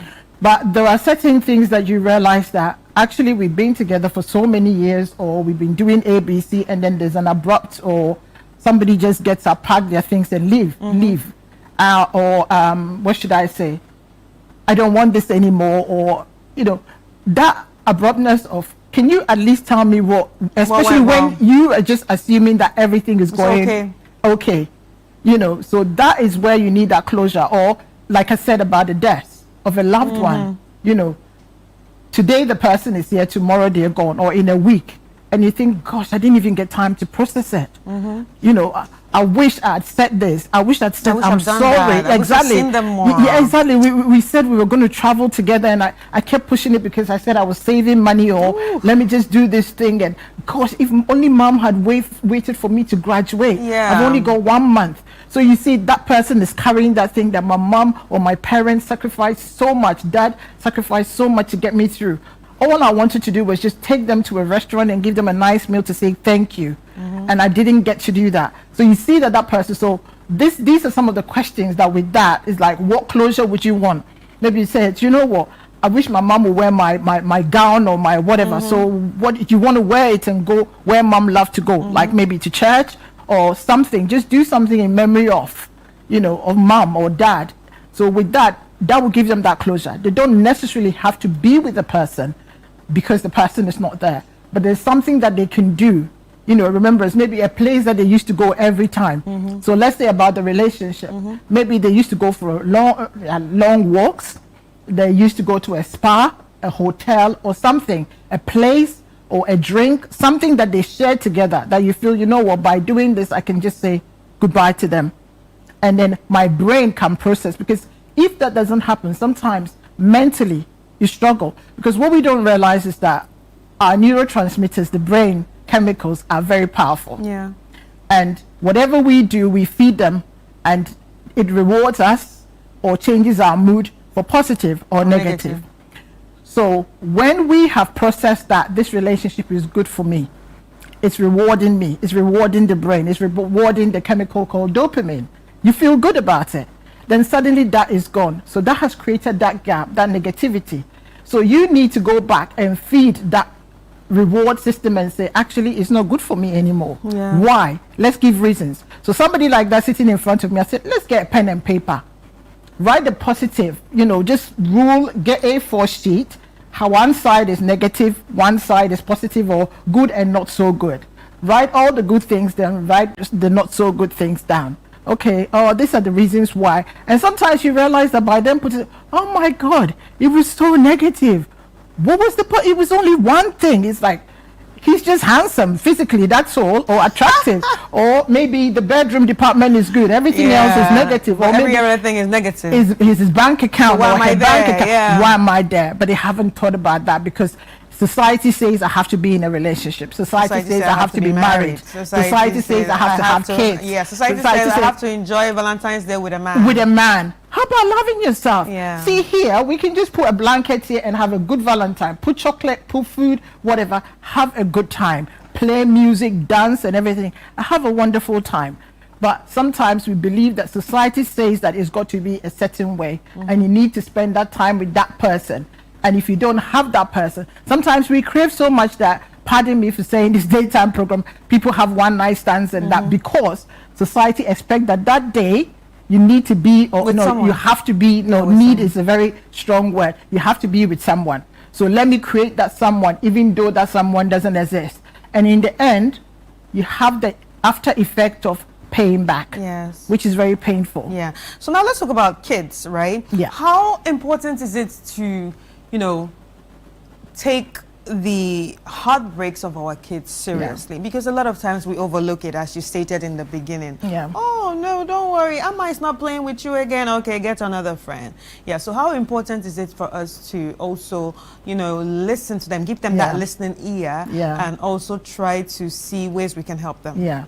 I like the way you use the word listen. Listening is a very powerful communication tool. Most of the time we don't. I think even in our part of the world, and you see parents maybe having fun, doing their own thing. A child is trying to talk and says, "Do you know what? I'm so busy. I've just come back from work. Can we talk later? Can we, you know?" But in a day, I know we go to work and we have loads going on, and you've got home stuff and you've got all extended family stuff. But if we can just create 1 hour, even if it's 30 minutes, and say, this is for me and my kids, and nobody will take that. Somebody is walking their kids to school and they've got their phone. And they're on the phone throughout, so they wouldn't even say proper goodbye kids, or say whatever. They don't even know their kids' friends. You know, who is your friend? What did you do in school today? Share your life with them. And when I say that, age appropriately. You understand? Do you know what? Actually, work was good today. I was very tired. How about you? How was school? Who did you play with today? And you hear that the kids will also start talking and say, actually, this person was very mean to me. What happened? I gave them a pen and they didn't even say thank you. Oh, do you know what? Some people are brought up differently. So you educate them to see individual differences in how people are behaved. Also, if you're going through something, because you've already, or you are processing this communication channel, what tends to happen is, even if you don't ask them, they will come to you and say it. And we have to be attentive. I know that sometimes some children can over-exaggerate about how they're feeling or what they've gone through. But listening would help you understand and know the pattern of your child or your children. You will know that, oh my God, when Joe starts talking, I know where this is going. But when Amma say something, she is serious. That means because Amma is the kind of person who's a happy-go-lucky. So if she's actually telling me that Jane did this to her, then she is serious about it. So as parents, it's very important, because sometimes parents tend to leave all the work for the school. Yeah. And for teachers, like, oh, did your teacher not do this? Did your teacher not say this? The school and the home need to work together. And if you are a religious person as well, we all need to work together. So it's not about the church or the mosque or whatever. We all work together. So don't wait till the child goes to school before things are done. Or don't wait till the child goes home. We all work together. But as parents, you should know your child more and spend more time with our children. It's very important, because lots of broken adults start from broken childhood. That's what we talk about, the ACEs. You know, at that age, if they go through that painful trauma and nothing is being done about it, they're going to grow with it. Either they become bullies, or they are bullied all the time, or they're abused. And they become the ones that we call narcissistic. Exactly. Or the opposite of being the victim of always being abused by somebody, because they don't even know who they are. That's why I first said, who are you as a person? Because some people live all their lives not knowing even who they are, because they live through other people. From one relationship, oh my God, my boyfriend just left my girlfriend, I need to have another one. So they become needy. Very needy, very needy. They want somebody in their life all the time. So that independence is gone. Oh, so it's like people that have that never have a break in their life. They always have a boyfriend. Exactly. Okay, after this girl, there's a new girl. There's a new girl, because I need to just have... breathe. Exactly. Just give breathe. Yourself, after that one has ended, give yourself a break. Breathe. And get to know who you are as a person and what you want. Because maybe what you want is not actually the man or the woman. What you want is to breathe and say, actually, do you know what? I want that car for me. Right. I want that home for me. I want that career for me. I want promotion. I want to be somebody. I want to be me. And when you have all of that, because I tell people all the time that, and they're scared, oh, what if I don't meet anybody and I'm whatever age? I said, whatever age you are, the attraction is still there.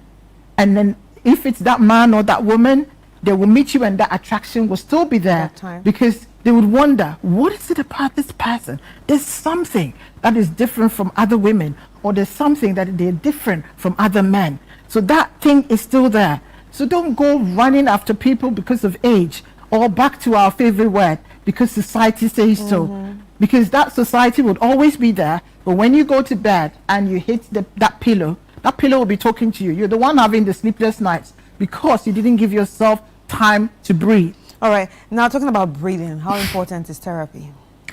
Oh, therapy is I love therapy. No, because we live, yeah. I don't want to say the society again, but we live in a community, or a community yeah. where therapy is seen as a white people's thing, yeah. as a rich people's thing, yeah. as, oh my God, this is not for black people, it's for white people. Yeah. So how important is therapy? You are a black woman yeah. and you are a therapist, right? Yeah. So how important is it, and how has it changed the life of people that you've worked with over time?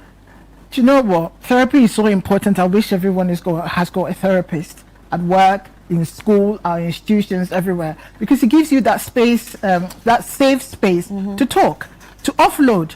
Because as we're talking about kids, you can go to your friend or so-called best friend, tell them something, the next day everybody knows in class. Go to a therapist. That is your space where you can even talk about your mom and dad, and they won't come and tell your mom and dad. The only time the information will be disclosed is if you are at risk of harming yourself or harming somebody else. That's where we breach confidentiality. But that space, this person is not my best friend. My therapist, somebody I pay to go to. So that is a safe space for me to offload. And they've been trained, because before you become a therapist, you go through therapy yourself. And I remember, my first degree studying psychology, and that was my first time of actually having therapy, because you have to have it. And I remember that when I was going in, I said, oh, I don't need this. Typical black woman. I don't need this. Why do we have to do this and that? And the first session, I cried so much I couldn't believe it. I thought I didn't have a problem, But what I'm trying to say is we don't know until we taste it. We don't know until we go that actually in our everyday life, there's something. It could be something at home, something at work. It could be even sitting in your car or a bus or something to work. On the way, en route, something happened that you want to offload. Maybe it could be your health. It could be your relationship with your partner, or even your kids being difficult. So we all need a safe space to be able to offload, to say things, to be able to get guided. Because remember, the therapist has got years of experience in terms of education, as well as hours of seeing people and going through supervision and all of that. So therapy is very, very important. Different types of, I think, being here now, being home now, I talk about hypnotherapy, and then some people, it scares them. They think that it's this alien thing that you're going to get into somebody's brain and change it. Especially, I'm a Christian, my fellow Christian, and I'm thinking, no. As you sit there now, all you do in terms of hypnotherapy is to go into deep relaxation. So you're so relaxed that you go into a trance-like state.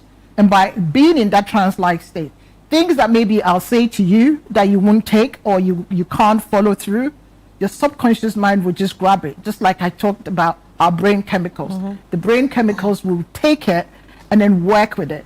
So let's say if you're saying, do you know what, Annie, I really struggle when I have to do public speaking. Really? What is it so difficult? So we'll have that conversation, and after that, I get you to relax so much that I'll take you to your happy place. So you say, every time I'm on holidays, maybe I'm in Paris, or maybe I'm in Cape Coast, I have a great time. Really? What is there that makes you feel so great and makes you feel so calm? Oh, the trees, the sea, this. So I will be listening to all of that. So when I get you in that state, we're visiting Cape Coast. We're visiting that beautiful place. And then we start building your confidence from there, because that is where you feel confident. That is where you feel safe. So we build that safety net. So when you come out of the trance, you feel like, oh my God, I can do anything. Right. Because that you've worked on yourself through that. I didn't do anything to you. You just visited a place where that is where you're happy with. So every time that you go on the stage and you start panicking, what I work with you to do is visit that place on stage. So you are standing there, but you are in Cape Coast, in your comfort and confident zone. And that's how we work with it. Wow, that's interesting. I really like the fact that we talked about this, and it has shown us that we should also pay attention to our kids, of course, pay attention to ourselves, definitely, and also get to know who we are. Because if we don't know who we are, how can you even be with somebody if you don't know who you are? Exactly. So for this month of Valentine, or for this month of love, please try to love yourself first. Find out who you are and do things that are, you know, that are healthy for you, that make you happy, and not what society is imposing on you at the end of the day. So, Dr. Annie Gazy, how can people actually reach out to you in case somebody's watching right now and say, oh, you know what, I think I need therapy, and let's do it the hypnotherapy way? I'll be very grateful if your producers will help me out. I'm not very good with my number. Right. But yes, if they can contact me on my number. And also, if you just go to TikTok, it's just Dr. Annie Gazy. Yeah.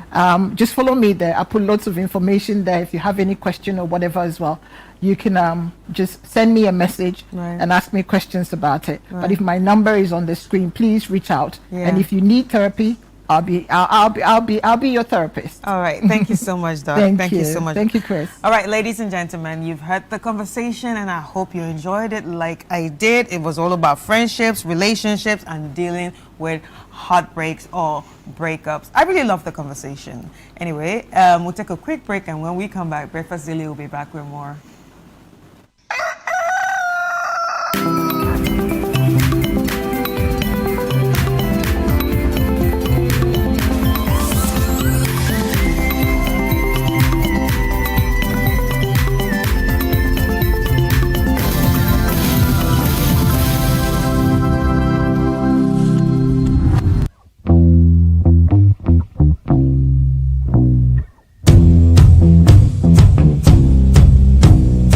Habibi, my people, welcome to Dubai. My name is Sheikh Alkal bin Maktoum. Okay, so I am Caleb, right? Caleb Kuda is my name, and this is Beyond Borders on Channel 1 Television. We are in Dubai.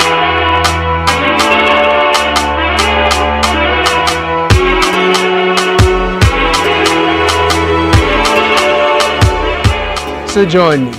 Let us explore the allure, the beauty, and the reality of life and living it in Dubai through the eyes and the experiences of our compatriots. Imagine 6 people, 10 people sharing a common room together. If you're not to na complain there in the sense, why do you share one rooms now?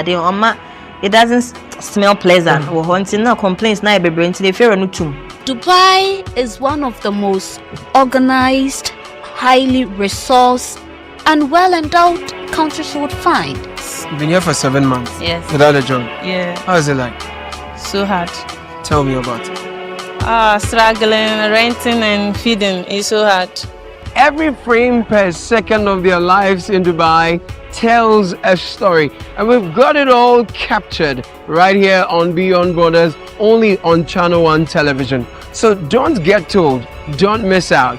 Catch these compelling stories of Ghanaians in Dubai only on Beyond Borders on Channel 1 TV. Beyond Borders airs every Wednesday at 6:30 p.m. only on Channel 1 TV and is brought to you by Copen Hospitality.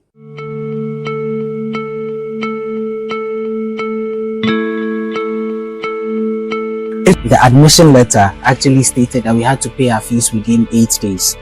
When I finished senior high school, that was in 2016, I had to stay home for 6 years. COPE, the City Opportunity Project on Education, was born from a simple belief: no student should watch their dreams die because of poverty. My parents said that there is no money. I should have gone to Lagos. Why did I choose UPSA? UPSA is so expensive. I would just say don't give up, right? I didn't know help was coming, but help came. You have to wait for your elder sibling to finish school before you can start. So I had to wait for my 2 elder siblings to finish school. And then now before you could even start. Yeah. It was so bad that without school, I wouldn't have been to school. Like I would have been in the house. The story of COPE is the story of hope. A Channel 1 TV documentary.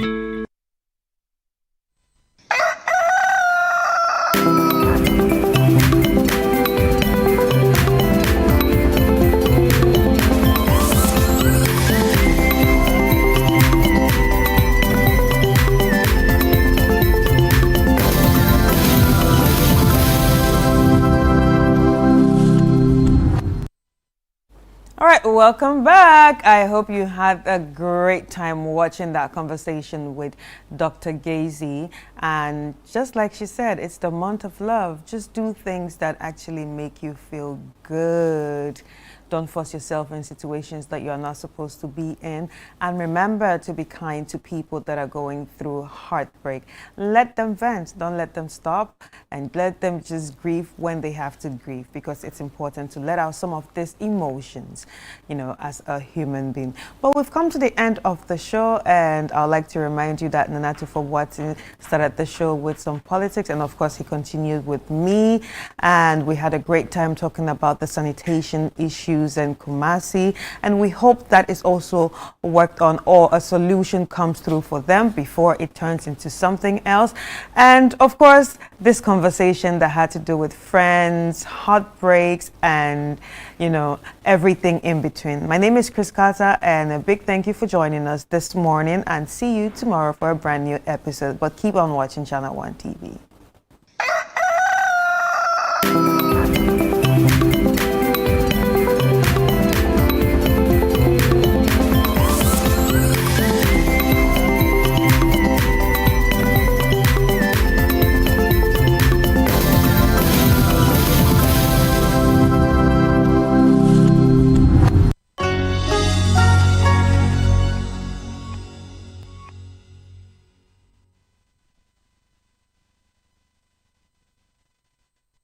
Welcome to The Point of View. This is your favorite current affairs show here on Channel One Television. On The Point of View, we pick the right topics, get the right guests, and ask them relevant questions on issues that matter to you. With the complexities of the issues happening around us on a daily basis, it's the hard-hitting conversations and the probing questions of The Point of View. So what is the Public Account Committee's job? So what we do is to scrutinize, clarify, and find out why certain infractions have been made. What do these IMF programs try to do? The current program is for budget support. Okay. There are no projects attached. That teases apart the twisted entanglements of politics and governance, as well as religious and social discourse. The Point of View brings you the policymakers and duty bearers and drills down to the very bottom of issue. What authority do you have? The Point of View airs every Monday and Wednesday at 9 p.m. only on Channel One TV.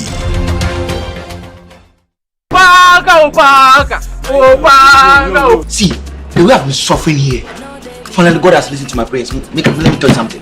This interview I come to do, if you not get me man, Ayuba already there. At the Vipers Ayuba, I want a nice looking lady. Nice one like that. Get ready for all the shenanigans, the gossip, the gisting, and the jiving. The typical happenings at a Ghanaian pub, aka Sports. Now listen here, everything was sauce. Charlie, this one no suspicion. Stop! As you see the girl, she gets me. Hey! But just now, as I bring the truth, some scene will happen for the counter back there, man. No, you can't be around. I'm here with these guys trying to prepare a surprise proposal party for you. And you are here chilling with this guy. Don't miss this fun and engaging TV series, Junction 5, on Wednesday at 7:30 p.m. only on Channel One TV. I need someone to call my own. This February, the month of love, Brunch in the City brings you Love in the City, a warm celebration of romance, connection, and heartfelt moments. From sweet confessions to unforgettable surprises, Love in the City creates space for love to be felt, shared, and celebrated. Love is in the air, and this Valentine's season, hearts are taking center stage. But the big question remains, is your boo truly your boo? Well, join us from 2nd February to 13th February on Brunch in the City, and let love lead the conversation. Love in the City. Let's put love to the test. Only on 97.3 City FM. Love in the City 2026 is powered by City FM with support from Channel One TV, and it's proudly sponsored by African World Airlines. Africa World Airlines. Touching Africa, touching world.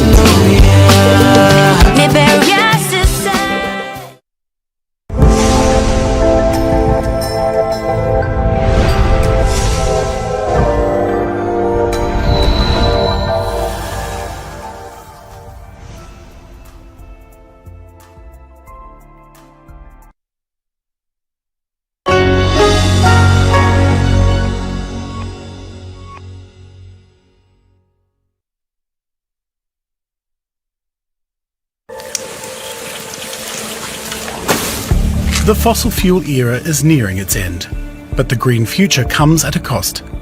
It too depends on raw materials. Many of the metals and minerals Europe needs for its energy transition come from crisis regions in Africa. For years, one country has led the race to secure these new energy sources: China.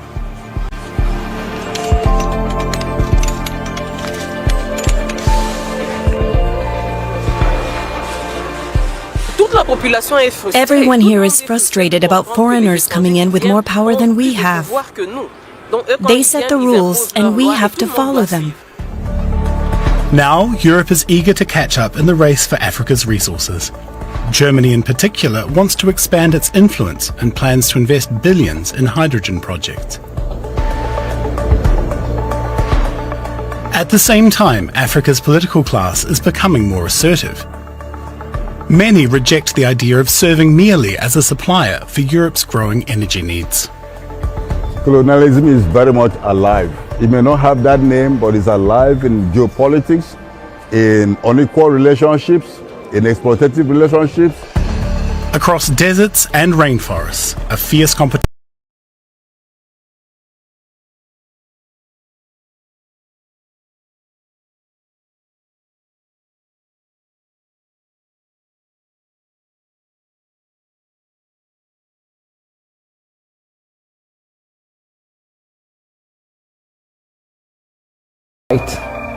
It is the grass that gets trampled on. I need to be very careful not to be the grass.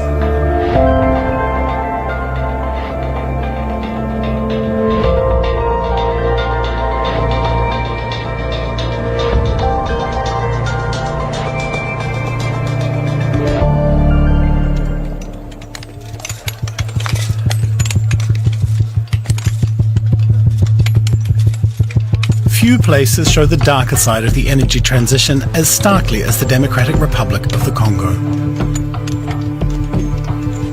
Key materials for electric mobility, lithium, copper, coltan, lie beneath the soil of Lualaba province. Cobalt is especially critical. DR Congo is the world's largest producer, and it's estimated that more than half of all electric vehicles contain cobalt mined here. A significant portion, up to 25% experts say, comes from artisanal and small-scale mines operating in legal grey zones. Each morning, Kasadi Kasongo descends 30 metres into a barely secured mine shaft to extract the metal. Deep underground, breathing becomes difficult. Some of his co-workers have lost their lives doing this work. Kasongo can't speak openly about his job. Even during the short breaks, mine overseers are always nearby.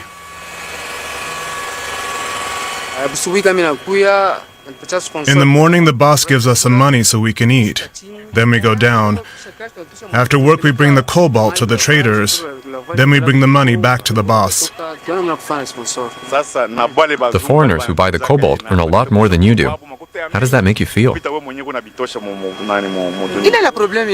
foreigners have to figure that out themselves.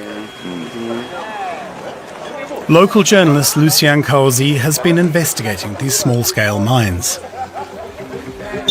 Ownership structures are murky. No one really knows who's profiting. Today, Kaozi is trying to trace where the cobalt goes.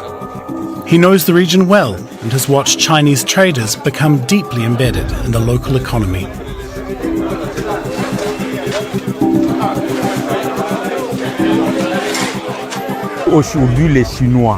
The Chinese control nearly everything in mining now. Europe, especially Belgium, left a vacuum. They've left the field to the Chinese. China has the money and we need it. European companies must follow rules and standards when they do business here. The Chinese, on the other hand, understand the Congolese. We live in misery, and that makes us vulnerable. With just a bit of money, you can do whatever you want here.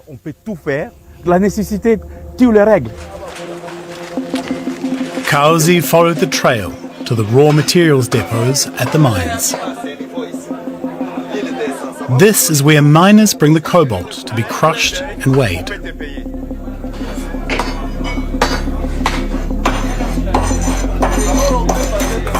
Officially, artisanal and small-scale mines are closed to foreign buyers, but Chinese traders are still present.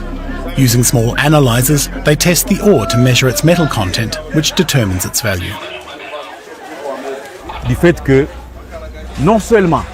The Chinese don't just manipulate the quality of the ore. They also pay extremely low prices. But we Congolese accept it because we need the money. At another mine, it's the same picture. Workers haul heavy sacks of cobalt to a nearby warehouse.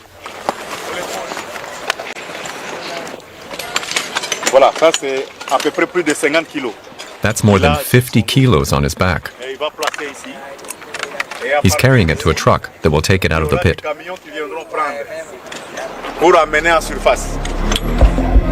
Chinese buyers are present here too, and are clearly uneasy about being filmed. An interview is not an option. The Congolese operators of the mine openly admit that their cobalt will be mixed with material from industrial operations, which are licensed to extract the ore. The cobalt from the region's artisanal and small-scale mines ends up with all the other industrial cobalt and copper.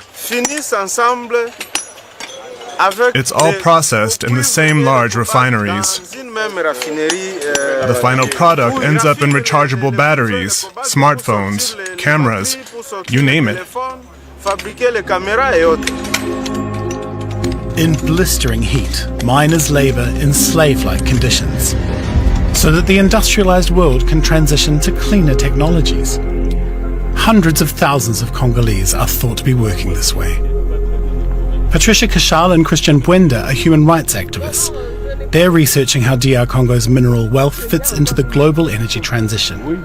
Their findings confirm that cobalt from unsafe, unlicensed small-scale mines is making its way onto the international market. Take the case of Huayu. In 2020, Huayu was the world's largest cobalt producer.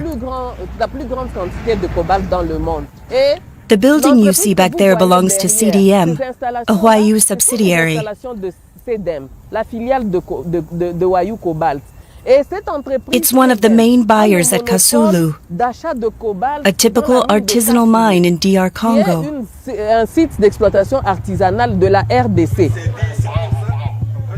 Kashala says that unlike the Chinese traders, European buyers avoid direct involvement in unregulated mines, but that doesn't mean they're uninvolved. With the boom in battery tech, European demand for this cobalt has surged.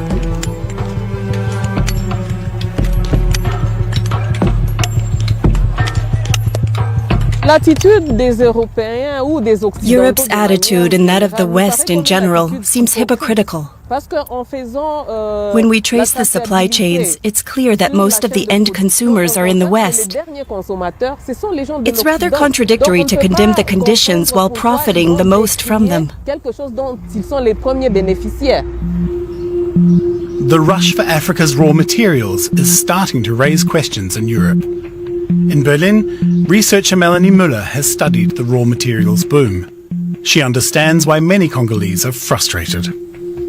On the one side, you have resource extraction, primarily in resource-rich countries, in this case on the African continent. That comes with major ecological and social risks. Meanwhile, Europe has largely stopped mining itself, but it accepts this global division of labor and in recent years has benefited from it enormously. Now we're realizing just how dependent we are on China. Everything that comes to Europe passes through China first. That's the dilemma. The EU is also taking steps. In 2024, it formally enacted the Critical Raw Materials Act.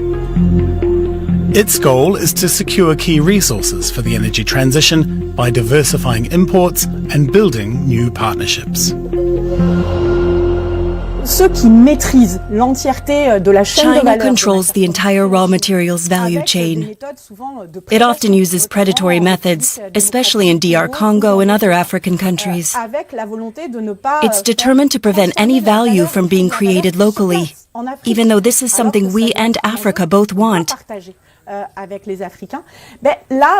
France, Germany, and all EU countries must work together to establish a secure and sustainable supply chain for Europe. In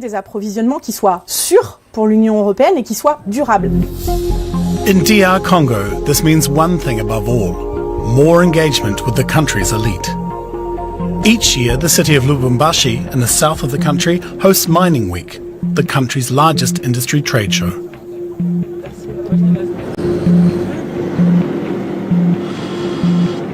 The event draws major players from the mining sector. The cobalt mines are just a few kilometers away. But the contrast between the mining sites and the five-star hotel where the event takes place couldn't be starker.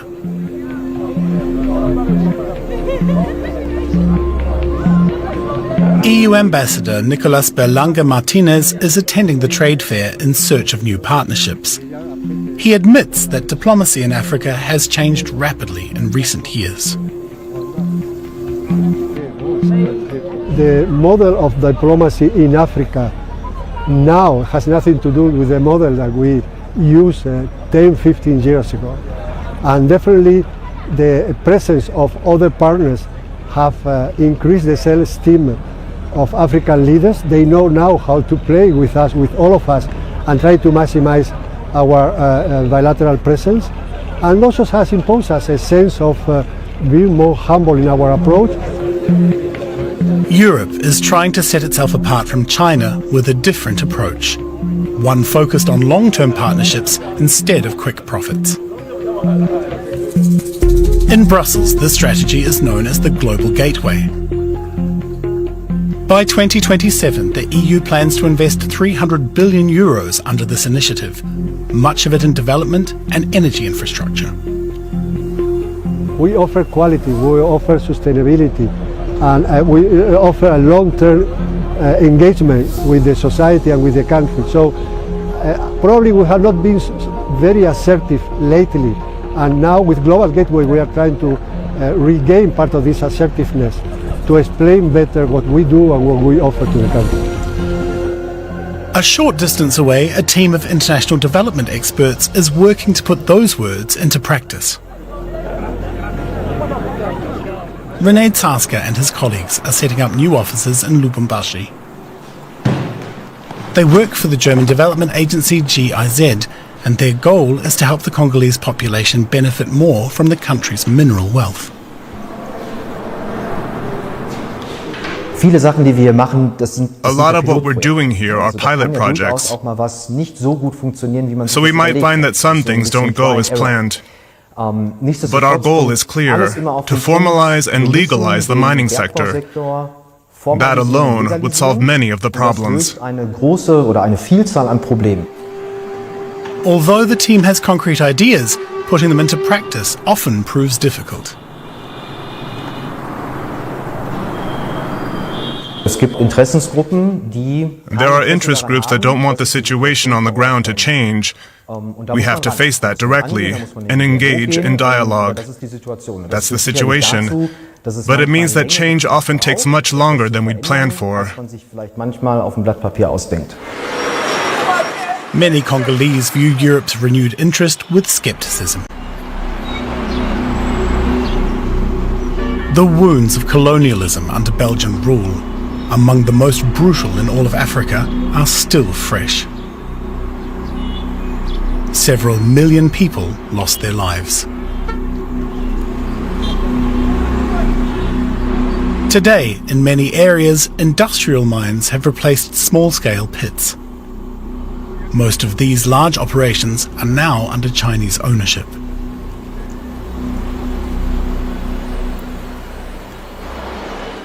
Human rights activists Patricia Kashala and Christian Bwenda are en route near the massive Comus mine in Kolwezi. The industrial mine extracts copper and cobalt. According to local reports, Chemicals from the site have contaminated the soil. Vegetation is already dying. The activists wanted to see the situation for themselves, but tensions escalated quickly. Show me your permit. What permit? I'm not trying to enter. I'm outside the site. The confrontation shows who really holds power in the region. Even though the activists stayed outside the mine, they were told to leave immediately. The men enforcing this weren't police. They worked for a private security firm hired by the Chinese mine operator.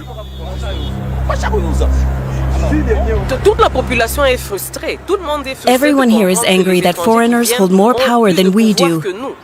They make the rules and we're forced to follow them. That makes me angry, and it angers all Congolese. People in the nearby communities witnessed the confrontation. Some were willing to share their own experiences of living next to the Chinese mine.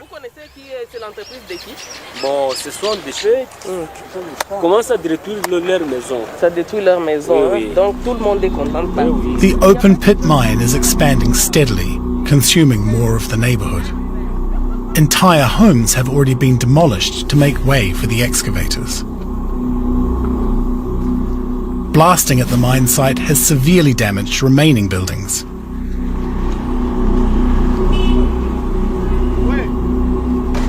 Hundreds of people have already been relocated against their will. More are likely to follow. The area is becoming increasingly dangerous. I was in my house when a wall suddenly collapsed. Thank God it fell outward, not inward. There were children inside. It could have ended very badly. It's not just homes and belongings that are affected. People's health is suffering too. In 2021, US researchers found widespread water contamination from ore washing.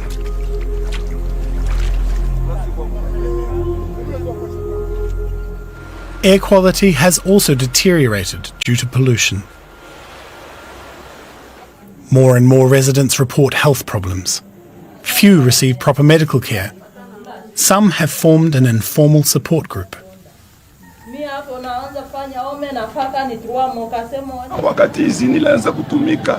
Since the mine began operating, we've had constant coughing. I went to the health center with some other local residents. The health center confirmed it was due to air pollution. But after that, we were left on our own. Your throat burns, your nose burns, everything burns. It's constant. It's the same for the children. Sometimes I even see blood from my nose. And I ask myself, my goodness, are they trying to kill us? Of the 14 major industrial cobalt mines in DR Congo, most are owned by large Chinese corporations. That includes TFM in Lualaba province. For years, it's made headlines for environmental issues and disputes with local communities. Now, the company is trying a different approach. It's inviting critical voices, like journalist Lucien Kahozi, to visit the site. In an unusually candid interview, managers presented their side of the story. Day by day, we are learning more and more from other big companies. We will learn more and we try to improve where we can improve from our side, and to just keep the same standard and have a good reputation in the world. Kahozi has been reporting for years. He's not easily swayed by the PR of a corporation worth billions. But during the visit, he saw signs that change, however limited, might be possible.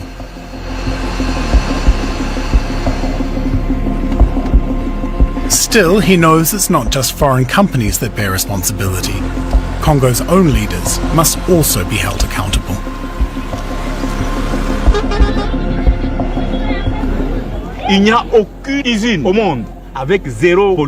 No industry in the world is completely free of pollution.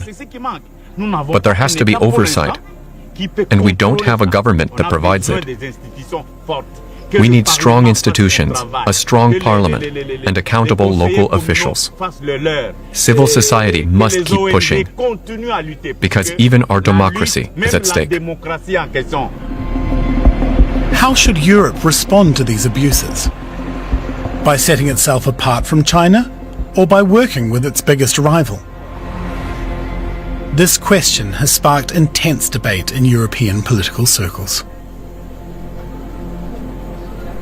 In the raw materials sector, where Chinese companies dominate, it's unrealistic to think we can operate completely independently of China. Europe doesn't have the capacity for that. It simply doesn't have the companies with the financial clout to match the Chinese. We should instead look at where collaboration in implementing standards might make sense. When expectations are clearly set, Chinese firms abroad don't always reject higher standards. Germany's Federal Ministry for Economic Cooperation and Development takes a more cautious view. It believes Europe must lead by example and demonstrate what a values-based partnership looks like. We want partnerships based on integrity, including fair and open discussions about corruption. Sure, partners who avoid tough conversations or don't ask questions or come with a list of demands might seem easier to work with. But for Europe, the challenge is to move faster and to take African priorities seriously. When we do that, African countries will see that the EU, and especially Germany with its many long-standing ties there, is a very good and reliable partner. Europe is now testing this approach about 2,000 kilometers south of DR Congo, in the desert nation of Namibia. Here, the focus isn't on mining, but on another key raw material for the energy transition: hydrogen. Green hydrogen, produced from sunlight and wind. One day, this fuel could power industry, transportation, and electricity generation. Europe wants to lead this global race and is investing billions into state-of-the-art technology to prove its model can work.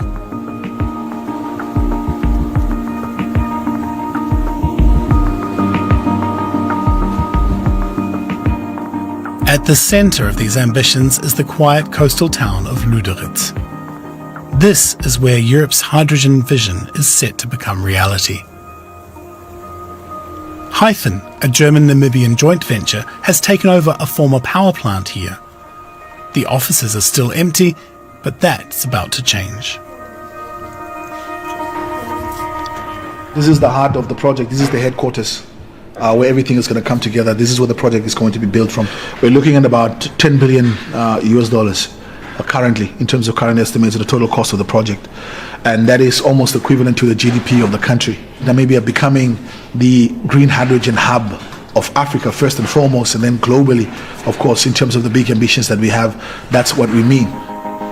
Ricardo Goa-Goseb was once a well-known TV anchor in Namibia. Now, his job at Hythen is to build local support for the massive hydrogen project.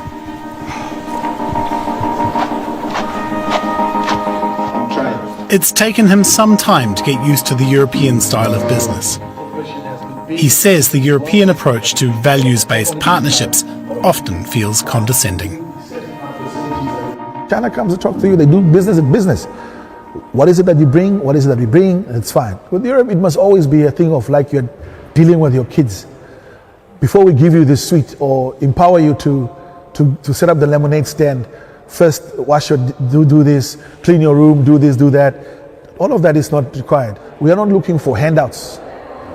For partnership, where we sit on the table and say, listen, we have certain resources, a certain value to bring to the table. What is it that you can also bring to the table? Partnership really is the conversation and not a savior complex. Those days are gone. Over 100 young people have gathered in Lüderitz's new community hall to hear his vision of a green, high-tech future. Goa-Goseb presents it with flair. Hundreds of wind turbines and vast solar farms in the desert will generate far more electricity than Namibia currently needs. That green power will drive electrolysis plants to produce hydrogen from desalinated seawater. The gas will then be liquefied and turned into ammonia for export. Now what will happen is it will run 2 kilometers underwater to get to the export ship. That's how the hydrogen will reach Europe, where it will power factories and vehicles in a more climate-friendly way.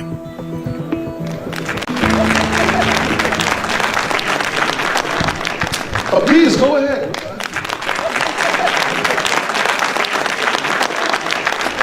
Lüderitz has an unemployment rate of over 50%. The jobs promised by the hydrogen project are especially important to young people here. But this isn't the town's first raw materials boom. Just a few kilometers away lie the ruins of Kolmanskopper, a former diamond town from the colonial era.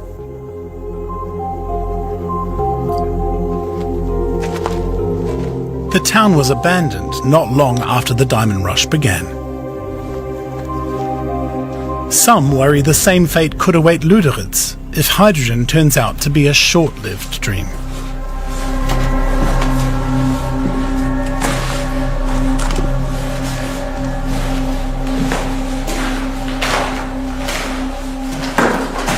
First and foremost, it is not to rely on one single commodity as part of the local economy. Diversified economic sectors is one of the key takeaways from the Kolmanskopper. Diamonds and fossils are finite resources.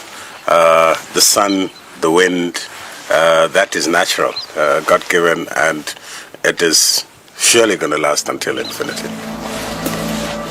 Still, the scale of the hydrogen project keeps local officials up at night. Lüderitz has been cut off from rail service for years. The port is now set to be expanded. Soon, massive tankers, not fishing boats, will dominate the harbour. The infrastructure is expected to be ready by 2026. The Germans are very articulate about what they want. They are also very demanding in terms of, okay, timelines. We need to stick to the timelines. So not that other partners do not stick to timelines, but they're just more pressing.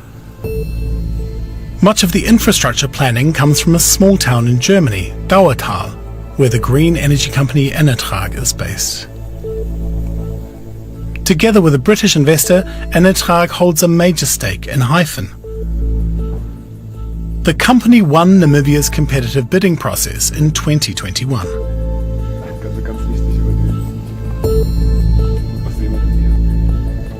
A mid-sized firm from rural Germany is now helping to manage a project the size of Namibia's entire GDP. Enetrag board member Tobias Mishoff-Niems says that's not a contradiction.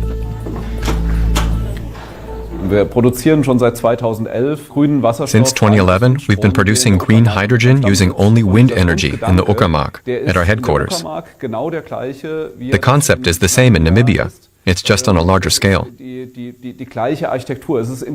Interestingly, we've built about 600 turbines in Germany. And that's exactly how many we plan to build in Namibia. But we aim to finish in 5 years, not 25. The engineer sees strong arguments in favour of the Namibian project. Wind conditions and solar radiation are much better there than in Germany, promising more than double the energy output. But he also acknowledges the risks.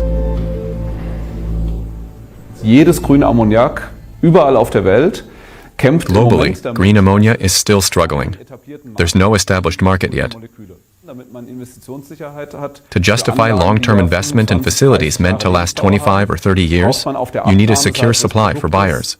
Right now, in this completely free market, that's not guaranteed. It's a chicken and egg problem.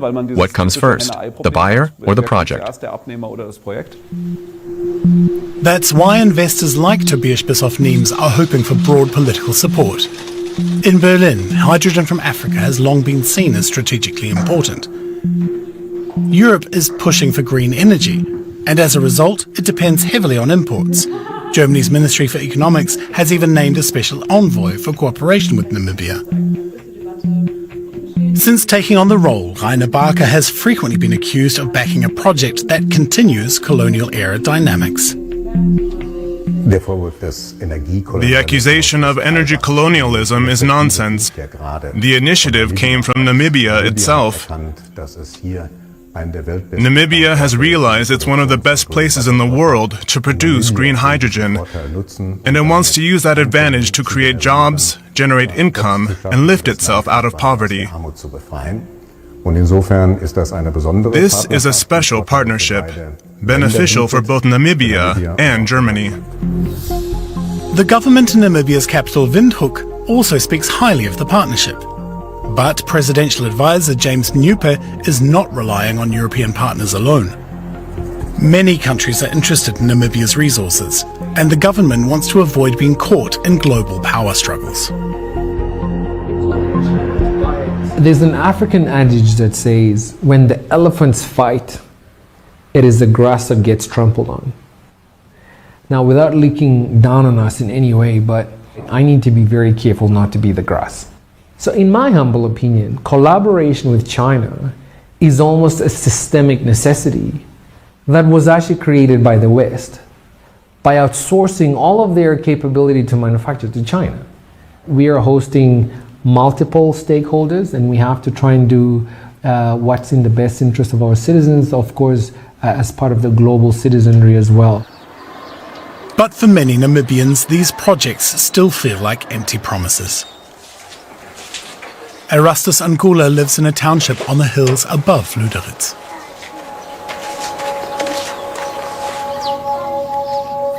He documents daily life in his community with his camera.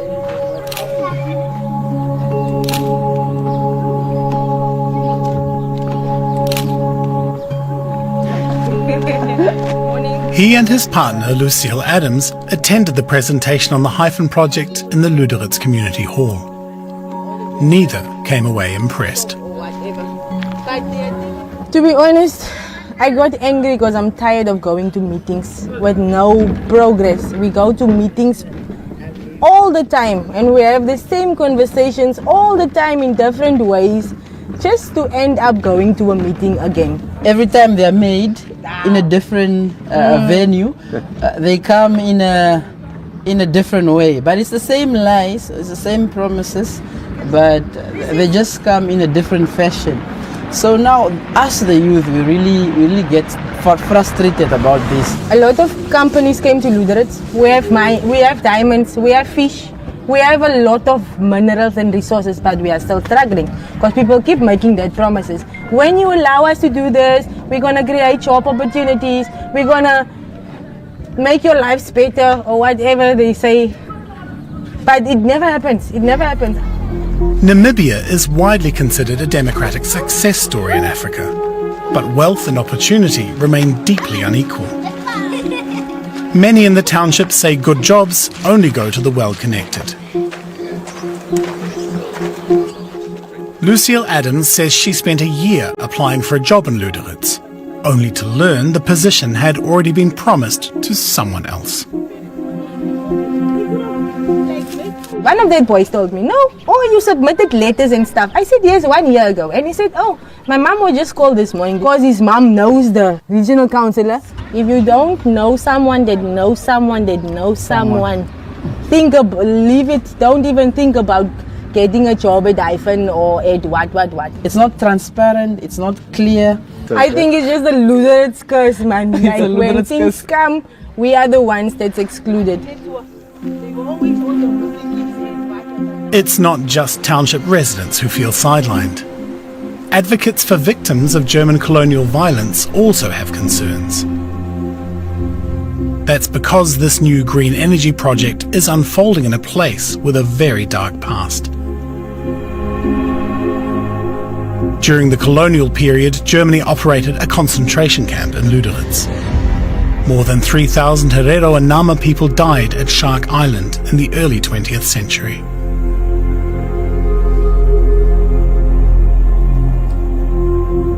Imagine people going out from Shark Island early in the morning to go and do slave labor under the guardianship of the Schutztruppe, whilst they are hungry, whilst they are sick, and then eventually you come back to Shark Island to spend the rest of the night here, exposed with no shelter, so people were left to themselves.